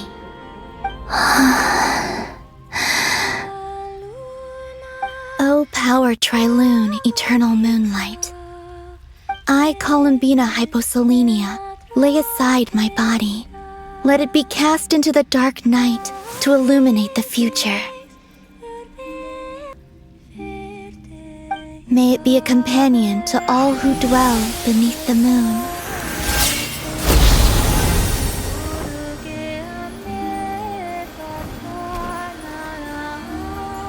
Until the time comes for me to return home.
Can you still see?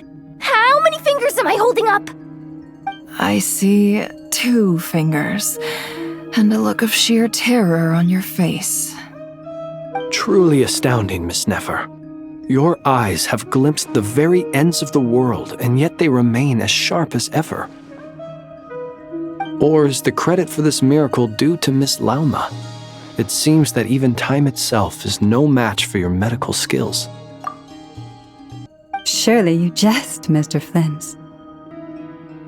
I suspect we have Columbina to thank. She must have realized the immense toll that the ritual would take and purposely set aside some of her power in the past to protect Nefer's eyes when this moment arrived. There is always a great price to pay for witnessing the truth, but it seems that this time, Columbina has shouldered that burden on our behalf. She chose the perfect method of getting a message to us. Though her eyes were always shut, she was clearly so perceptive. She knows us well. She knew exactly how we would think and what we would try. Despite being separated by time and space, we're seeing the same possibilities and seizing the same opportunities. We still don't even know if she's okay right now. But as long as there's a chance we can do something, we'll fight to make it happen. We'll get you back somehow, Columbina.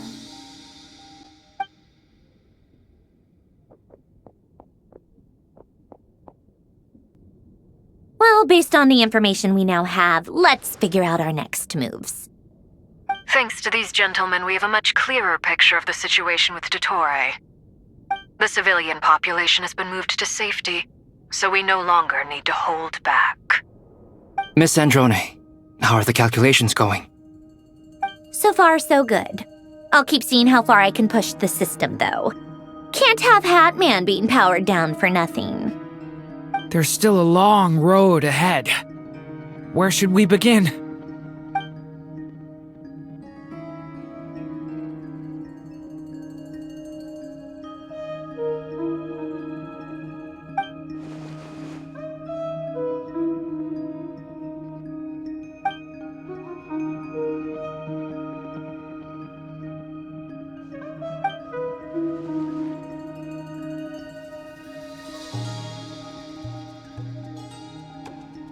Our plan is clear.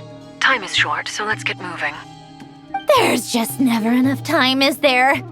Time is the bane of my existence. Ugh. Anyway, I'm gonna get back to work. All right, we'll do our part too.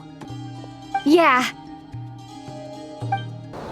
Albedo's theory says that elemental energy can dilute the light realm's power. But I'm no expert in building elemental defenses. Sounds like something out of the advanced elemental theory section of the library. Whew. You seem quite troubled. Well, yeah. I mean, who doesn't get a little flustered when they're completely out of their depth? You were the very picture of confidence back when you approached the Hexen Circle. Yeah, I could have been faking it through that whole meeting for all you know. Who's to say I'm not just a ball of nerves in a charming and gregarious package? Oh gosh, really? I'm so sorry, I had no idea. Well, you're all the braver for it. Still, I was much more in my comfort zone than I am here. At least in Mondstadt, you can cry for help from a cliff top and actually stand a chance of summoning Barbados himself. Things have never looked bleaker than they do now. If we don't pull this off, Tevat's doomed, isn't it? Oh, you think so? Actually, yes. Yes, it probably is. It's a shame. Don't put too much pressure on yourself.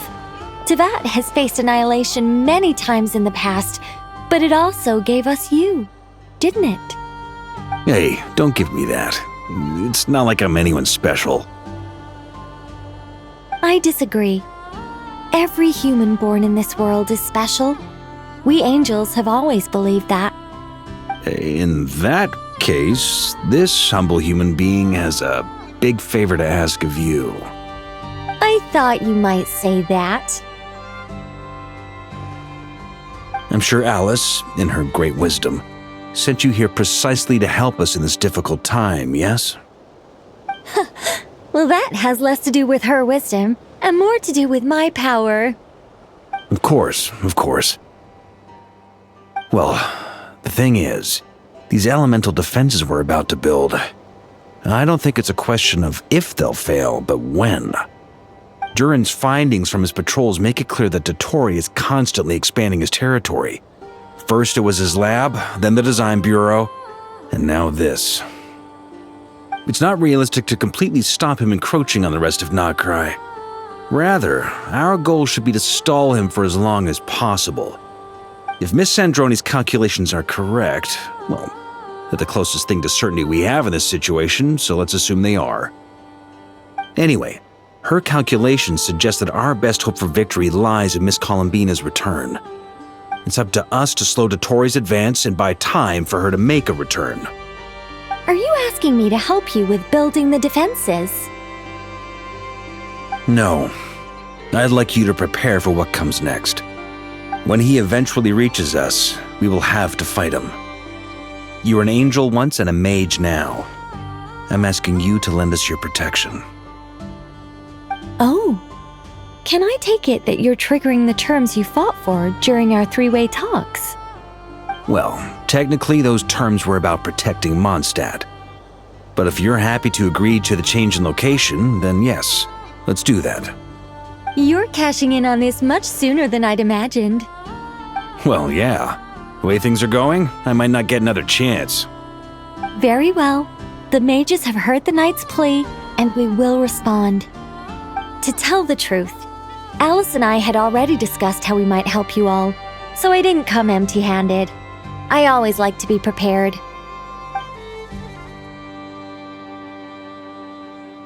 This is...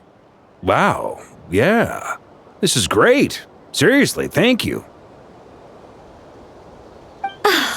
It's been many long years since I had a chance to dazzle humanity with a little divine intervention. To humbly serve as a reliable and responsible guide. Anyway, Knight of Boreas, please accept this gift in recognition of your great virtue. Go now. May the angel's blessing deliver you safely to your destination.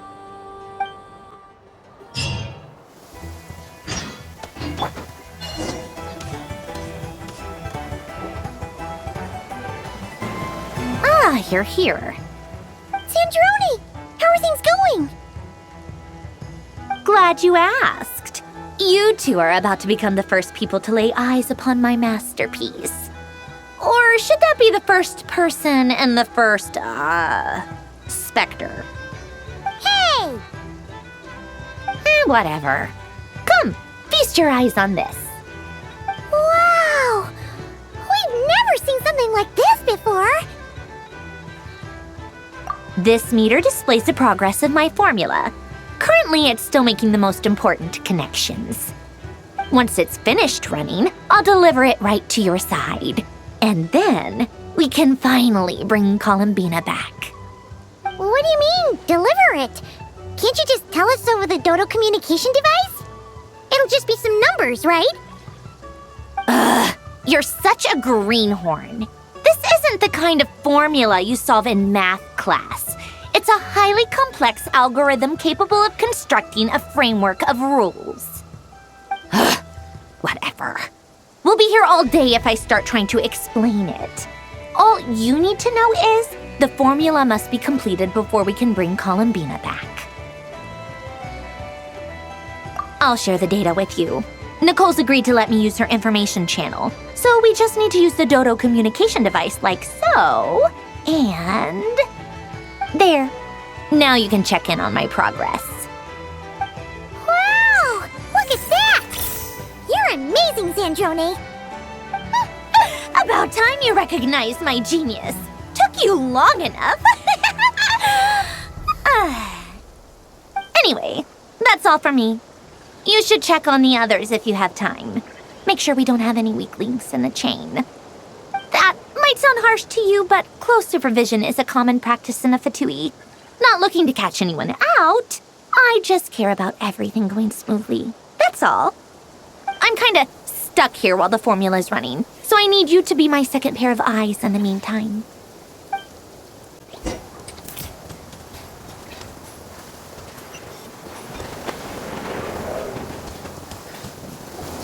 Thankfully, Miss Nicole has come to our aid. Nasha Town is now looking very well defended. Golden Flame. Yes, that's Nicole's power, all right. Based on the latest message from Grandmaster Varka, it sounds like they've reached an agreement. The situation should be more stable with her assistance. Everyone will have at least some degree of protection. Albedo! Durin! Hello there, you two. Are you well rested? That's good to hear. As per the plan, Albedo and I will be in charge of Nasha Town. As Dottore energy field expands, it's creeping ever closer in that direction. But we will do our best to hold our position. We've fought side by side many times before. and always with great success. I believe this time will be no different. So don't worry about us. Focus on fighting Dottore.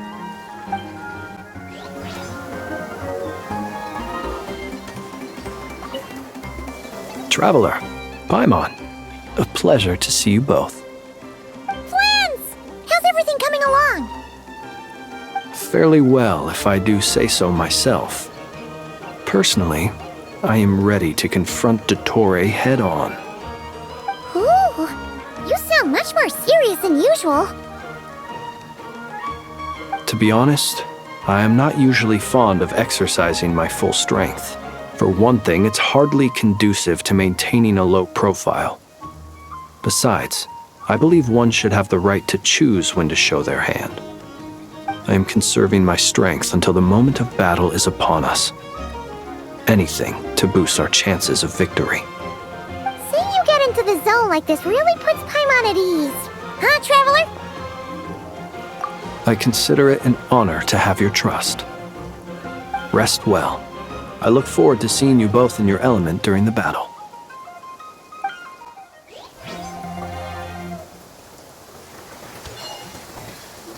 Yes, Miss Moonchanter? What are you staring at? You always address me in the strangest ways. Lady Moonchanter 1 minute, Miss Moonchanter the next. Yes, and? Are either of those incorrect? Not as such. It's just that I simply call you Nefer nowadays. Uh-huh. That's my name. What's your point? The point is I don't add any honorifics or titles. Meaning what? That maybe we're on friendlier terms now than we used to be. Is that how you see it? And I thought I was the one with eye damage. Never! Wilma! Paimon, Traveler. Just swinging by to check in on you. How are things going? Did you manage to get some rest? Don't worry about me. I won't slow us down. And I give my all to ensure our victory. Ah, yes. Allow me to give you two a quick checkup. All done. You're both in good shape. You're welcome. You'll have your work cut out for you in this battle against Dottore, so make sure to get some rest in first. Paimon will keep an eye on her. Don't you worry. I'm glad to hear it. Take good care of yourself, too, Paimon. Sure thing.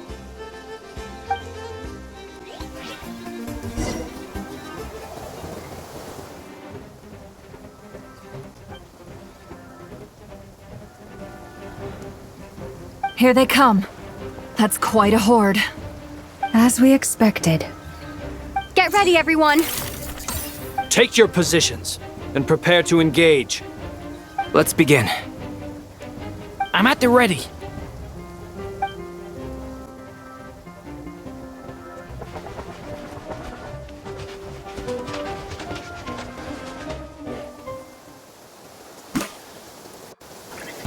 What a waste of time! Change of plan. Go! Bombs away! Go! The long sleep beckons. Close your eyes. Another one? Fine. Be silent. You're pretty strong. Close your eyes.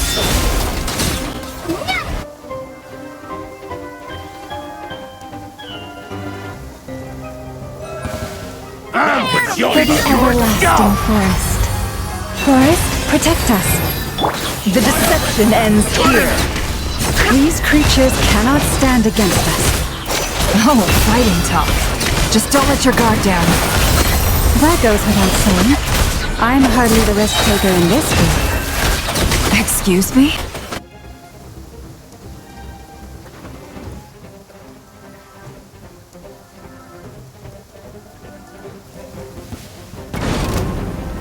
Feel this ancient power. Burst forth.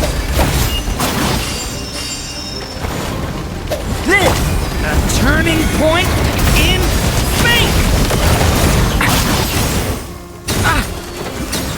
That was easier than I thought. Naturally. What do you mean?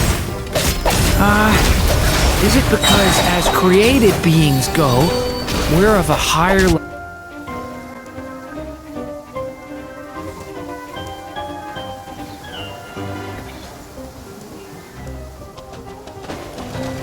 The mystery unravels. The night cometh. With one heart, we pray. You poor lost lamb.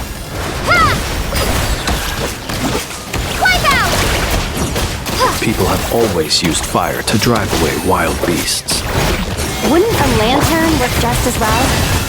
You read my mind, my dear friend.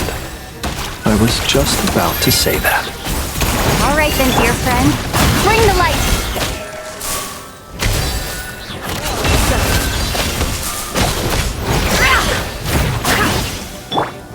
Water jet! For the everlasting forest.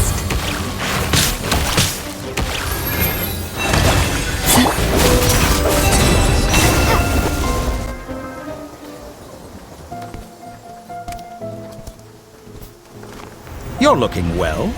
I trust you've had a good couple of days. Dottore. It's actually a good thing, in my view. If the subjects of my experiment were to die prematurely, it would throw quite a wrench in the works. And so, I must thank you all for your resilience. We are no longer on the same level, but you are nonetheless worthy of my respect. A creator god should be merciful and gracious after all. And in any case, it is only right that before I end your lives, the world is informed of the arrival of their new god.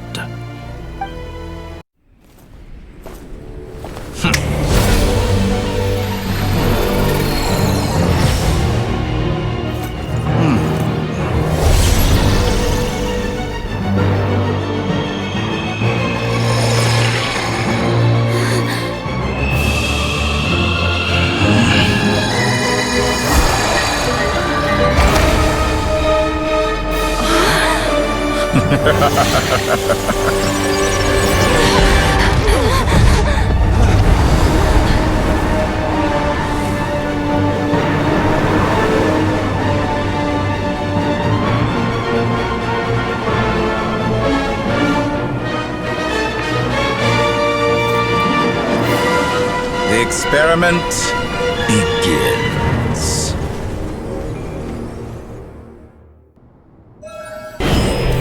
With the marrow of the 3 moons in my hand, Forest, protect us. moons fall.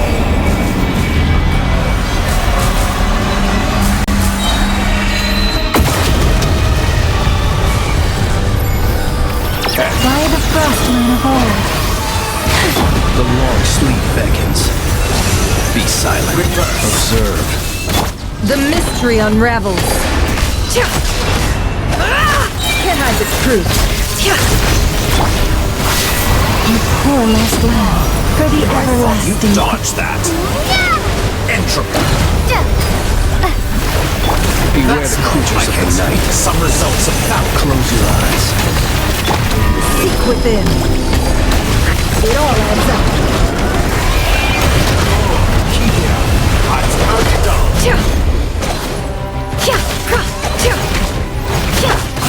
Leave this place. Observe. No more Cannot lies. face me. Found. It all adds up. First, like an ant in my palm. Oh, I've been moved inside another space, and it's sealed off. Looking at the structure of it, it seems like Dottore intends to trap us here. There's no exit. Our endurance is about to be put to the test.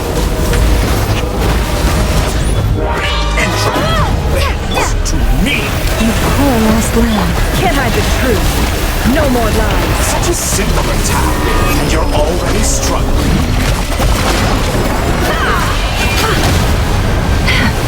Can't hide the truth. That would hit me.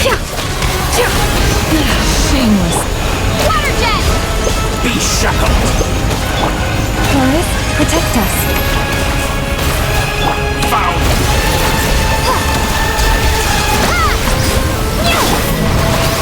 It all falls into place. It all adds up. Good, keep it up. I'm spout down. No more lies. The deception ends here. That's like it. You poor lost lamb. Can't hide the truth.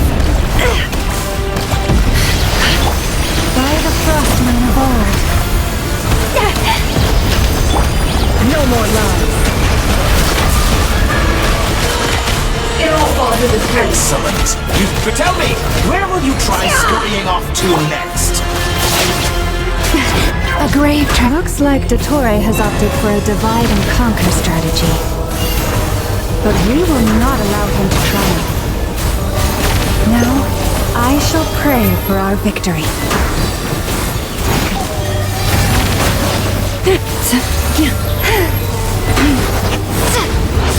Pathetic. Can't hide the truth. No more lies. Come clean.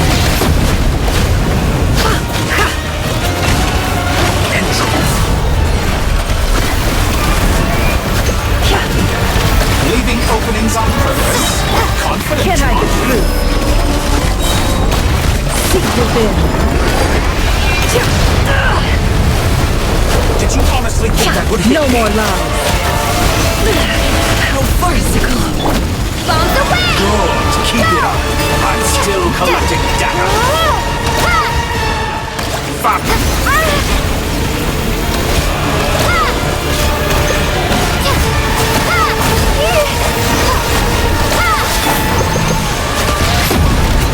Let's see what you're made of. It all adds up. It all falls into place. That's pathetic. Can't hide the truth. Be annihilated. That which cannot stand against me.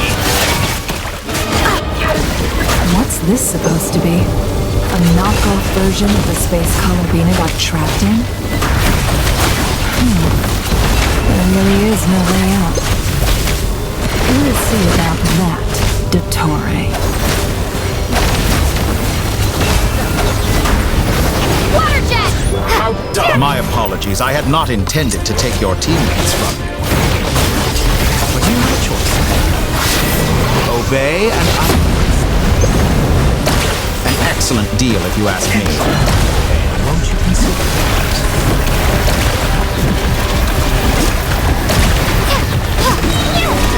Wipe out!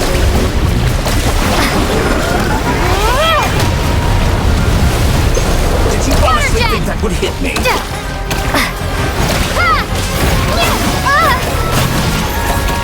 Water jet!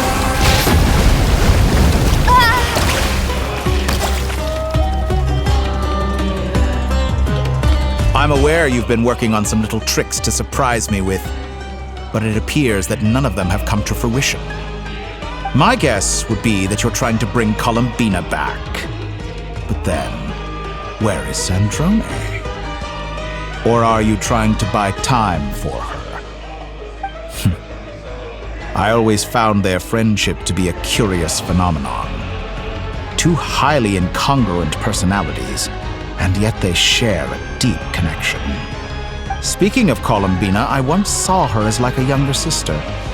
We got along quite amicably while she was with the Fatui. But then one day she suddenly decided she would refuse to take part in any further experiments. To this day, I truly don't understand what I could have done to upset her so much. It's such a pity. I could have had a sister, a family. But alas, she grew to dislike me. You're not fit to be family to her. That I can't deny. So many people, all obsessed with playing out the same tired old dramas. This world is rotten to the core. And then there's you. You had every opportunity to reach the right conclusion. The thought of killing you off like this? But I maintain that I approached you in good faith, so I will offer you another chance. Will you work with me? You have until I count to 10 to make your choice. 1, 2, 3. Not in a million years.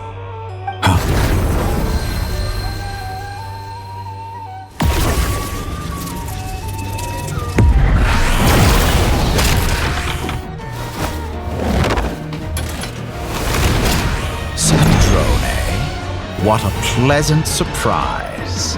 I didn't think you'd join us all the way up here. You're as sick and twisted as ever. Don't fool yourself into thinking anyone's grateful for the chances you're offering them. Sandrone, the formula hasn't finished running yet. Funnily enough, I was just discussing a collaboration opportunity with the Traveler, and then I see you, who I must say is a good example of an opportunity gone to waste. Gone to waste? I said that everyone would get one chance, and you've used yours to march right back into the lion's den. So yes, it's an utterly wasted opportunity. And what makes you think I believe a word that comes out of your mouth? I was planning on disposing of your little formula after wrapping up more urgent business here. But since you've taken the trouble of serving it to me on a silver platter, I can simply bring it forward in the schedule.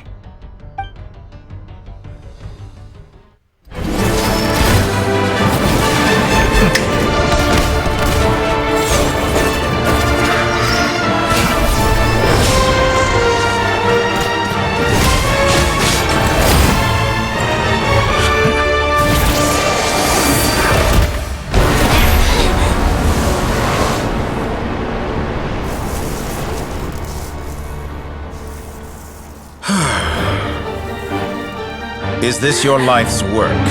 This piece of trash?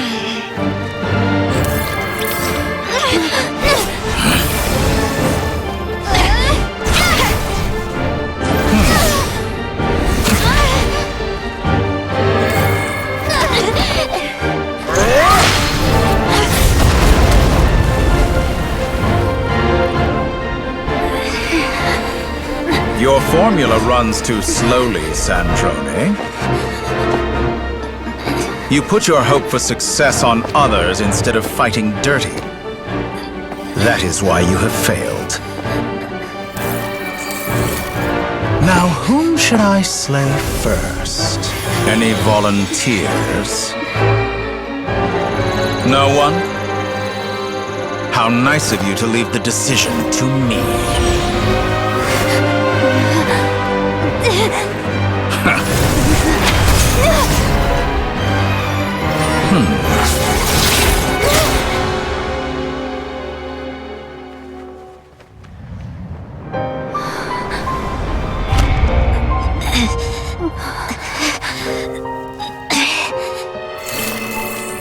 Oh, how unexpected. Sandrone, any last words for me, comrade?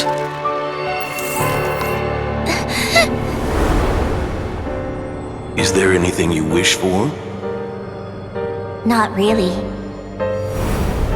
But I've always known what I don't want. Go to hell, Dottore.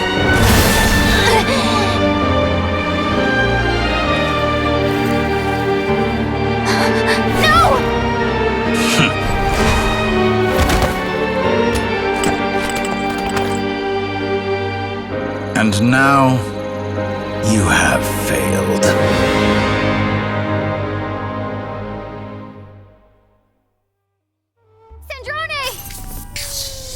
Now you see how fragile mechanical contraptions are. Just a gentle tap, and they fall to pieces. However keen of an inventor Sandrone may have been, her death spells the end of the formula that was running inside her body. Of course, I have to commend her for making it this far.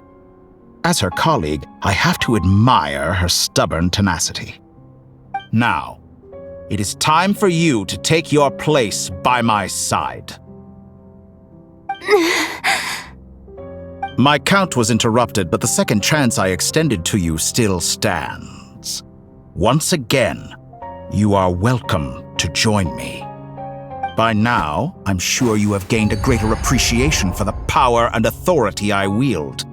What is stopping you from embracing a new world of endless possibilities? Not in the mood to talk? As you wish. You seem less talkative than usual today. I'll change the topic to something more apropos.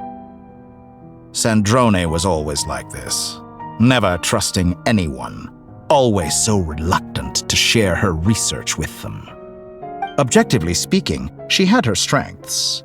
It is remarkable how she extracted and even optimized the world formula from so much data. But her inability to trust was her undoing.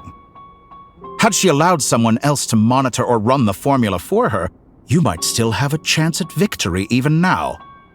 But regrettably, she was a stubborn fool. As much as it pains me, she had to go. Dottore. Maybe this is news to you, but people can change. Columbina surprised you when she escaped, and I think Sandrone would surprise you too. Change? You can twist the truth however you want, but I see it clear as day. You're the one who can't trust other people. Is that how you see me? By this point, what can you hope to do about it?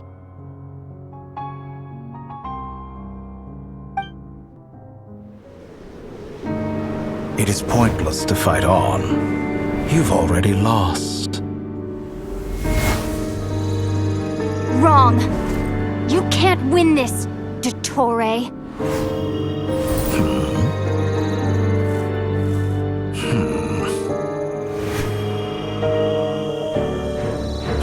What?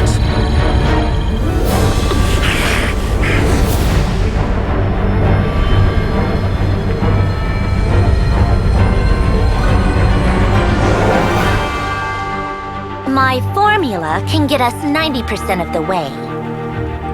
It will connect you to Columbina. Then, I will bring the formula's output to the Traveler's side. For the last 10%, do whatever it takes. Just bring the moon down.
I turn my body into moonlight and pour it over Nodcry. My soul, I leave here to inform my future friends.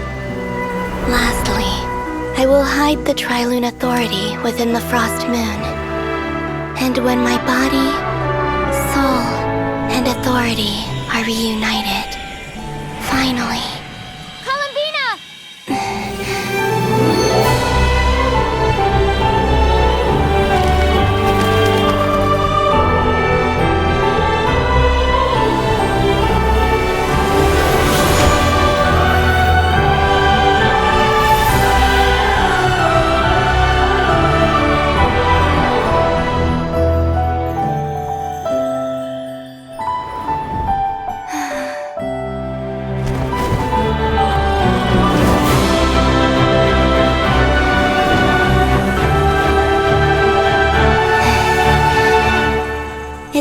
too long.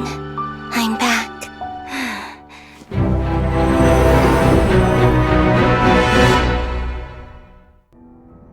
Stay focused on the battle, Trevor.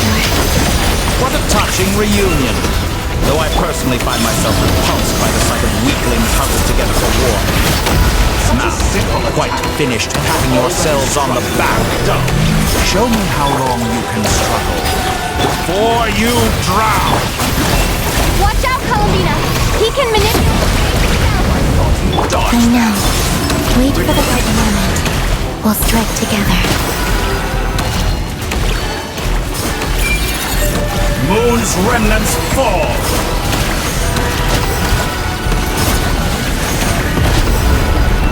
Did you honestly think that...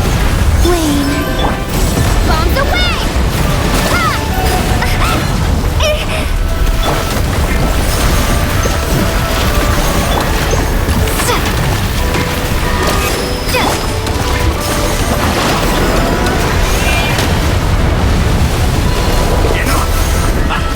First, like an ant in my palm!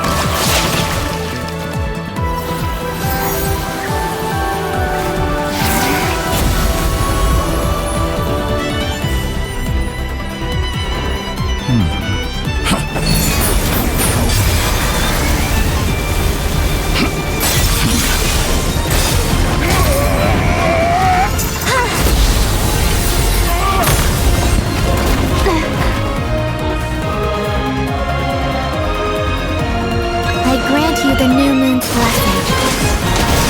The new moon shines upon you. I am Group. It's over, Dottore!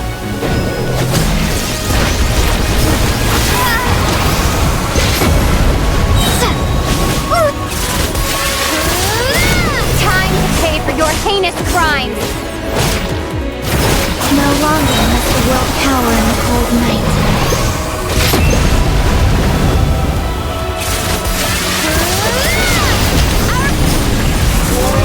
The moonlight dispels the darkness. So close. I was... Everlasting as the moon. So you might wallow in this rotten, decaying world!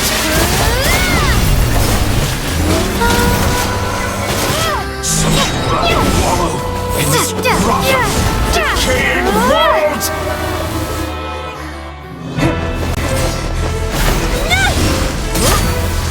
Willfully blind.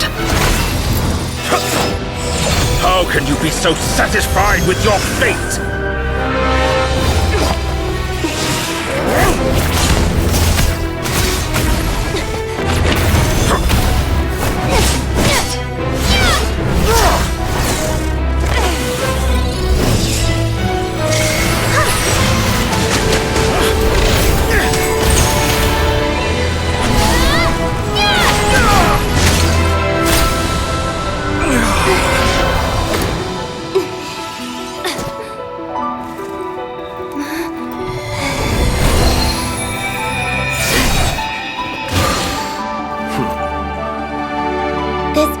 Was never about fate.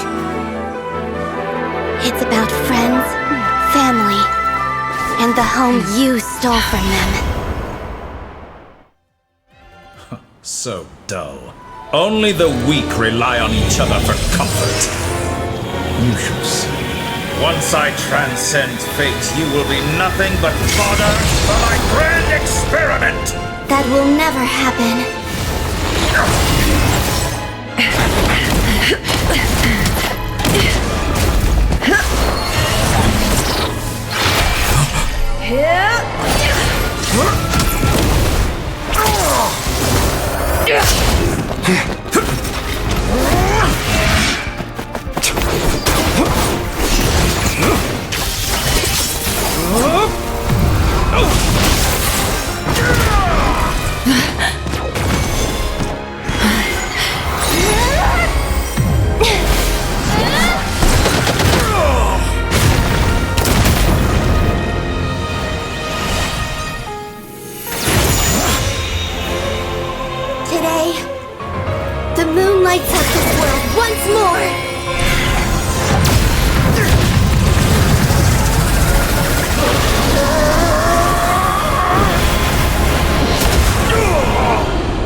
No, this world is our home.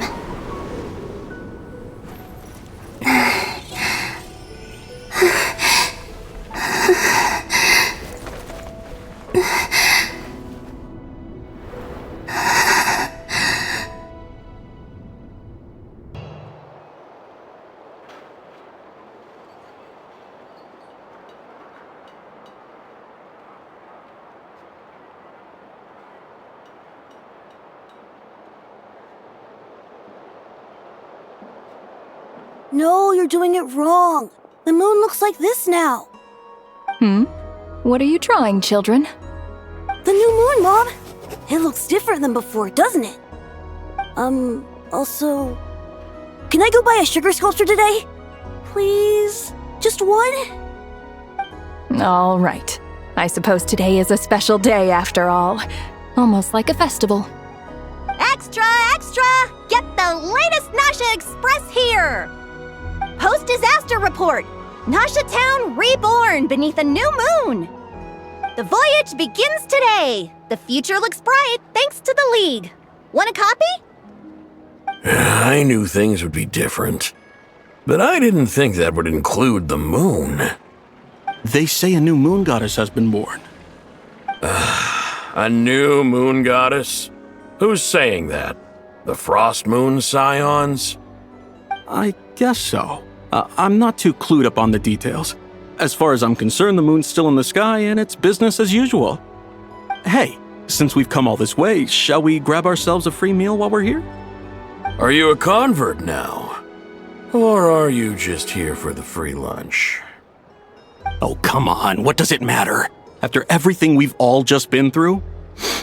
That smells good. All right, that's it. I'm hungry. Time to eat.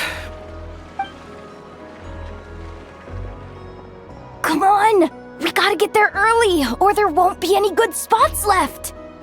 Shh, keep it down. This is a residential area. What if people are still sleeping?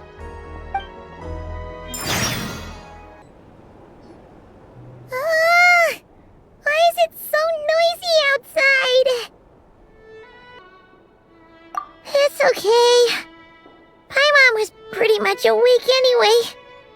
It's been so long since we last had a chance to relax, huh? Feels like time is moving slower than usual. What about you? Did you rest well? Still winding down from everything that's happened? Or are you wondering how our friends are doing? Or is it about what Dottore said to you? Okay, if you say so. But don't push yourself, alright? Let Paimon know if you need to talk. What we just went through was a lot. It's totally normal if you need some time to get back in your groove. Luanatar disappeared after Columbina came back. Apparently, she was part of Columbina's soul or something. Still, Paimon kind of misses Luanatar somehow. But anyway, you did great. So did Paimon. We all worked our butts off to contain this disaster, and in the end, we made it. So, chin up, Traveler. You should be proud of yourself. Hey, don't poke fun. You should be glad that Paimon's growing as a person.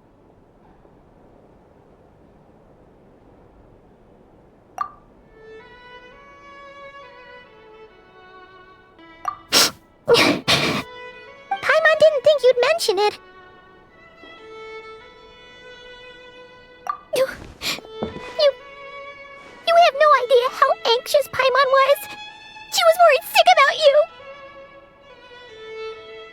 Well, if you really want to show Paimon you're sorry, you're gonna need to make it up to her. You better be ready to splash out on a lavish meal.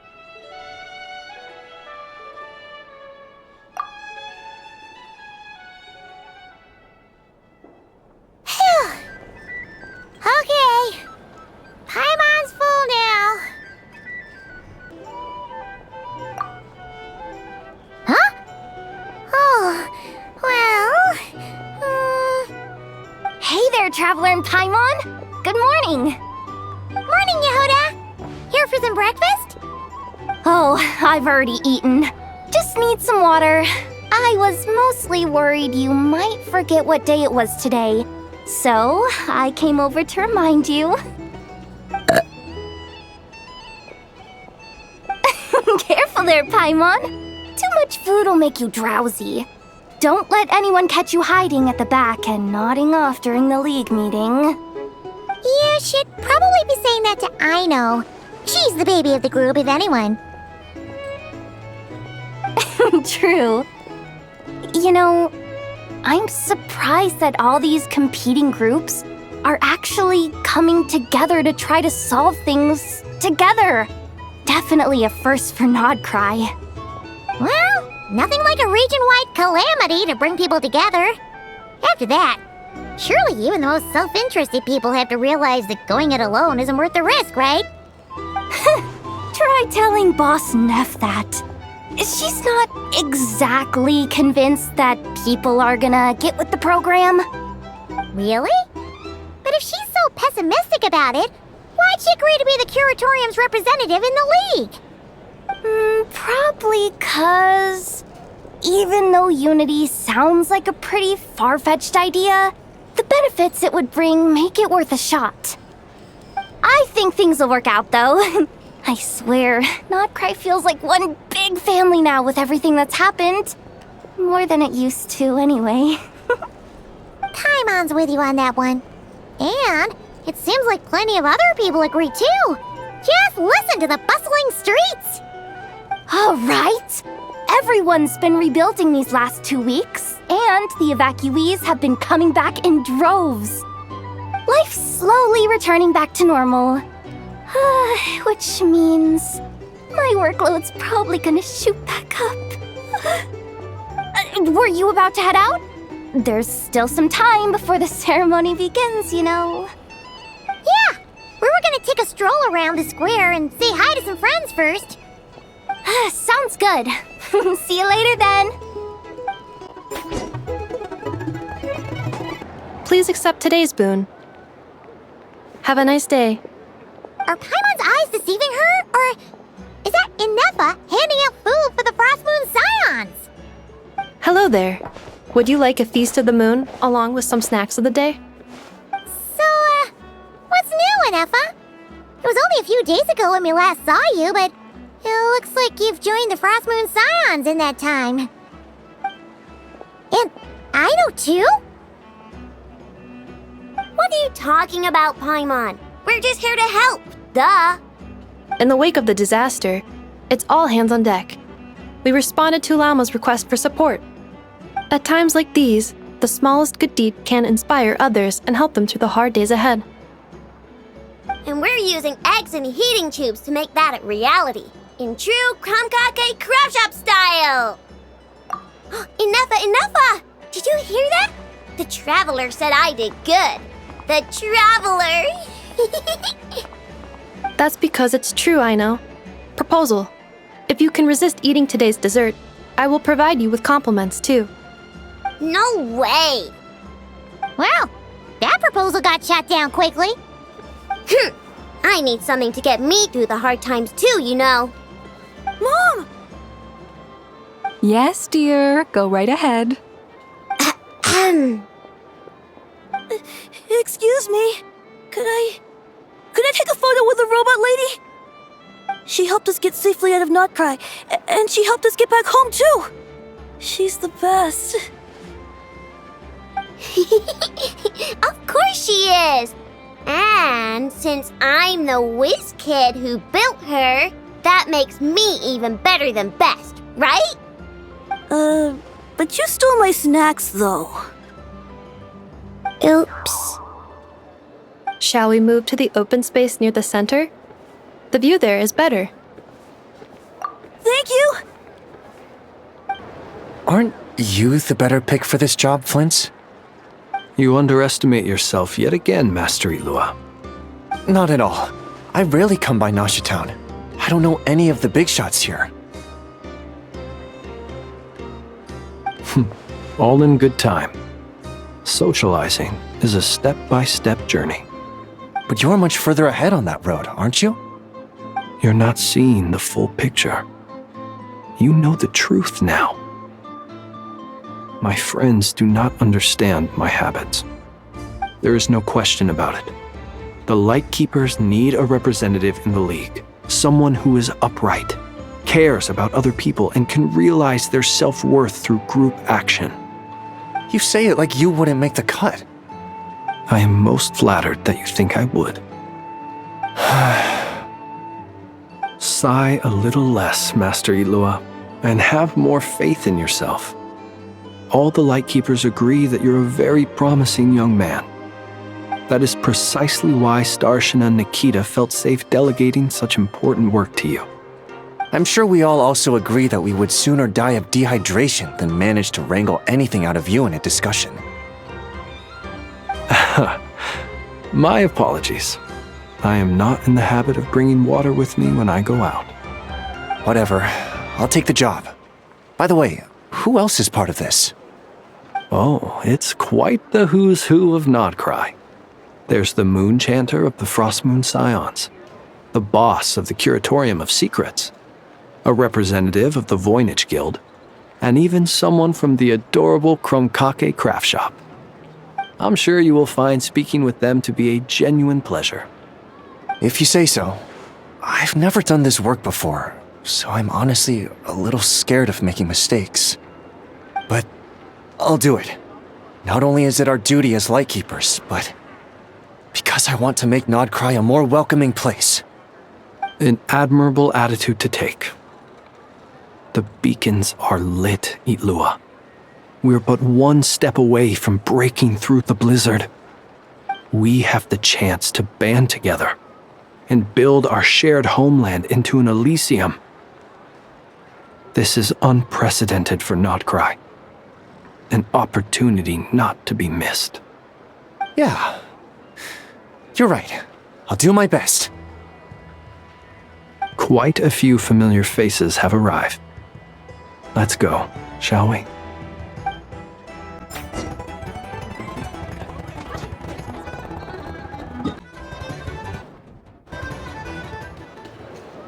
Wow! Everyone's here!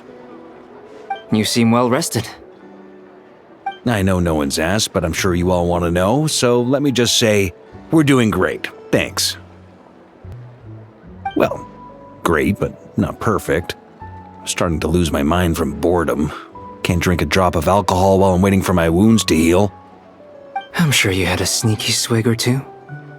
Wait, how'd you find out? I'm sure you must be missing Mondstadt after all these years away, Grandmaster. Yeah, you could say that again. Every time I get news from Mondstadt, it makes me want to go back and see the place for myself. Honestly, once things are wrapped up here, I think it'll be time to head back home. Hey, looks like someone's taking the stage. Can everyone see okay? Anyone need a boost? I'll just listen from the back. It's fine. You're taking this pretty seriously, huh, Durin? Well, it's not every day that I get the chance to see how people speak in official settings. Soak it up like a sponge. I'll make sure you get a chance to practice for yourself later down the line. Actually, I know just the thing. You can debrief the Knights of Favonius for me. Mr. Varka, are you forgetting that I'm not a Knight of Favonius? I can knight you. Any particular title you'd like? Is he joking? I really can't tell. You'll have to figure this one out for yourself. It'll be a good learning experience. It is my honor to host the opening ceremony for the League, and to have this opportunity to speak to you all in my capacity as Voynich Guild representative. Could this person also have been pushed onto the big stage by the real big shots? Guess I'm not the only one then. We come here today, having weathered the trials and hardships of yesterday, and having learned from them the importance of unity and cooperation. All right, here we go. Uh-oh, looks like Aino's off in Dreamland already. Wait, Boss is looking kinda drowsy too. What's up with her? Come on, get this speech over with already. Nodcry is our home, the land we rely on for survival. And as we chart a course for the future, may we persevere through the storms ahead as we sail towards a new era of prosperity, freedom, and hope.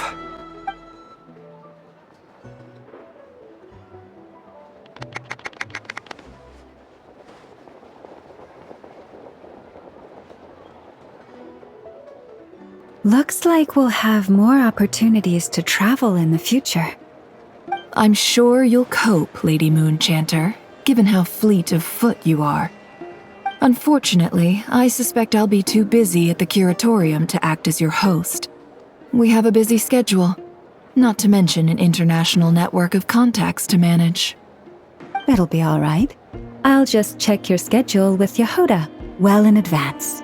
And if she's not available, I can simply ask Ashru. You... So giving my employees extra workload isn't enough for you?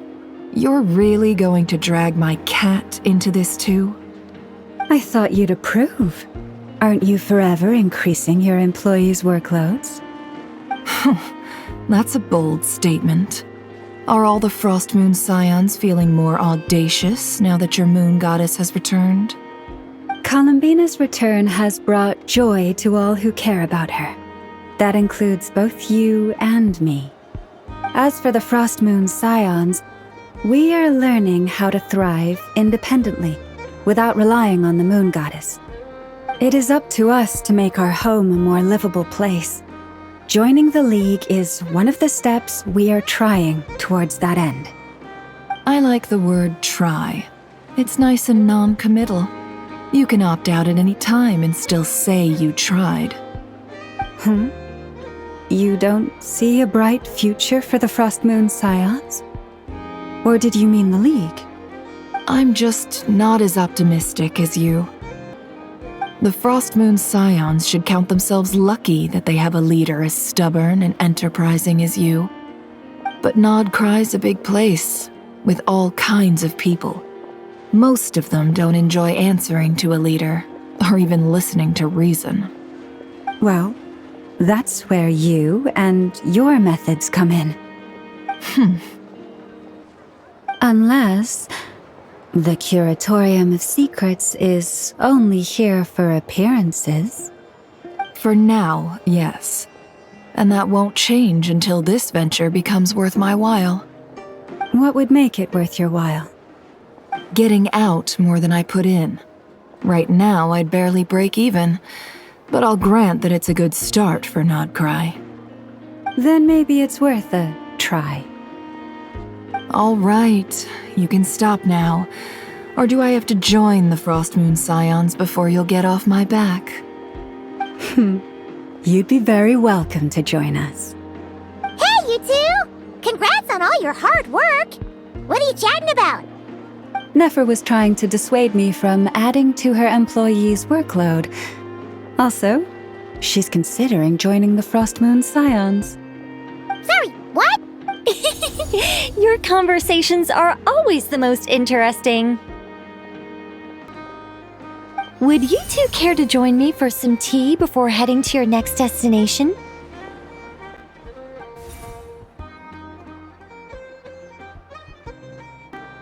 Nicole? Wait, where are you? Aren't you gonna show up today? Sadly not. I'm otherwise occupied right now. I'm sorry, Paimon. I can hear how disappointed you are. If it's any consolation, let me say that how things appear on the surface is a far cry from what they are at their core.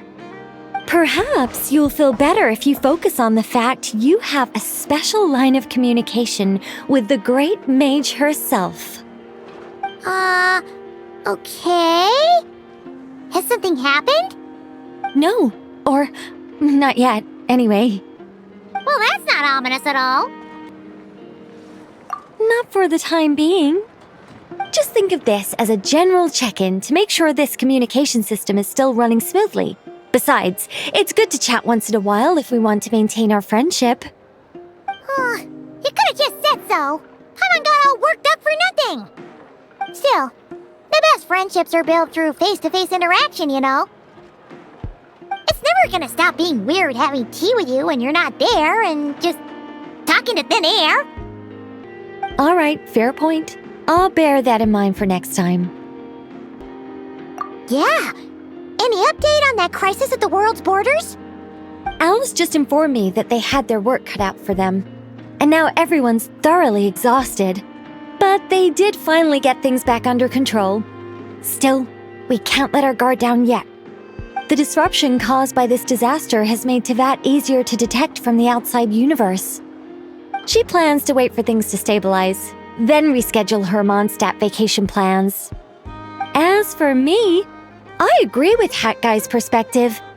This is a time when many new variables are emerging, and the situation is changing constantly. Plus, most of this change is for the worse. We have to remain vigilant and ensure that the embers of chaos are not rekindled.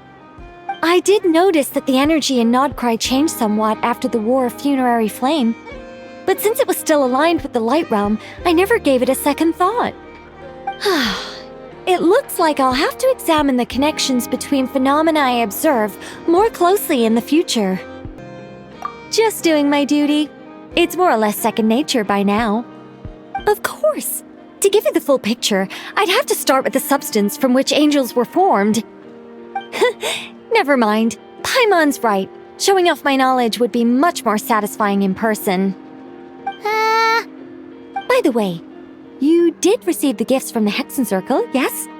I'm not trying to claim credit or anything, but my pride demands that I at least mention it. They're quite similar to the protective talisman that Alice gave Dory, but with some very special enhancements. Oh, so that's what kept our friends safe when Dotori trapped them. Indeed. We went to great lengths to make sure they were invisible to his eyes. I'm so happy they came in handy. Still, not fishing for gratitude, by the way. I just want you to be aware that sometimes your friends may be protecting you in ways you cannot perceive. Anyway, I'll contact you if anything else crops up. If not, you know what they say, no news is good news. Oh, my angelic instincts are tingling.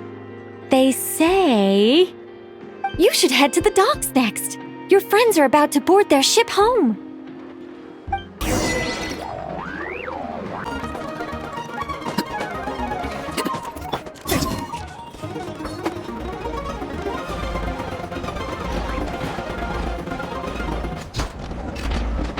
You're here.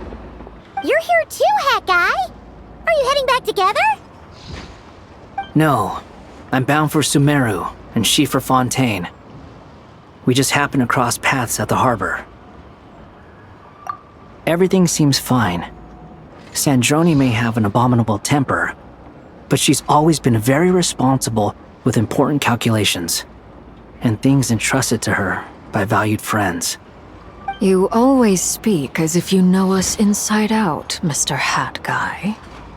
Maybe I'm just a good judge of character. I certainly hope that's all there is to it. Regardless, you have been a significant help in this matter. For that, you have my gratitude.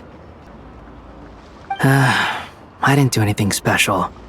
Sandrone's the one who completed a seemingly impossible formula and turned the tide of the entire battle, even giving her life in the process. She's the one we should be thanking. Even we were unaware that Sandrone had hidden the real formula inside Polonia's body. She managed to fool Dottore into thinking the formula was running in her system by installing an identical-looking decoy within her. She probably realized that she didn't have the strength to stop Dottore. But this way, she could at least get him to lower his guard. She always worked like that. Always had a backup plan. Well, that's why I'm traveling to Fontaine. She made a request of me long ago, and the time has come to fulfill it. Think of it as her will.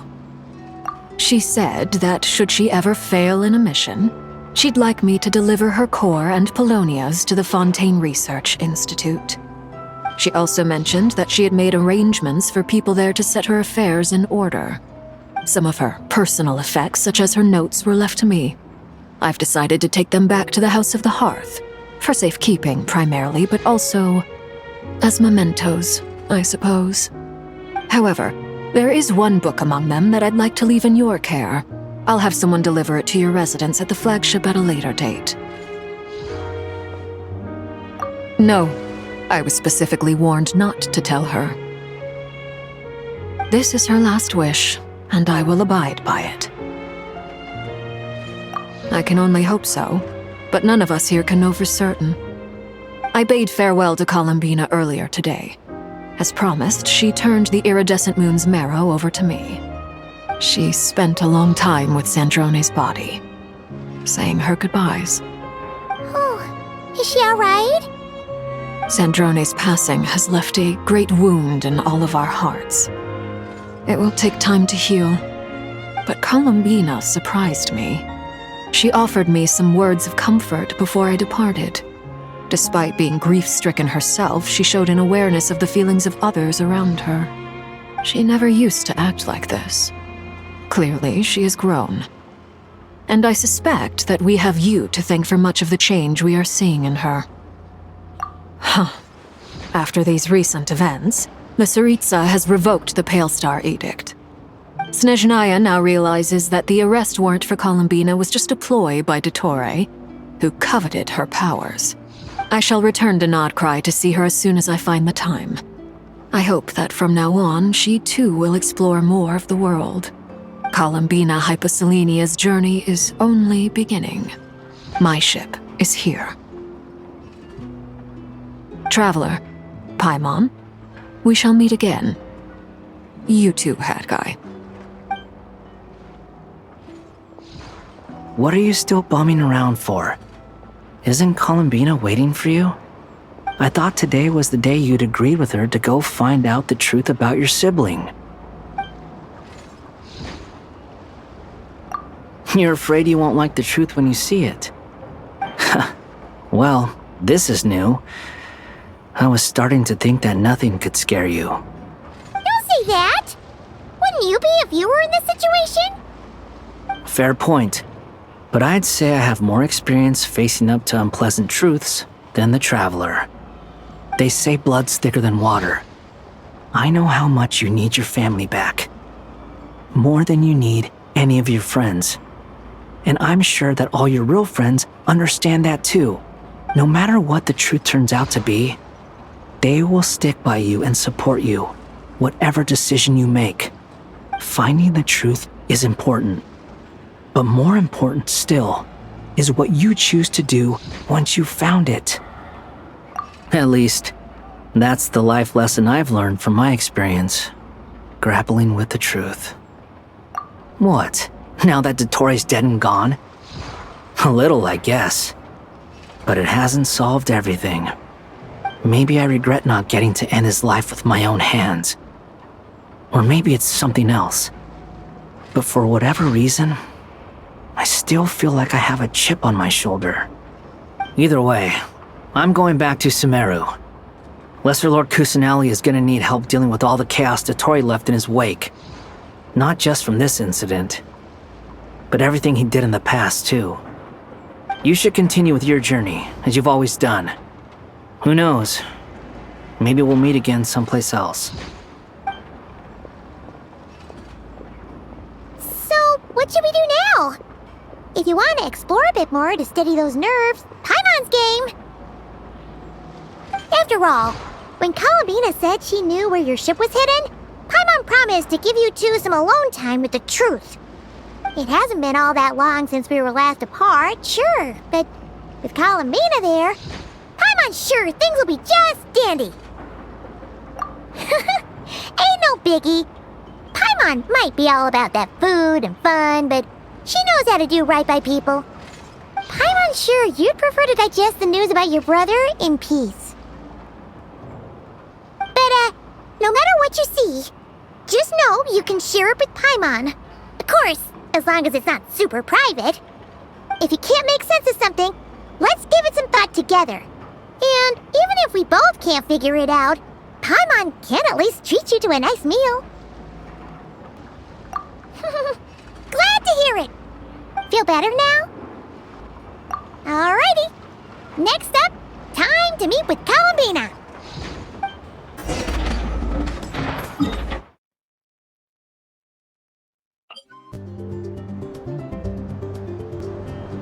Columbina, we're here! Can't quite believe we're meeting out here. We've gotten used to walking over to Silver Moon Hall whenever we go see you. Well, you're still welcome to go there whenever you want to see me. It's just, now that it's all over, I've decided to make some changes. Try and fit in with the Frost Moon Scions, like Llama suggested. The older generation are still timid around me. They don't dare get too close, and they bow their heads when I walk by. But things are much better with the children. I see more curiosity in their eyes.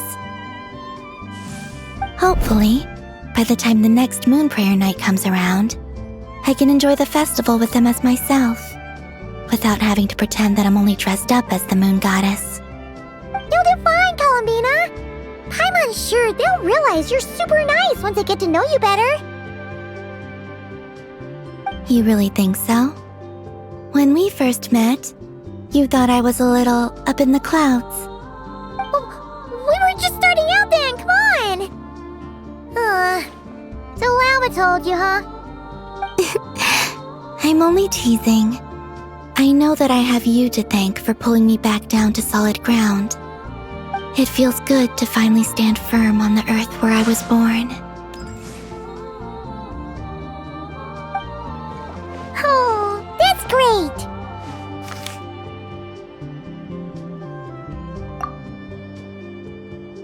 Thank you. I'll make sure not to lose it this time. Well then, are you ready? Ether, what happened to our spaceship back then? Why did you leave? It's time to learn the truth at last. I'm ready as I'll ever be. Good. Then let me open the way for you.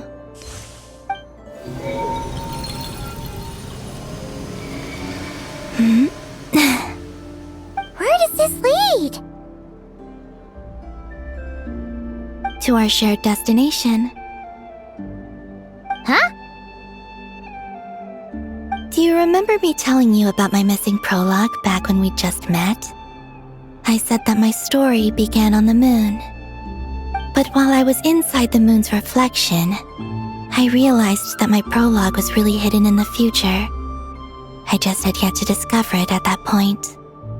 The story of the time before I was born was in fact the story of my distant future. It's truly fascinating.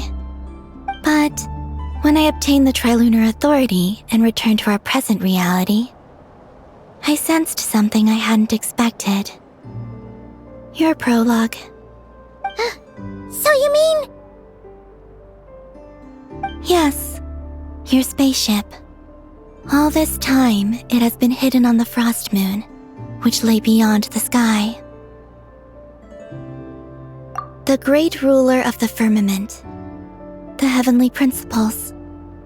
Wait, them? Why would they do that? I don't know.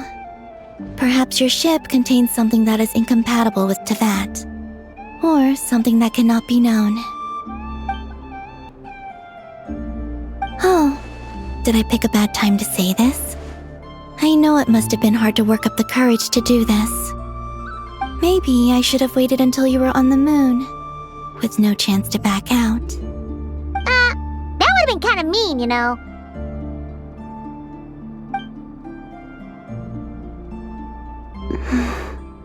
Take me there. Oh? Whatever is hiding in that ship, it belongs to me and Ether. Those memories belong to us. No one else has the right to decide whether I should or shouldn't know about it. Not even the heavenly principles. Very well. Then let's go. You two take care, alright? And Don't forget to come back soon! Rest assured, Paimon. We will. Traveler, after you. Thinking about the story that we'll find hidden on the moon? Yes. And hoping that it has a happy ending. Stories like that don't exist, you know? You don't believe in happy endings? I don't believe in endings.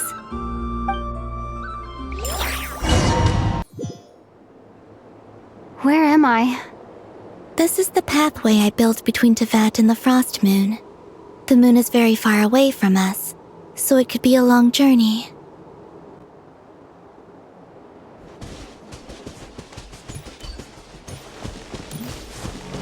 After I obtained the Trilunar Authority, I unwittingly saw past events from many of my friends' lives. One was Lauma. She was so young when they chose her to be the Moon Chanter. From then on, the Frost Moon Scions looked to her to bring messages from their goddess. But, for better or worse, I had left Hisi Island before she was ever born. It was not until much, much later that she met me. I think it's for the best. Because of the way things turned out, you had the opportunity to become friends. You're right. In that sense, I think we were both very lucky.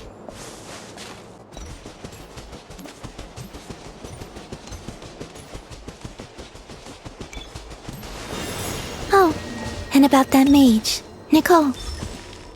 I only recently learned that she has lived in Teyvat since the time of the Three Moon Sisters. The Moon Goddesses always had a good relationship with the angels. I suppose our friendship continues that tradition.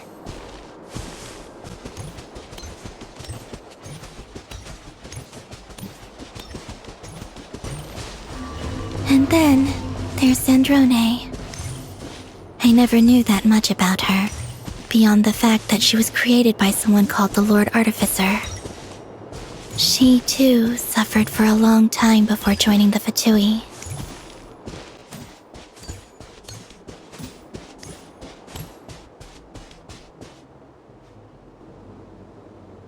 How I wish I could talk to her again, even if only to hear her say nasty things to me.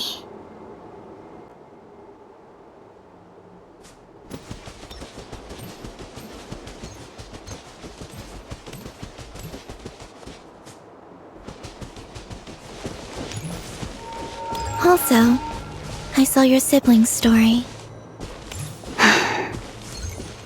I'm afraid I didn't see much. It seems that he rarely came to the surface, where the moonlight shines. But I did notice that back when you first set out on your journey, he would often appear nearby, gazing at you from afar with a guilty look in his eyes. Ether. Let us speak no more of the past. I probably shouldn't reveal so much about my friends. It's not my place. Let the moonlight carry us forth. We are very close now.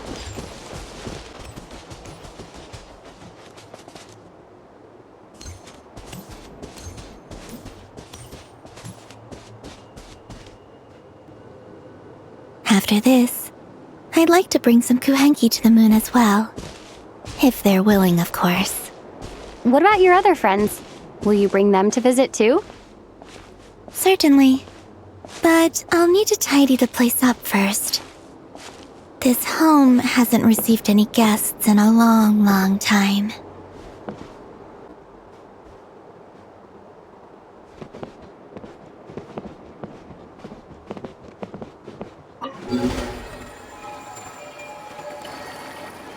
I remember writing something similar with you on Moon Prayer Night.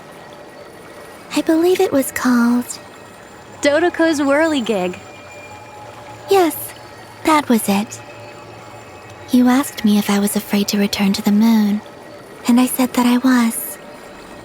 The idea that I had gained something precious, only to lose it so quickly. That frightened me. But I'm not afraid anymore. Besides, this time, we're traveling together.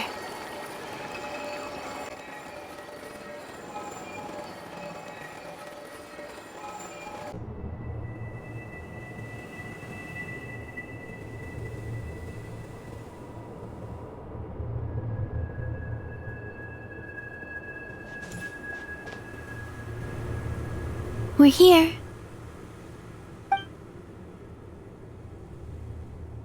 Over there.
Our spaceship. It's huge. I suppose that the moon is the only place one could hide it. It'll be alright. Huh? The way you feel in this moment, I went through it too, on Moon Prayer Night. The door was right in front of me, but I struggled to find the courage to step through. Solitude for me once meant living a life in which even I was absent. Before I met you, that was the only life I knew. But that night, solitude meant throwing away the life I had gained after meeting all of you. Columbina. Go. Retrieve the part of your life that was once lost. Trust me, you will lose nothing by doing so. Look, Teyvat is right there. All of our friends are down there, waiting for us. You're right. Thanks, Columbina.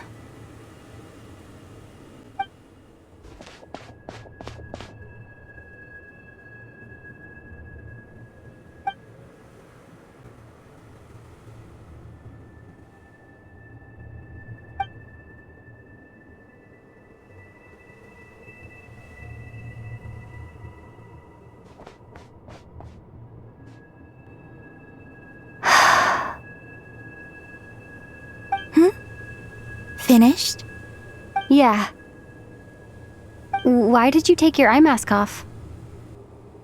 Well, since my return, I've decided to take more opportunities to see the world with my own eyes. Besides, I've always wondered how Teyvat looks from the moon. And what do you think? It's beautiful. I could spend a whole day here just gazing at it. What about you? What do you think of the truth you found? I haven't looked at another person's expression in a long time, but I think yours is saying it was neither good nor bad. Keep this up, and it won't be long before you give Nefer a run for her money. Oh, I don't think that's going to happen. I'm much more used to sensing what's going on around me with Kuvaki. I think I'll save my eyes for seeing special moments I really want to remember. I read the spaceship's flight logs. I always assumed that this was my first time in Teyvat. I thought that Ether and I must have been hibernating in space for centuries on end. But the logs show that our spaceship flew over the skies of Teyvat once before. A long, long time ago. Flew over? So you didn't land? No. The ship barely came to a stop before flying on again. After that, it continued traveling through space for a long time. Some of the data is corrupted, but I suspect that it kept flying for thousands of years. It was only after that that the ship made a forced landing in Nodcry. When Ether found me, he came from outside the ship. Could this mean that he left the ship long before I did? Maybe even during our first pass over Tevat? Are you alright? Yes. I can feel that the truth is coming together, one small piece at a time. I remember Ether telling me that when he first arrived in Conria, he could not recall the past. So this might be something that even he doesn't know. Here, I made some space for you. Your mind must be racing, and this seems like the perfect place to relax and clear your head. Oh, wait, there's one more thing. What is it? Wait here a moment.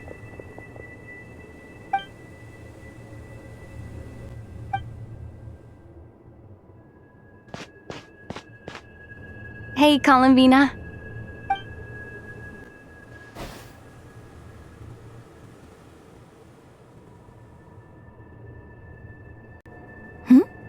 Is that a new outfit? An old one, technically. It's been in a cabinet inside the ship this whole time. It's a matching pair with Ether's. He always liked this set more. Huh. I don't think there's a huge difference. Really? Yes. It's still the same you. You're the same person, no matter what clothes you wear. Only Columbina would make an observation like that. Traveler, do you consider Tevat your home? Home is wherever Ether is. But then, after all the time I've spent here and everything I've been through, yes, I'd say it's my home. Would you change your answer if Tevat changed appearance? I mean, if the truth about Tevat turned out to be different than what you thought.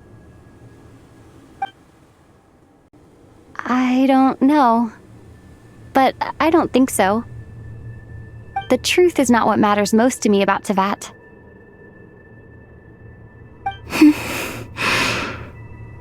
When I was first born, I longed for a home. And when you get something before you're mature enough to understand the world, you just take it at face value. I thought that a home was a transaction. You give me what I want, and I'll do the same for you. But you and your friends taught me what a true home should look like. You never asked for anything, yet you gave so generously to me. That's because your friendship matters to us. It was worth it. In the past, I thought that my birth in Nodcry must have been a mistake. But after journeying to the distant past where the story began, I realized that it was I who chose Nodcry to be my future home. Now, I am glad that I made that choice. I'm sure your friends are just as glad. In fact, I intend to make the same choice today as I did back then. What do you mean? Well, I've given the Eternal Moon's marrow to Lauma, and the Iridescent Moon's marrow to Arlecchino. And now, I shall return my Kuvaki to Nodcry again, that it may continue to protect my chosen home. Wait, but what about your body? Oh, are you worried that I'll disappear again? I won't. Not this time. The Frost Moon has now entered the false sky, and I am the Trilune Goddess. I am only returning to Nodcry the part of me that it needs. I am giving what I can, because my home is worth it. Oh, and I have something for you, too. For me? Yes. Come closer.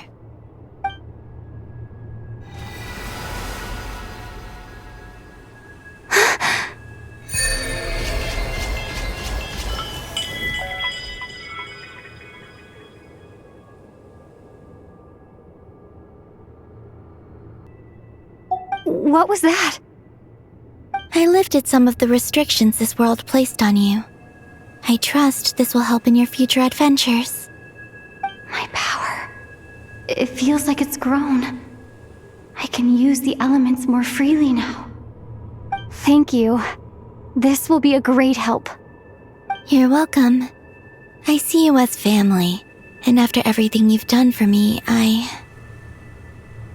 In fact, no. It's not because I owe you. It's because you're worth it. Here, this flower is for you. Isn't this a moon prayer blossom? Yes. Don't worry.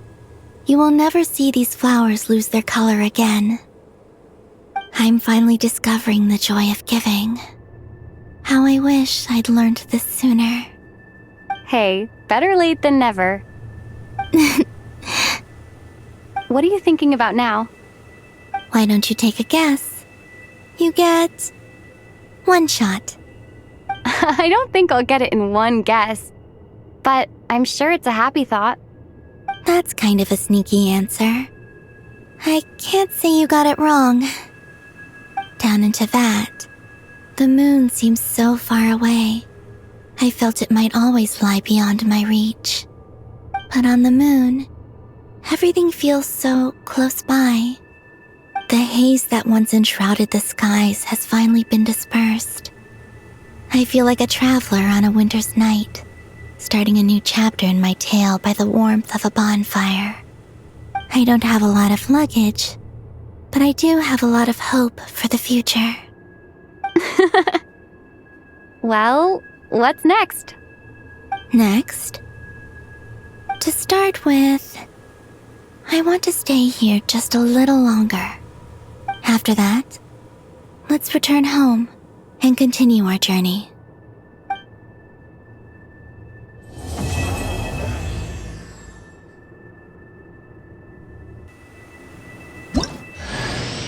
These clothes bring back so many memories.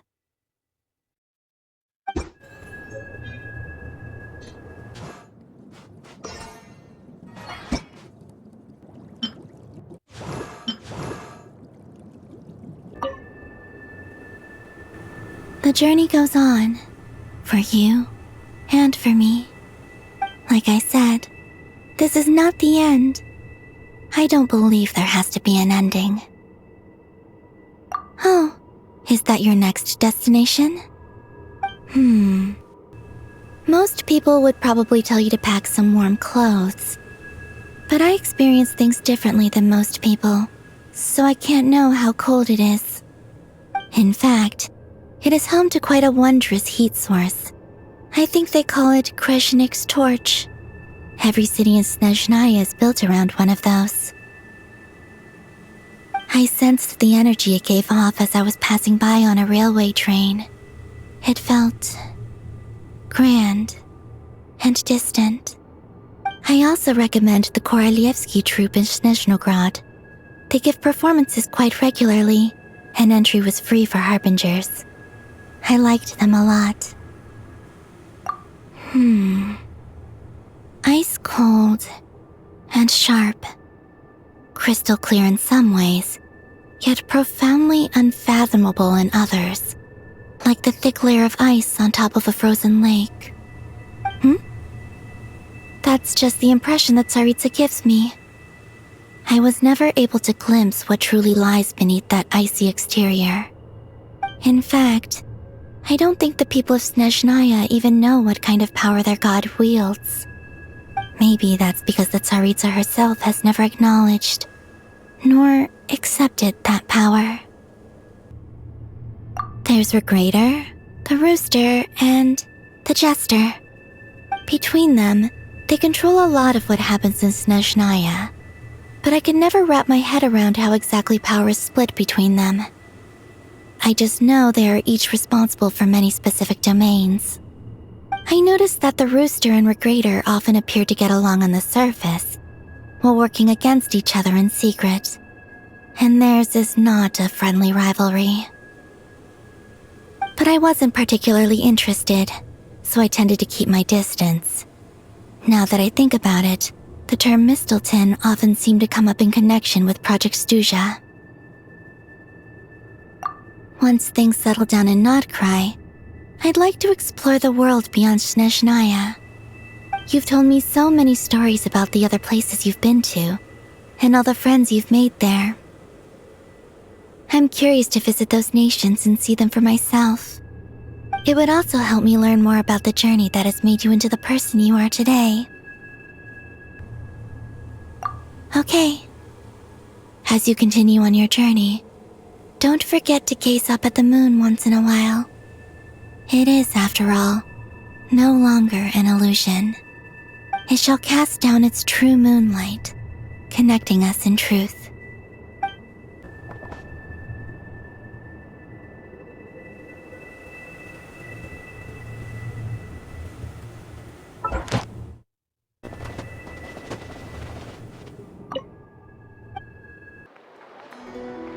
To Jean, acting Grand Master of the Knights of Favonius. This preamble is such a pain to write. It's probably high time we got rid of this acting business. I trust that Dern has updated you all on recent events. Hope we didn't worry you too much. The good news is, we managed to come together and put a stop to the Doctor's evil schemes. With that, I think it's safe to say that Notcry is finally out of the woods. As for the Fatui, not counting the Damselette, aka the Moon Goddess, who has left their organization, we found ourselves allied in this instance with both the Knave and Marionette. May she rest in peace. As ever, we find ourselves better off for making friends rather than enemies. But until we can ascertain the Tsaritsa's true intentions, the future remains uncertain. In a short while... Wait... How am I meant to surprise everyone if I tell them in a letter that I'm heading home? That would be a huge waste. Okay, got it. I will begin sending the expeditionary team back home in waves. I'm sure they'll be able to answer any questions you still have. I hope they won't gloss over the details of my many heroic deeds. But if they do, I'm sure it'll be because they're just too exhausted from the long journey. I think of Mondstadt daily. Please give everyone my best regards. P.S. The honorary knight went above and beyond this time. Are there any other honors we can give her? I'll leave it with you. P.P.S. Please be extra nice to Klee for the foreseeable future. I cashed in on the last favor that the Hexen Circle owed us, so we need to earn some more goodwill. If there's any serious problems, feel free to stick me in solitary confinement when I get back. I'll do the time for her. Whew. And that, as they say, is all she wrote. End of an era. And with the moon shining down brighter than ever, I think everyone is going to sleep well tonight.